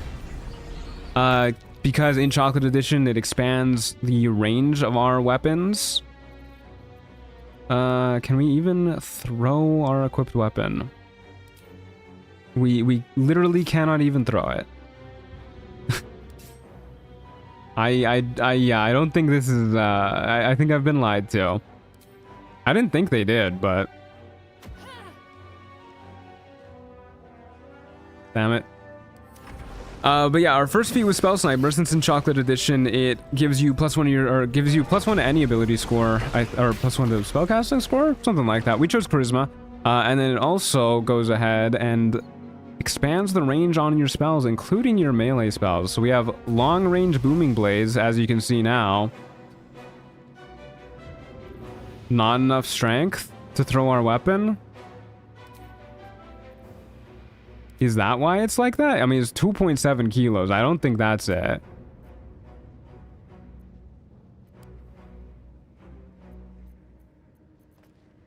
Well, maybe that is it. No, but we can throw the Great Axe. I don't know. I think people are just lying. People are just making shit up. On the internet? I know. Shocking. Oh, whatever. We'll wait for Grim to move to a spot where we can actually hit him. Oh, God. I wish the returning pike actually always returned. He keeps juking out of the way. Not very cash money of him. You know what we can do, actually, now that I think about it? Is he just gonna stand in this cloud of daggers if we throw it here?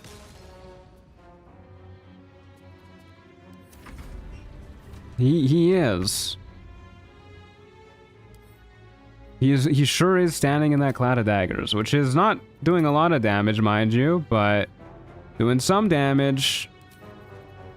It is doing some damage. Okay, and then we'll just keep hucking shit at him.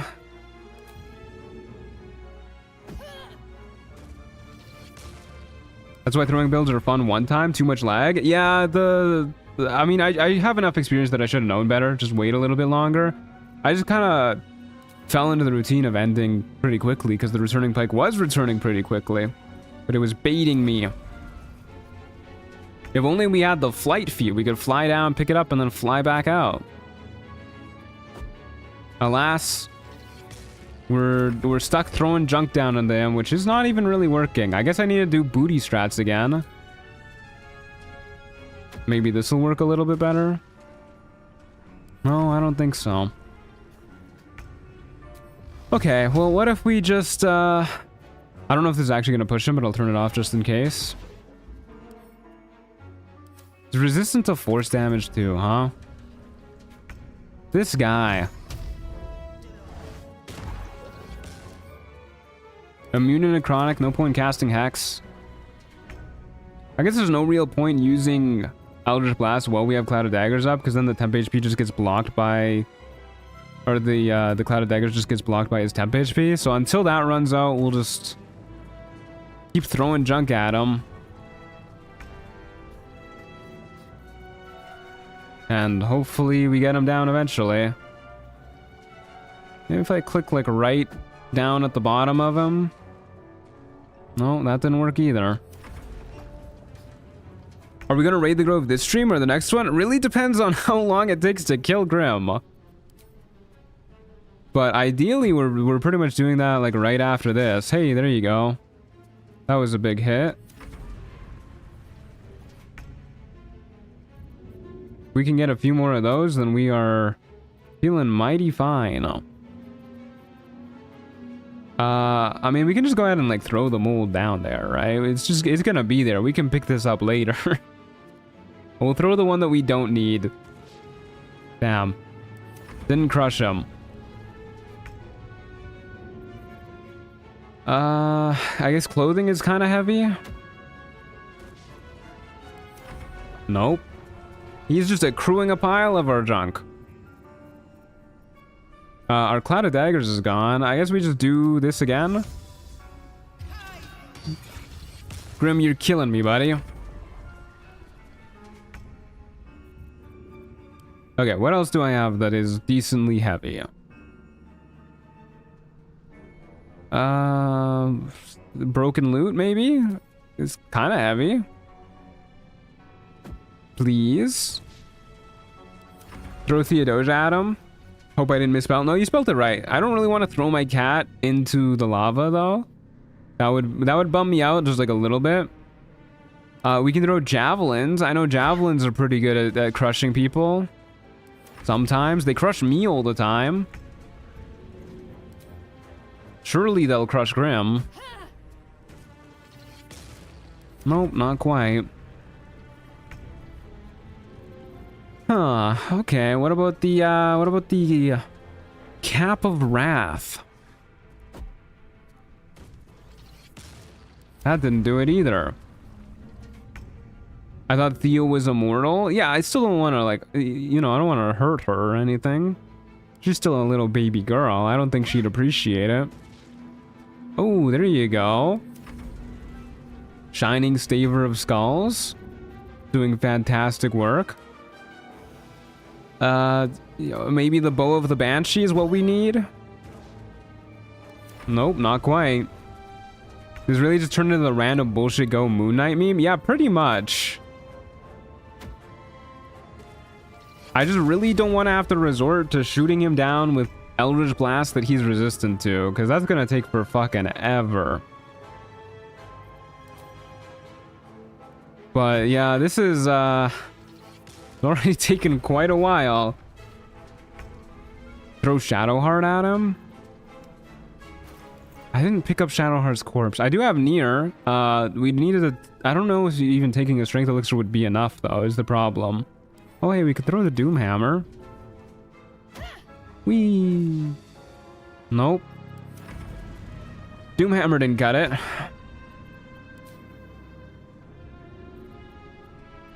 Would it take longer than the throw menu? You know, that's a good question. We're not gonna have to put up with the throw menu for much longer, at the very least. We're running out of stuff to throw. Throw some short swords. They're probably heavy enough to deal crushing damage, maybe. Hard to know because it's so inconsistent. Oh, the Blazer of Benevolence is actually quite heavy. But it still did not work. What combat round is it? 47. We're going on. Taking a little while. Can we throw the Spider Lyre?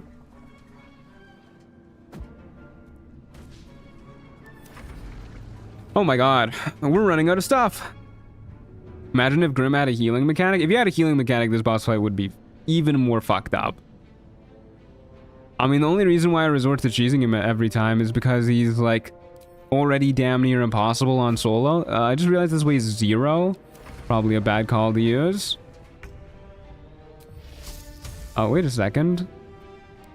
We have a shovel. We have a hammer, just a regular hammer. That's got to hit harder than a light hammer. Nope. Look at the pile underneath his feet, too. Jesus Christ. One damage. Is this faster? I don't know if this is faster. 4 damage. This is probably faster. Let's be real. Yeah, his legendary action gives him temp HP every time it triggers, but it's not healing. And it also goes away at the start of the turn of whoever triggered it, I believe. So it's not like too bad. Oh, I'm so sad I lost my returning pike. The returning pike did not return. 1 damage means we're rolling either a 2 or a 1 too. So these are some unfortunate damage rolls combined with damage resistance. Yeah, this fight goes much quicker if you have minor illusion. Or returning pike or anything. I don't want to be here for another 174 combat rounds. We did just get like 3 crit misses. What's your resistance? Okay, you're immune to lightning damage. Will the pike be melted by the lava? No. Was that 4 crit misses in a row? The pike, all the items are fine. They don't care about the lava. They are totally a-okay with the lava. The lava doesn't really do anything, to be honest with you, other than to you. The throwing stuff with him is so weird. I've noticed that it seems to do different damage throwing the same item depending on where and the target arc on him. Yeah, it's really inconsistent. Hey, we got a crit hit. That's pretty nice. We have a shovel in our inventory. I wonder if we can just go ahead and throw that, actually. I'll just, oh, we do have 2 low strength to throw some of these items. Or something. I don't know. Oh, it's because we don't have an action. That's what's going on. No, this one's too heavy. If we can get, like, 1 more crushing hit, there you go. That makes me feel so much better about this. Okay. We still have a few more shoes. Maybe it does less damage to his higher body parts. Grim is pretty tall. I honestly have no idea. I think you want to hit his higher body parts, because then the crushing damage has like more distance to fall. But I'm not really sure. Maybe you want to like just barely nick the front of him. Yeah, that seemed to work. That was 34 damage that time. Homely clothes weigh 1 kilo. I think it also depends on like the... Okay, maybe it's like the front of him. That seems to be doing pretty good.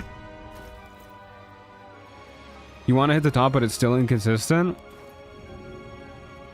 I think the front of him is working pretty nicely. Yeah, that there you go. We found the pixel. We found the pixel. Oh my god, it took forever. Okay, cauldron, dude. Get fucking killed with a cauldron. Wait a second. So you actually got to be careful about killing him with crushing damage. Because if you do, you don't get XP. So we're just gonna actually slow down here. I got too lost in the sauce. At least we found the pixel eventually, but oh my god, dude. That was super tedious. It was weird that it was working with us like clicking on his back at first, and then it stopped working, and now we had to click on the front. But oh well, we got it done. I think I just shot... We shot the leather boots that are on top of him instead of him. Oh my god. He's got armor made out of leather boots. Good lord. Okay, well, as long as we're hitting for like 2 damage at a time, 10 more hits, whatever, it doesn't really matter. Definitely one of the grim fights of all time, yeah. Literally just because I was too impatient to wait for the returning pike to return properly too. Oh well. We got her done eventually. I mean, we're still not quite done, but we're basically done. Probably, hopefully. Maybe if we can hit attacks. Please don't give me another like 4 million misses in a row. There you go. 4 damage is nice. 3 more of those and we're done. Bro is wearing adamantine leather armor. Yeah, how come the leather armor when we shoot it takes 0 damage? But when it's on us, we're still taking damage. There you go. Forgot about Call of the Week. Call of the Week coming in clutch there too. Okay. Yippee. We did it. We have conquered Grim. That took forever. Look at this tower of junk we've thrown at him. Some of these did 0 damage to him. Some of them did like 34. Couldn't tell you the difference. Okay. Let's go ahead and the returning pike has at last returned to us. Finally doing its job. Mountain of boots. Yeah. Watch them like fall down on me while I'm picking them up, and then we take crushing damage and just instantly die. I'm gonna go ahead and save actually. That feels prophetic to me. Need console for that area loot? Yeah, seriously. Okay. We've done it. Good lord. I don't really care about picking up everything there. That's good enough. We got the important stuff. Use our mold ejection lever. Oh, wait a second. We haven't even hit it with the forge lever yet. Do you need the lava to be out when you hit it with the forge lever, or do you just need to summon the lava and then hit it? And then it's good? Yeah, okay. There's our adamantine scale mail. Very nice. 16 AC reduces all incoming damage by 1. When a melee attacker hits us, they get sent reeling for 2 turns, making them less likely to hit us, and we have crit immunity as well. So it's basically all that for a little bit of damage reduction plus 1 to our AC, which is, you know, doesn't seem that good, but it is quite good. And it looks fly as fuck too. Does look fly as fuck. I wish the pants didn't look like that. We'll keep this outfit on. And then we'll also, while we're here, I still think we might eventually go ahead and get heavy armor proficiency, because it just seems so good. So we'll go ahead and throw in another piece of mithril ore. Hit the old mold ejection lever. And plop in our heavy armor mold. Yeah, we do get 3 damage reduction with false life up. And if we get heavy armor, eventually we'll get even more. And I like the sounds of that. Yes, indeed I do. Okay. Bring out the lava.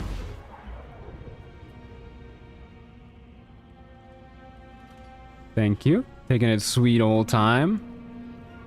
And then hit the forge lever. Started taking Minor Illusion just for this fight. Honestly, usually it's not that bad without Minor Illusion. You just need to not end your turn before the returning pike returns. But I am a silly Billy. Either way, we got ourselves some Adamantine Splint. Pretty good armor. 18 AC, reduces all incoming damage by 2, sends people reeling for 3 turns. Basically just mogs the Adamantine Scale Mail in every way. But, you know, that makes sense. It's heavy armor. And we are most of the way through level 4 too, which is pretty nice. So now we are going to... What are we gonna do? I did say I wanted to raid the Grove, but I'm actually thinking maybe I want to hit level 5 before that. So maybe what we'll do real quick is we'll go on a little XP run. And we're going to try our darndest to convince... I guess we'll try our darndest to convince the Githyanki to give us some free XP, but... I don't know, my strategy, what I like to do with those guys is use an Elixir of Vigilance, and then talk to them, and then if we fail, we can just run away.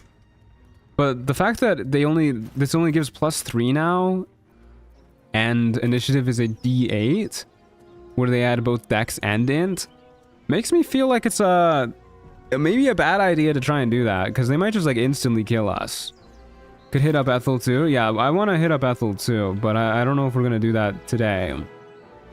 We'll see if we have time.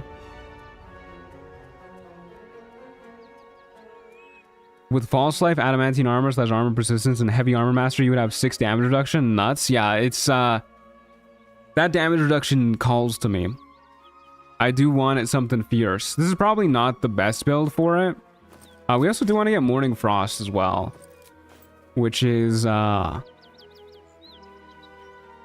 don't know if we're gonna be doing that at level 4. The spectator fight can be a little awkward when you're low level as a solo character. Can be quite spooky actually. Oops, sorry. My bad. Either way, let's go save Counselor Floric real quick. Hit him with the old Dolor. Do you only have any other mods?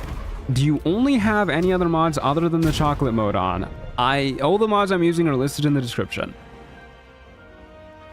Oh, right. I don't think we can use a strength elixir for this. I mean, I guess I'll try. Oh, we can. Yippee, 12 strength is enough. Who would have thought? Oh dear. Oh, you are vulnerable to force. Okay. Oh dear. There you go.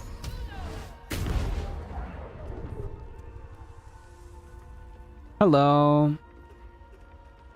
You could bring along an unpaid intern. I'm guessing she's still alive though. I don't really like to do cheeses like that. Assuming you mean the whole Arabella trick where you just get her to do everything. Oh. She keeps doing that in every run. Or you just get Arabella to tag along and murder everybody for you. I generally try to keep my runs pretty cheese light. Hey, Counselor Floric, how's it going? Fresh air. I don't mind cheesing Grim because he feels like honestly nigh impossible for like 99% of solo builds. But if I think a fight is doable, I'll try and avoid to cheese it. Thank you, Counselor Floric. I will totally rescue him. 100%. You should go give me something to help with that. Thank you. Cheese light but chocolate heavy? Exactly. I guess we'll go ahead and grab... I don't know, none of these items really speak to me. I guess the Spell Sparkler is probably just the best. And then we'll go ahead and, yeah, talk to some Githyanki and see how it goes. And hopefully they don't just, like, instantly murder me. There is a very real chance that if even one of them goes before us, we'll just instantly die. But we will try and avoid having that happen. Go ahead and throw on our Safeguard Shield, too. 20 AC is pretty nice. We'll slam down our Vigilance Elixir. Thank you. Spell Sparkle or offhand until Morning Frost? I mean, we could. But I think I'd rather just have the extra AC until we get like a really good combo popping off, because lightning charges aren't that good, I don't think. Maybe we'll use it, we'll do that before we go talk to like Pool Drip the Zealous, because I'm pretty sure those guys are always wet. And then lightning charges are worth a bit more. Yeah, I understand. There's Get the Yankee here. Facing that lot would be suicide, at least for now. Little jump scare when your tab talks. Okay. Let's go ahead and we have this active. Top up our HP a little bit. We have our Vigilance Elixir active. We'll do a quick save and go talk to these guys. Hey, fellas. What easy prey you make. Yeah, I get it. I wish Tab talked more. Yeah, me too. Tell me, why shouldn't I run you through this instant?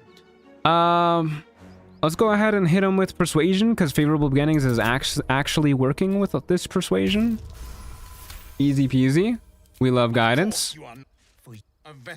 You achieve. Help us find it, and I will leave your blood beneath your skin unspilled. Oh yeah, we do have the artifact, which I think makes this check a little bit harder. Alright,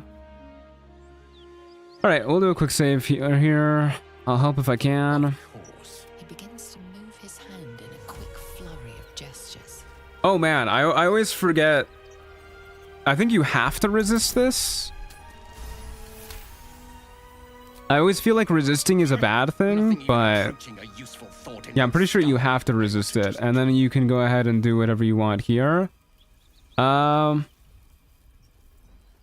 could help if you let me live. Search for this weapon, perhaps.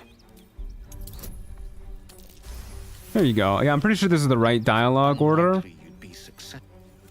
Now go. Okay, there you go. I remember properly. Okay, cool. We got like another 500 or so XP for that. Let's go talk to Pool Drip the Zealous. God, I love being a warlock. We'll go down to the Myconid colony. And then... oh, I never got the beach waypoint, huh? Whoops, that's my bad. While we're here, actually, a little bit more easy XP is doing Omelowum's quest. It's not too far out of the way. Never seen a hobgoblin like you before. A mind flayer infected me with a tadpole. Here's the whole story. Let me talk to your cool tentacled friend. Oh my god, we're inside of Blurg's head. I think that was Blurg's head. Maybe that was my head. Yeah, absolutely. Alright, here you go, man. Have my brain. Don't waste my time. Say what you mean. Thanks for the information. Alright. Here's our quest. Off we go. Thank you, Omelowum. And now we can go ahead and grab that. I guess on our way to Pool Drip the Zealous. Have you considered the Move Faster mod? Affects nothing during combat unless you travel twice as fast. Yeah, I mean, I've considered it, but to be honest with you, I don't really mind moving slowly. It gives me plenty of time to catch up on chat, talk to you guys, and I very often like to tell anecdotes, to yap about shit, and can't really do that if I'm always stuck in combat or dialogues, because I tend to have to focus on that. And yeah, to be honest with you, I think the travel times are pretty okay in this game. Doesn't really bother me.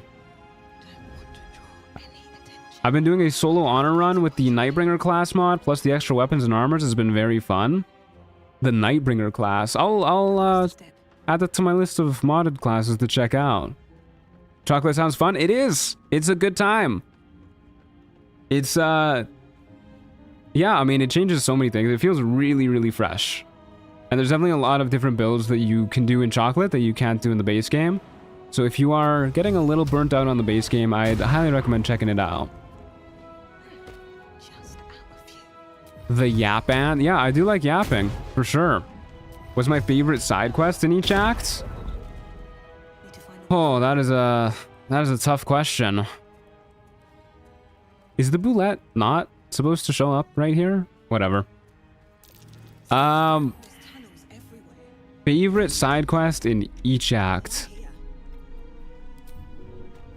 I think in Act 2, it's probably gotta be... Would you consider the whole, like, killing the Thorms thing as a side quest? Because if it is, then yeah, killing the Thorms. If you don't consider that a side quest, then probably... wow, False Life fucking coming in bigly. Oh yeah, we gotta go this way because we can't jump good. I'll throw this on too. Probably He Who Was, just because of the flavor of it is so good. In Act 1, I really like... What is my favorite side quest in Act 1? Well, I guess probably, I mean, the Githyanki, like the whole crush is kind of a side quest, right? Talking to a Wargaz and everything. You don't need to do that like at all for the main story. So I you know, if we count that, then yeah, that's probably my favorite side quest too. And then in Act 3, probably Cazador. I like the whole Sar Palace dungeon. I think it's pretty cool. I wish there was more like that, honestly, in the game. I wish Sar Palace was longer too, because it's so easy to beat the Sar Palace, and it's like what, 2 fights really? There's like the ballroom fight, and then the actual fight with Sar himself. But I definitely wish that there was more dungeons like that in the game. Let me in, let me in. Okay, or don't let me in.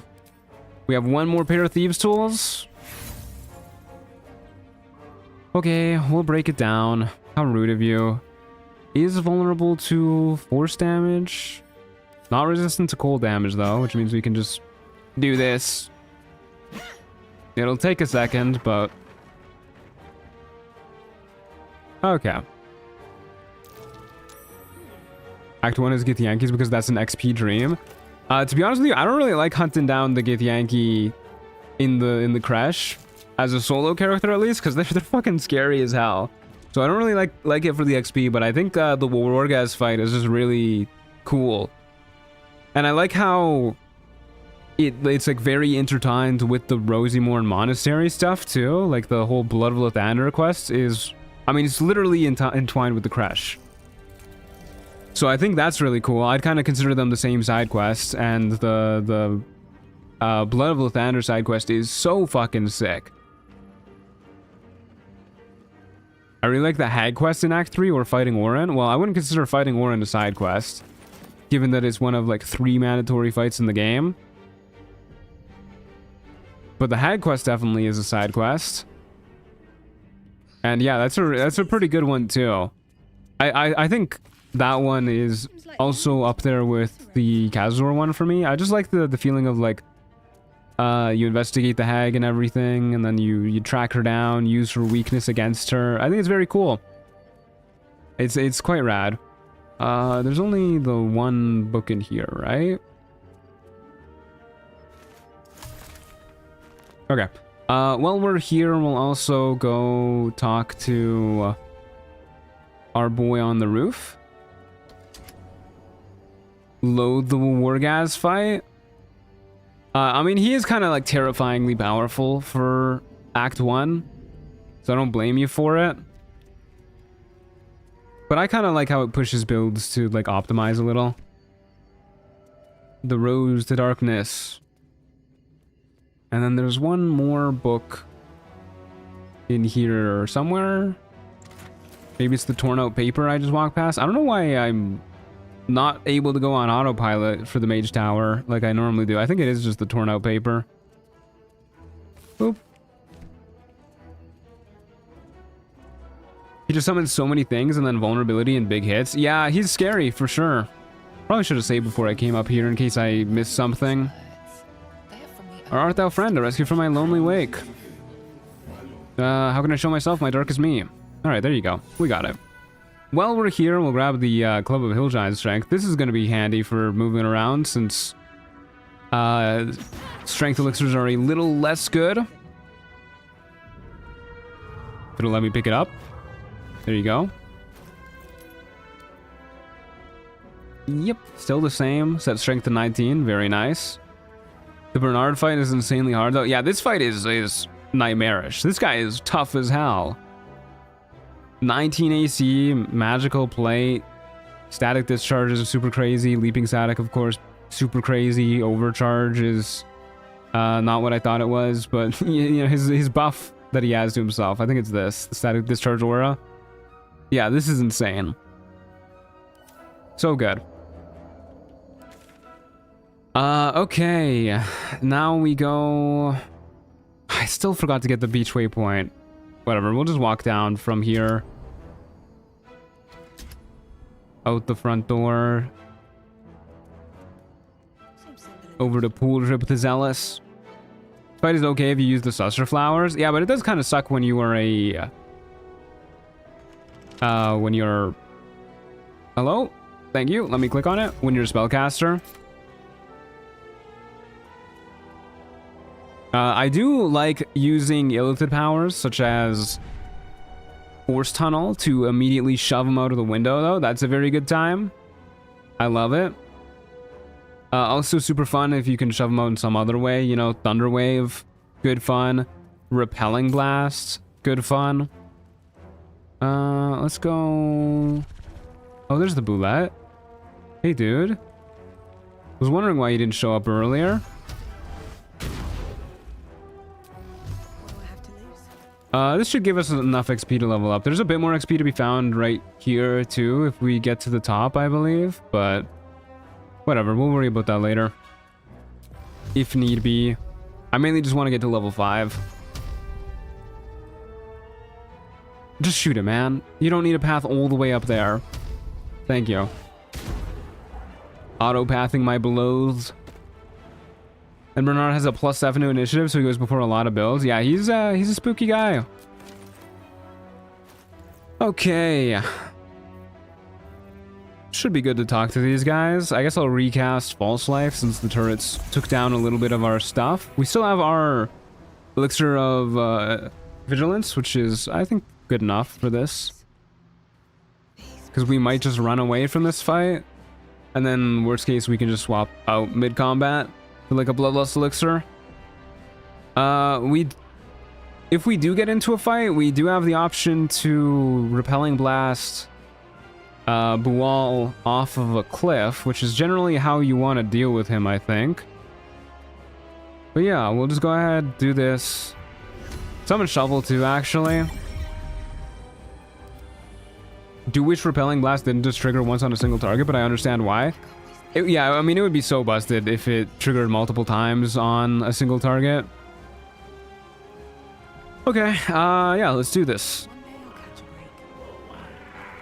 Hello, guys. Oh, you're not permanently wet. Is it the other Kuatoa? The Kuatoa in Act 2 that are permanently wet? Oh, whatever. Hey, Pool Drip, how's it going, dude? Oh, wait. You don't recognize the creep. We failed our passive check. I'm surprised there's no Warlock option here. I guess we'll go ahead and do an Arcana check. That feels oh my god. I keep doing this. Every single time I get into this, I press the Arcana check, and then I'm like, holy shit, DC 20. I have only 1 life, but I can kill many more in your name. That's not good. What about this? That's pretty good. Alright. Very cool. 750 XP and the Sickle of Bual. Easy level up. At least there's only 1 check that you have to pass. Okay, we made it to level 5. Big buffs for us. We get Booming Blade, we get extra attack, or we get Booming Blade improved, we get extra attack. Our Lightning Strike is improved now too. Very cool. We get 3rd level spells and 3rd level spell slots, which I guess we can go ahead and take. Well, let's take a look to see if anything has changed here. Blink's a bonus action? Oh my god, Blink's a bonus action. If you were raiding the goblins, you would absolutely clap everything. Holy crap. Yeah, I mean, hopefully we'll clap everything in the grove too. Elemental weapon is not concentration? Oh my god. That seems really good. I mean, we probably just take that for that alone. Fear looks to be about the same. Grand Flight, still concentration. Gaseous Form looks to be the same. Hunger of Hadar. Yeah, everything there looks pretty similar. That looks about right. Remove Curse. Yeah, okay. Well, I mean, we definitely have to take Elemental Weapon. Fear is the goat, so no buffs. Yeah, Fear is, I think, one of those spells that I should probably use more often, because I think it's really good. I just never use it. Yeah, I mean, we definitely have to grab Elemental Weapon. Not concentration, we definitely do that. And then we get another Eldritch Invocation, which I guess we'll go ahead and grab... Eldritch Training. Okay, there you go. Your patron grants you Uncanny Martial Training. Gain +1 to attack and damage rolls with weapons. Yeah, I mean, that's just gotta be what we take. Our proficiency bonus also goes up, so we're getting another +2 to attack rolls at this level. That's pretty good. Not Shadowblade? No, not Shadowblade. Because we're using our fun, cool new Pact of the Blade weapons. And... let's be real, Shadowblade is so overdone. We're here to have fun with new stuff. Do you really want me to install a mod that adds like fuck tons of new features to this class, including custom weapons, and then just use Shadowblade? Nah, we're mixing it up. I want to use Crown of Madness. Wrathful Smite is actually doing wonders for us too. Pretty happy with our spells. Let's go ahead and keep these and level up. Shadowblade feels like cheating to me. Yeah, it is crazy busted. Okay. Yeah, I mean, Elemental Weapon is insane. We are... It still says a D8 +5, even after we got Eldritch Training. Maybe that'll pop up in the actual damage logs. Probably rude to test it on Shovel. This has a D4 lightning now, and gains 2 lightning charges, which is pretty good. Booming Blade is a D6 thunder, and 2d8 thunder here. I'm pretty sure Booming Blade is normally a D8 thunder when you hit level 5, so it's a little bit nerfed, but still pretty good. I actually hate Shadowblade. Yeah, I'm starting to loathe it too. Did nerf the Resonance Stone though, so Shadowblade isn't as broken. Well, that's good. I still think Shadowblade is like just broken in its own right. Okay, yeah, let's go ahead and...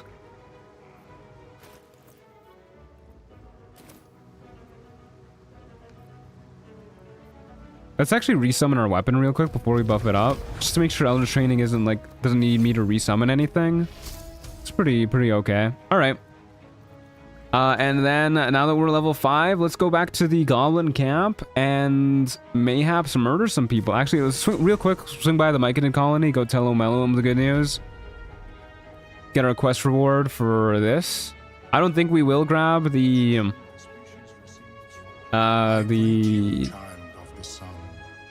oh my god, I forgot what they're called. The boots of Stormy Clamor. Found those mushrooms, buddy? Because we're probably going to be sticking with Nere's boots. We have wisdom proficiency, I believe. We're so good at rolling dice. I am a little bit tempted right now to go try and murder everybody we need to grab the Morning Frost before we raid the Druid Grove. But I feel like raiding the Druid Grove is such a good way to end this first stream. So I guess we'll grab Morning Frost first thing tomorrow. We will focus on a tune. Nope. We're awful. I'm still thinking about Shadowblade nerfs, but I haven't settled on anything. Yeah, I think a lot of people would be quite sad if you nerfed Shadowblade. Nothing I have ever observed before. You're supposed to make it weaker, not stronger. I'd say there's more power than ever. We love power. In my calculation, More power is better than less, as the kids say. to offer it as a gift. We'll hit him with the either give me the ring or I'll run you through. We'll hit him with the I wouldn't be in this situation if it wasn't for a mind flayer. You owe me. Huge 30. That is true. I think magic weapon or even a pact weapon is better. Have you spoken with Surely you don't mean like stronger, right?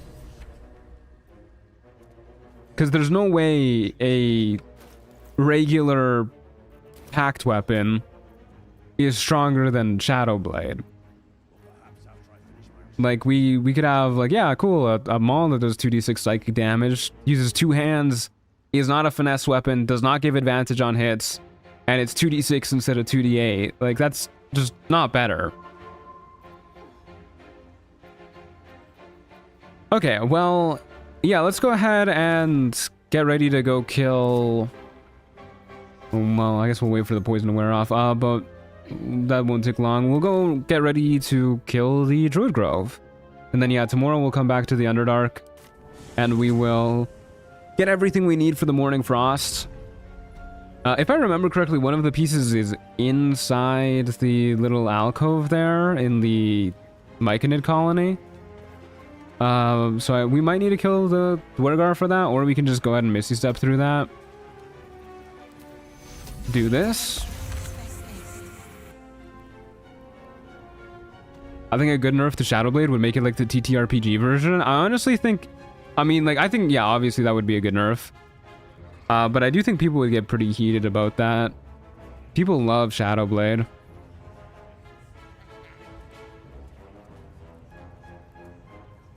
Okay, yeah, we'll go talk to Minthara real quick, and then be on our merry way to go kill some druids. Do we have to long rest, actually? We do have to long rest before we go kill some druids, so no point doing any prep or anything.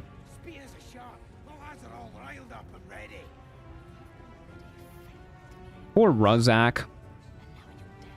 Hey, Minthara, how's it going? And I already locked Eldritch Blast Bind back to the tome. Yeah, I bet you people were not happy about that. Have you gotten anybody like commenting on how they feel about that? Has anybody like sent you hate mail? Oh my god, Minthara, chill. Oh, my ears! Why did it do that? Hello? Game gets mad at me for skipping dialogue. Okay, a hunt, who's the target?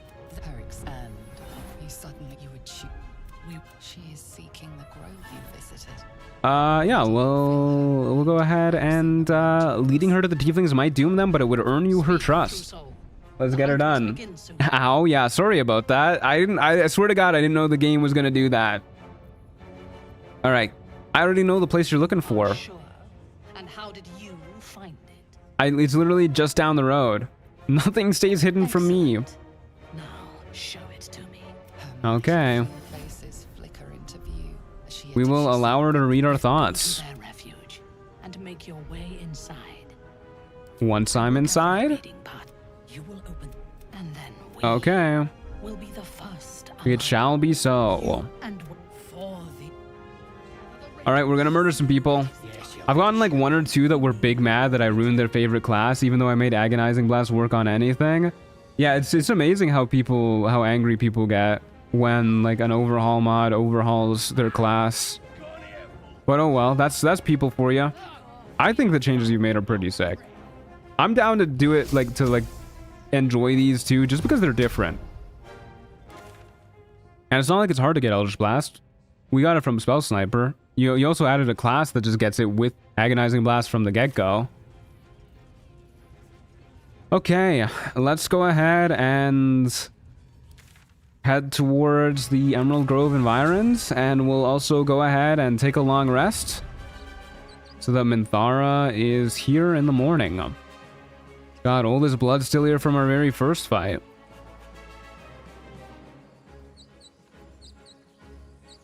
Okay, we gotta keep an eye to make sure Eldritch Training is working too once we actually attack somebody. Let me in. I love it when overhaul mods change classes in a way that makes you rethink your usual playstyle. Yeah, I mean, that's kind of what you want, right? Like, if I just wanted to play the same way I always play, I just play the same way I always play without the overhaul mod.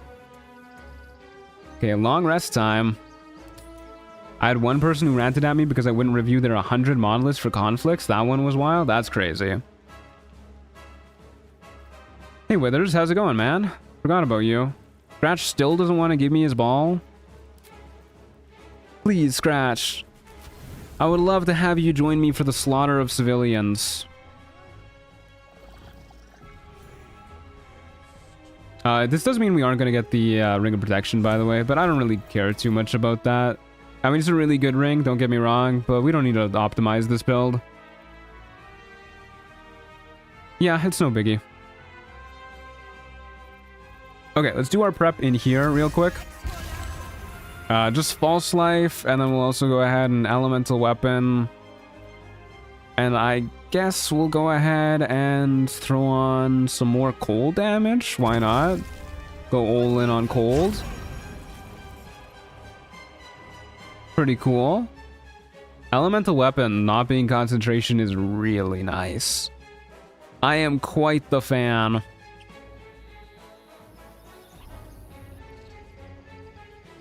Okay. Everybody's ready for combat. And I hope they're ready to die. Oh.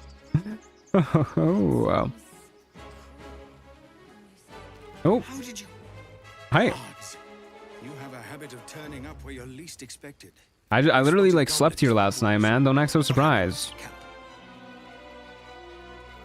Let's go ahead and so we can just like tell him here. I remember there's some really fucked up dialogue options. Let's tell him. I meant to down a heroism elixir first. I forgot he pulls you into dialogue, but whatever. I met the drow leading them and led her here. You led the drow here? He looks so aghast.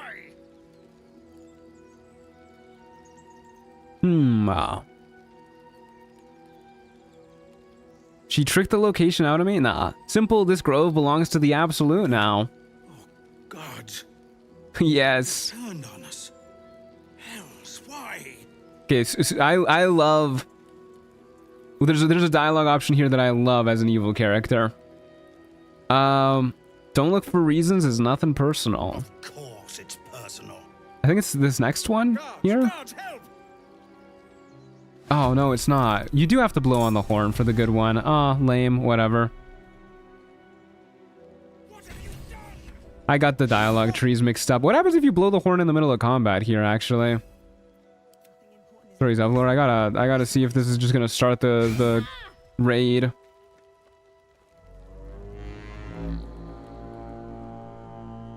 But then we miss out on the good dialogue option. There's one where you get to say, like, if you're lucky, you'll die before the children or something like that. A little fucked up, but you know, we're being evil. It did overwrite my false life. That's rude as hell. What if we hit Zevlor with the old Crown of Madness? We have him turn on his allies early. I did make a save. I don't really want to go back for one dialogue option though. Let's see if we can do it. Aww. Bummer. Okay, well, murder Damon maybe. Bloody coward! Hey, you guys have bigger things to worry about. Yes, Minthara, bless those two goblins. I love the sappers. There's so many cool enemies that are in it for just this fight that you don't see like anywhere else in the game, and it's kind of a bummer. They really bring out their best for this. Where are these guys elsewhere in the game? Ogres that spawn goblins is such a cool concept.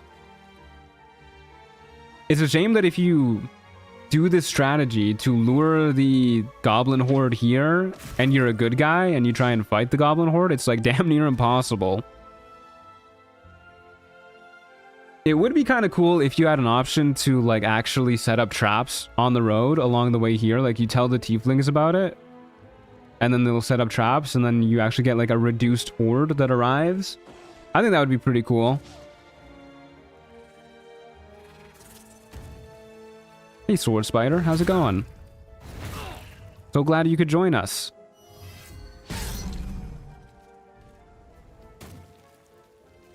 I like the encounters mod, it is fun. Yeah, I mean, we played with it a long time ago in our heavily modded playthrough, extra encounters. But it's been a hot minute. I would love to do it again. Okay. Oh yeah, I forgot to tell you guys too. There is gonna be in regards to the streaming schedule for the next few weeks. So we're obviously streaming this week as normal, streaming today, tomorrow. And then next week, we're going to be streaming as normal. But the week afterwards, I'm going to take a bit of a break. Been a while since I've had some time to just, like, sit down and rest. And then also, like, figure out some adult stuff that I got to do. I'm looking at buying a place soon. So I want to organize, like, a whole bunch of meetings with, like, mortgage brokers and stuff like that. I got to pay my taxes, so I need to figure that stuff out. And then I also just want to have, a day or two to chillax and catch my breath. And it just so happens that in 2 weeks from now, there's a whole lot of stuff that I'm looking forward to releasing. So we're going to take like a day off there. We're going to take a weekend off there for me to do adult stuff and also play the new Borderlands DLC and Slay the Spire, which is actually coming out in a few days, and the new Street Fighter 6 DLC. And I doubt I'll have enough free time to actually enjoy all that stuff, but you know, that's what I'm doing with my weekend off. So just a little heads up, fellas. Anyways, let's go murder Elegus. I'll strike you down. Yeah, we do have enough damage for that now. And then I want to take a look at what our damage is actually looking like. Okay, so we have 1 + 4 + 4 + 1 for our damage rolls, which is not right. Eldritch Training is... Okay, no, Eldritch Training applied... Wait, hold up. 1 + 4 + 4 + 1... I think it applied to the thunder damage. This is 2 + 1. Eldritch Training applied twice here. I don't think Eldritch Training... I mean, this is right, because we're supposed to have 3 + 1 bonuses. 1 from this weapon, 1 from elemental weapon, and then 1 from Eldritch Training. So this was the right amount. I guess we'll see how it works on a normal melee attack. Hold up. 5 + 1 + 4 + 1d4 + 1. We're definitely missing a +1 on a regular attack. It's a +1 weapon. Oh wait, no, the d4... No, we're not missing extra d4, because elemental weapon doesn't give a +1 to damage rolls, only attack rolls. No, we're good. Okay, never mind. Never mind, we're good. Yeah, that's right. And then it's just weird that it's also applying to Booming Blade. But I'm not complaining. 1 extra damage is quite nice. I like that. Okay, yeah, that's correct. Breaks are good for you, no worries. Yeah, the last couple breaks that I've taken have either been dealing with family stuff, like flying back home to visit my grandma for her 95th birthday, which is always a little stressful for me, or I've just been sick. I think like the past few times that I wasn't dealing with family stuff when I took time off was literally just me being sick. Shoutouts to last year. I think it was actually March last year when I had to get friggin' throat surgery. That wasn't a fun time. Yeah, elemental weapon's only a +1 attack these days. Yeah, that's okay. That's working right. Eldritch Training applying to Booming Blade is unintended, but not really possible for me to fix that I know of. I mean, I'm okay with it. +1 damage, too.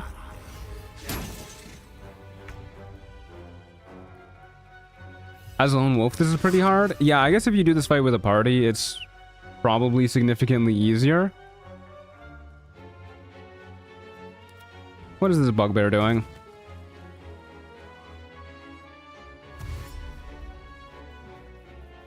God, they're so slow. Surely you could have jumped beforehand. I'm sure you could have made that jump. Minthara really helping out here.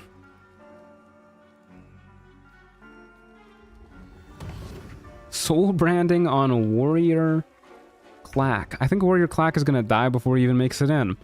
Okay, Zevlor, you and me. Look at our odds of hitting. 17 AC, we have 95% chances of hitting. A lot of that is because of Whispering Promise too. Because we have Hexblade's Curse triggering on hits. Triggering way more often though, we have 2 attacks per turn as well. So we can go ahead and do like Hexblade's Curse. And then we could do like this to get some lightning charges for even better odds of hitting. And that's also because of favorable beginnings too. And then we can go ahead and hit one more time too. That's pretty good. That's not bad damage. Use his reaction to Hellish Rebuke us too, so we can just walk away. I think this build is quite good, and it's only gonna get better once we actually get dual wielding with our Morning Frost. Oh, rip Zevlor. He is not gonna last.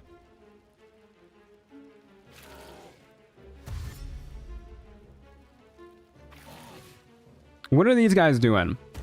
Just running through the fire. They really brought in, like, way too many people to get through this front gate when literally only the tieflings were defending it. Kind of fucked up the druids aren't defending the front gate, by the way. Like, you'd think that, especially for this, they could put together a concerted effort with the tieflings. Zev is annoying. Zevlor is my goat, okay? It doesn't matter that I'm murdering him. This guy's my goat right here. He's gotten frozen in a terribly embarrassing pose, though.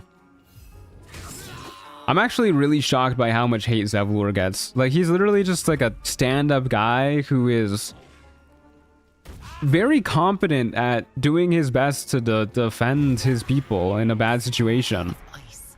Zevlor was annoying, yeah. Zev is my goat. Literally get him killed by Orin in almost every run. Can you get him killed by Orin? I know you can get him killed in the Mind Flayer colony. I don't think you can get him killed by Orin. By leaving him in the pod? Oh. Does that count as Orin killing him? Also, that was only like 3 runs. I rescue him most of the time.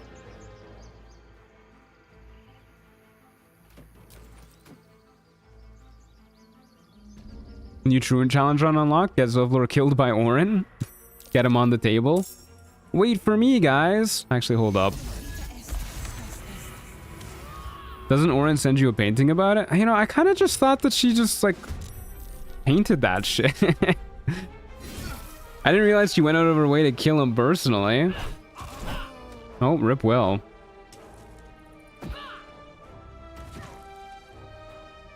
I mean, she's kind of a freak. She would do weird shit like that.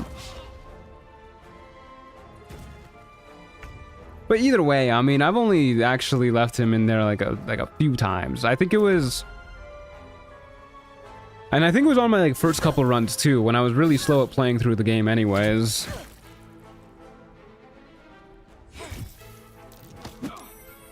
Have a happy day. Thank you, Cassie. Hope you do too. Alright, well, these guys are gonna explode.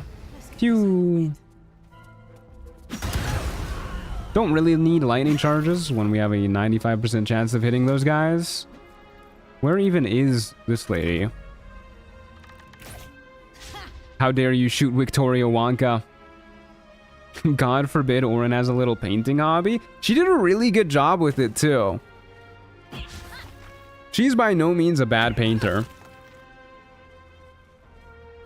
I'm surprised she wasn't the one who disguised herself as Gortash's painter instead of disguising herself as just like a random guard in that one scene. You know, where she comes in and she's like, duties, duties, duties. Yes, sir. No, sir. Rip and cut your throat, sir. Okay, Rika. I'm sorry, Yuta is not here. You are going to die. See you later. God, having illithid powers is so nice. Call of the Week is so crazy good. Alright, let's go murder some innocent civilians. Yippee! Yippee! I love murdering innocent civilians. I bet you Shovel's having the time of her life here. Let's just start by murdering this dude. Boop. Do we not have our shield on? We definitely do not have our shield on. When did that happen? Kill Bex. Hey, Bagel Man. How's it going? Good to see you. Love my long-range booming blades. Yeah, this is so nice. Maybe she's a lover of the arts and wanted to spare the painter. I'm liking this new Orin as like a patron of the arts headcanon. It's pretty good. What if instead of painting Zevlor, she just like commissioned somebody to paint Zevlor? Because she really likes supporting local artists. Oh. Just joining, what did I miss? I mean, if you're joining from the... If this is your first time joining the stream, probably a decent chunk of stuff. There's a lot different in Chocolate Edition. But most of it, our first stream of a run is usually just kind of like setup stuff. We've just hit level 5, we're raiding the Grove, as you can see. We are an evil character. So this is, you know, this is intended. We did the Grimforge and everything, killed Nere, got our adamantine scale mail. Forgot to equip my shield before running in here. Whoops.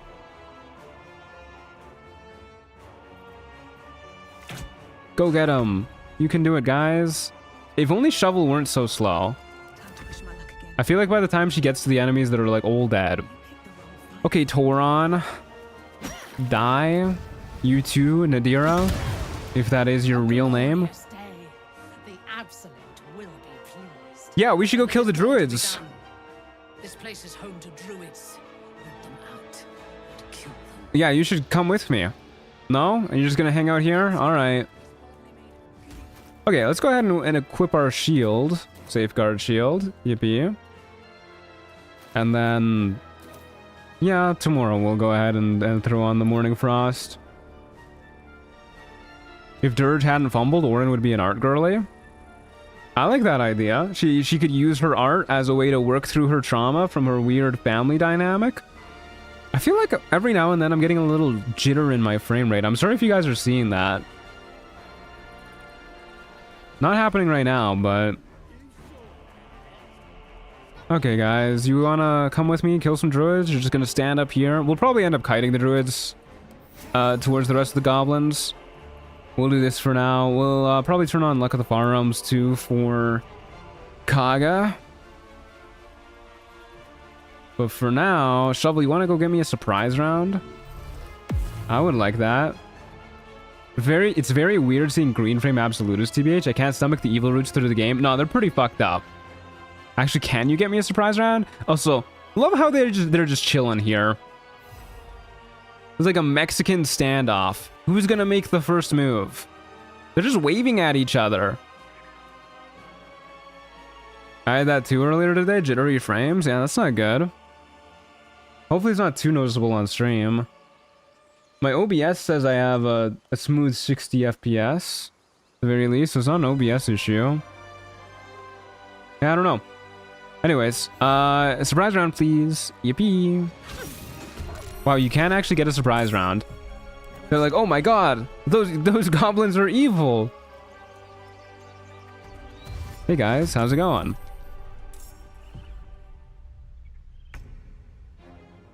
Okay. Probably want to immediately go for Kaga.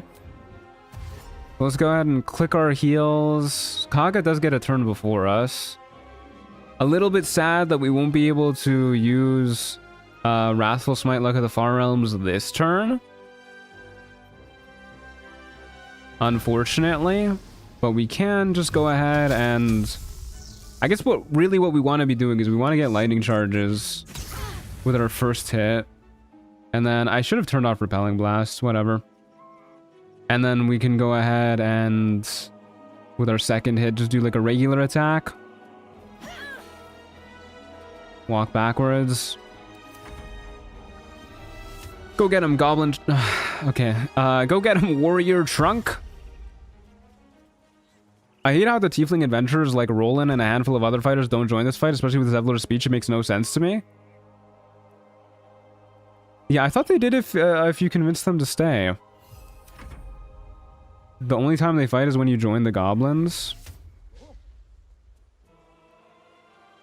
Is that not what this fight is happening here, though? Uh-oh. Okay, that's not on us. Bruh. She just jumped straight through her own moonbeam. Well, hello? Why did she do that? Are you able to do the lightning strike on your extra attack? It's either a lightning strike or booming blade. But yeah, you can. So we could do our regular hit first and then lightning strike. But then, you know, of course, we wouldn't get the lightning charges until our second strike. Okay, so what we want to do here, I guess, is turn on Luck of the Far Realms. Do a silly little Wrathful Smite. Oh, you can lightning strike twice? Oh, that's crazy. That's really cool. I just assumed you could only do it once. That's really cool.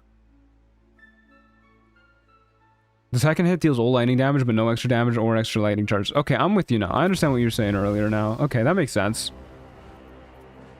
Yeah, very cool. Well, now that we have one lightning charge, I guess we'll just Booming Blade, and then hopefully she'll just die. Yeah, Booming Blade's a little bit more damage. Okay, that is a dead Kaga. We do a lot of damage, guys. They immediately webbed her corpse. Okay, Aaron. What did he mean by that? Why is he spurn web on her corpse, dude? That's fucked up. Her body isn't even cold yet. It was like half a second.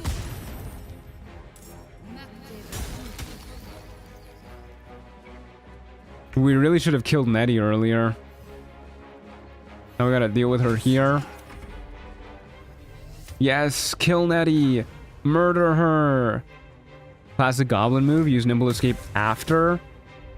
Oh my god, hold person's kind of scary. Use Nimble Escape after shooting in melee. Oh, all my goblins are getting murdered. No, Sharp Eye. He doesn't have a name. Goblin Sharp Eye, no. Okay, whole person's gone at least. I should probably murder Aaron. Aaron's a little bit scary. Wrath is a little bit scary. I don't think we need to worry about you. Aaron's a merchant, so let's murder Aaron. We'll do this. We'll turn off this. We will lightning strike you. And then just give you a regular whack. Yeah, why not? That is a dead halfling. Why don't we Hexblade's Curse Nettie? I want you dead, Nettie.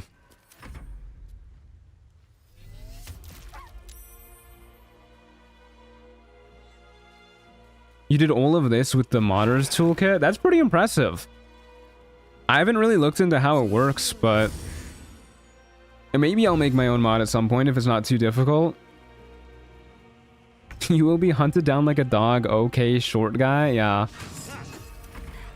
Imagine saying that when you're not even as tall as my main character. Kind of embarrassing. No, Sharp Eye Sneem. How come Sharp Eye Sneem has a name, but this guy is just Goblin Sharp Eye? What is this favoritism?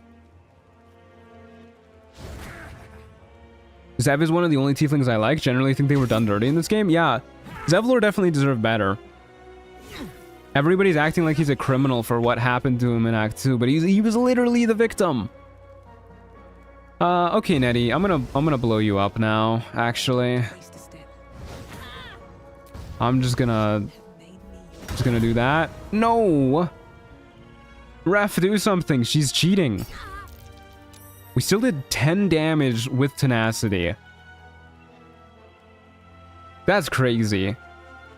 I love the tenacity change. That's insane. Okay, well, you know what, Nettie? I really want you dead, so Wrathful Smite. Beautiful. Oh, I didn't even see that guy there. He is Goblin Sharp Eye, that's his name. Like how they used to name people after their professions. Maybe that is his name, like a guy named Guy? Yeah, why did they name guys guys? Well, I guess the term guy is probably based after the name. Like, you know, how people say like your average Joe? Instead of it being like your average Joe, it's just Guy. Hey, Guy Dice, how's it going? Good to see you in chat. Not hating on the name or anything. One of my friends in middle school was named Guy. He's a nice guy.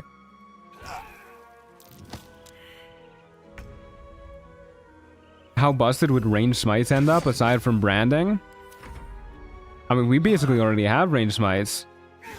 10 with tenacity did sound high, but yeah, it applies weapon functors after the weapon damage gets divided by 3. That's crazy. Yeah, I love the new tenacity. Doesn't even matter if we miss.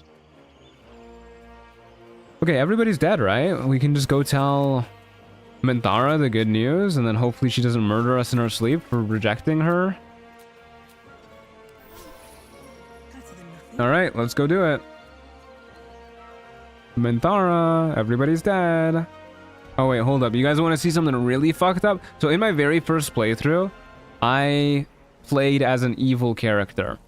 And I genuinely had to like take a break after I walked down here and saw all of the dead children just scattered about the place with the goblins just hanging out, having a good time.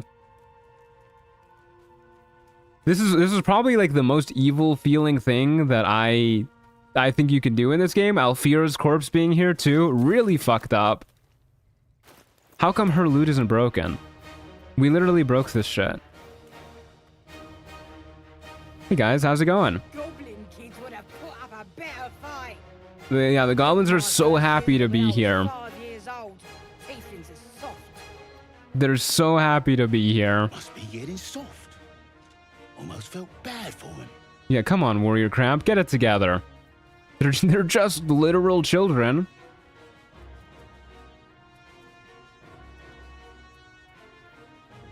I do kind of wish they had more moments like this in an evil playthrough. Because honestly, being evil in this playthrough doesn't feel like you're being like that evil at any point. Other than when stuff like that happens. Hey, I'm back from my D&D session. What did I miss? Oh my god, what have you done? Ah, nothing really. You know, just cleaning up some of the squatters here. Hey, Minthara, don't worry, they're all dead, and not just the men, the women, and the children too. How's it going, lady?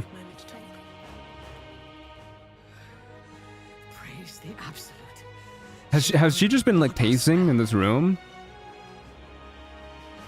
Glad to have helped. I made sure they were ready to fall. The true honor is to serve the absolute. She loves you. Thank you. The canon reason why we're doing this, by the way, is because we sold our soul for chocolate. Now we just don't have a soul, so we have no sympathy, we have no pity, and you know our patrons like go murder some people. Hell yeah, dude. The sweet chocolate is worth it. What you want. Okay, that's cool. We'll reject the vision. I'm gonna save first in case she murders you here. But we'll reject the vision. I do not want her trying to mind blow me, so to speak. One way or another. God. No means no, Minthara. We will celebrate this victory together. Yeah, you really get to see how awful of a person Minthara is when you do the evil route. She does try to do something absolutely awful to your character. Is your warlock deity ascended Willy Wonka? I mean, it must be. Absolutely must be. And so did these creatures, thanks to our leadership. she is under the control of the Absolute there. I may have other uses for you. I don't think she feels sorry for any of this stuff, even when she breaks out of the control of the Absolute. Alright, let's go ahead and... Force Tunnel is very nice. Yeah, let's go ahead and grab Force Tunnel, in case we really need to ledge somebody. I mean, of course we do have Repelling Blast, so it's like less important. Hey, where's Volo at, by the way? Oh, right, he left already. We don't get to see him imprisoned again. Hey, leave Scratch alone, dude. Leave my dog alone. Don't lift a finger, boss. I'm keeping guard. Oh, hey, we're a boss. Okay. Who the hell is this? Tingyak? Why is there a named Blue Jay here? How have I never noticed that before? Okay, well, off to bed we go. Thanks for the party, guys. Really, really good time. Love all the corpses. Really know how to decorate a place. Alright, off to bed we go. Yeah, that's just Withers. We don't care about Withers. I was hoping to find you before you turned in for the night.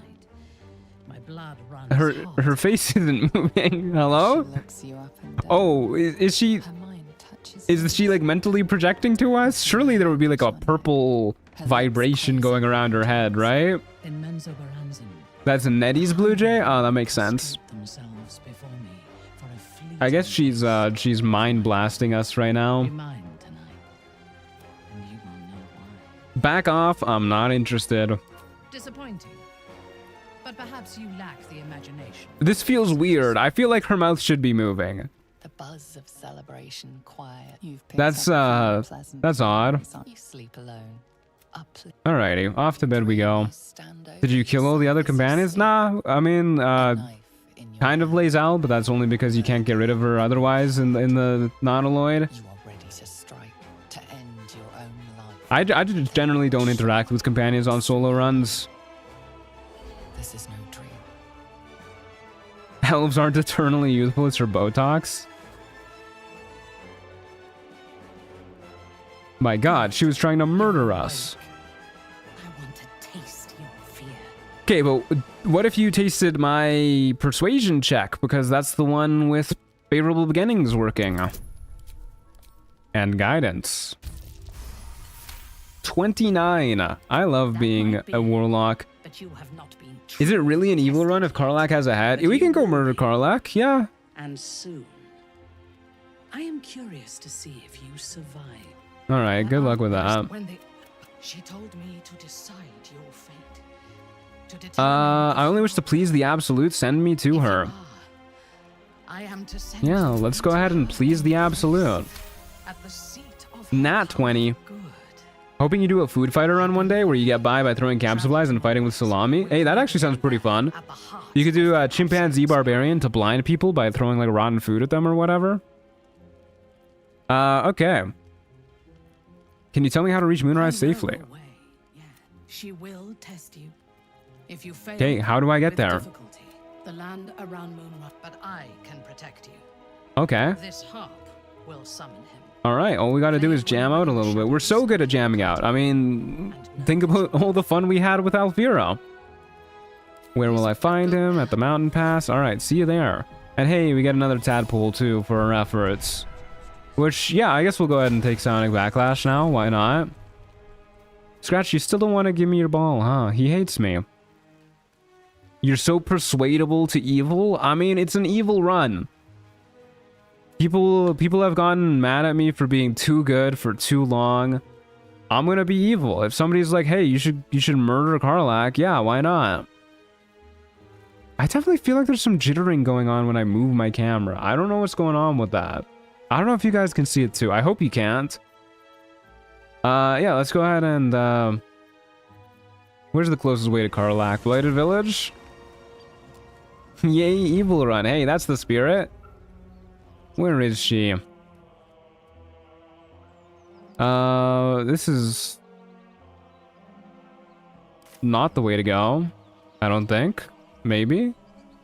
Can you get to her by going up here? I can't even remember.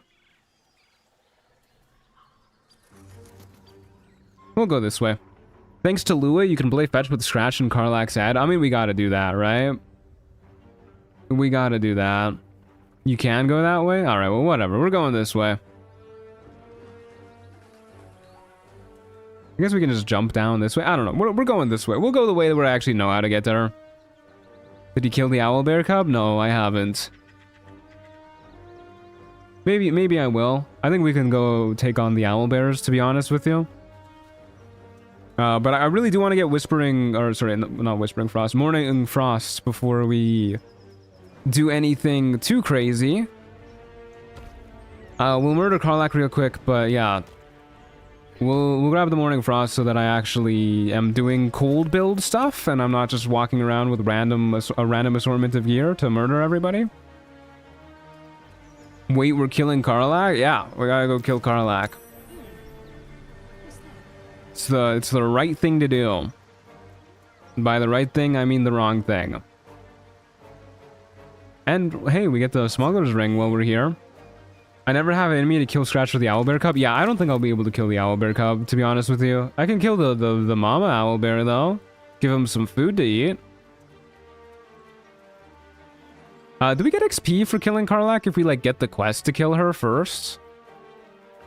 I don't think I've ever actually done this.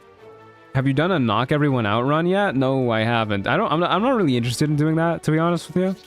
I don't think it would be, like, different enough. But maybe at some point. I know Not Legendary has attempted to save every single NPC in the game. I don't think that ended up working for him, but I think that's like a more interesting version of that. You're welcome to rest here. Hey Anders, how's it going? There. Please, keep your distance. All right, chill, man. Shelter here, but we've Who or what attacked you? the most deadly foe we've yet encountered. All right, well, this guy's lying, but we should go help him anyways. Let me help. It's all I have, but it's yours. All right. Let's go murder her. Go murder some Karlak. Sometime the cub don't eat his mama if he took damage, so you don't really have the choice to kill him. I think I understand what you mean by that. Yeah, I'm pretty sure sometimes I've had him maintain aggro even despite his mother and father being dead. Time flies with your stream. Suddenly it's 1 a.m. Yeah, today's stream went pretty fast, I feel. Hey Karlak, how's it going? Would it be a shame if somebody were to... Can she push me into this and like instantly kill me? Probably not. Would it be a shame if somebody were to... There you are. Good. I know what you did. Okay. Those people in the Druid's Grove, you slaughtered them to a man. Yeah, you're right. I did do that. Is this my head here? Did it make you feel big? Oh, there you are. It did actually. I am very powerful and strong. That might be true. And all your power. No Karlaks were harmed during this live stream? Yeah, they really cut away. The hells.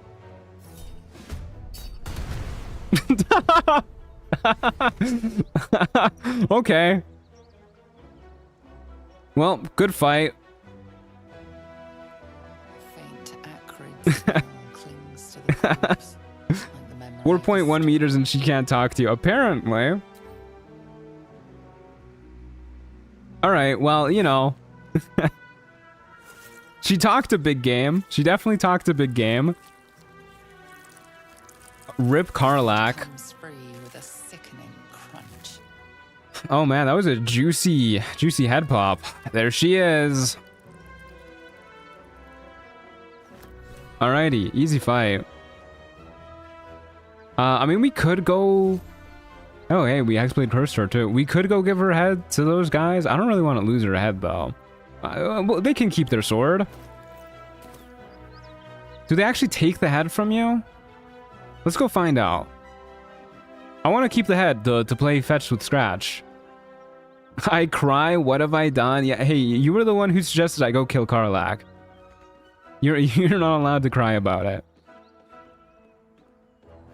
Hey, Anders, they do take her head? Aw. Alright, whatever. I'm keeping her head. Yeah, okay. All right, well, you know what, folks? I think that's going to do it for today's stream, then. You can give them the head and then kill them. Oh, but I just teleported so far away. Yeah, whatever. That's going to do it for today's stream. Thanks for watching, folks. I hope you enjoyed. Pretty good time. Whoops, that's the wrong button. Can't wait to play some more tomorrow. Ignore the goblin in the background. Can't wait to play some more tomorrow. Hope you guys enjoyed. Tune in at 11 a.m. Mountain Time tomorrow, and we will definitely be continuing the run. We're going to start off by getting Morning Frost, which should have this build popping like crazy. With Happy laughing. She's having a good time. She loves the blood. Either way, thanks for watching, folks. I hope you enjoyed. 11 a.m. Mountain Time tomorrow. Having a great time with Chocolate Edition so far. Hope you guys are too. And I will see you guys tomorrow. I will not be around as much tomorrow, working all, but this was great. Yeah, no worries, man. Thanks for being here for like pretty much all of today's stream too. Really nice having the dev in chat. And thanks for the quick fixes as well. Either way, catch you guys tomorrow. See you later.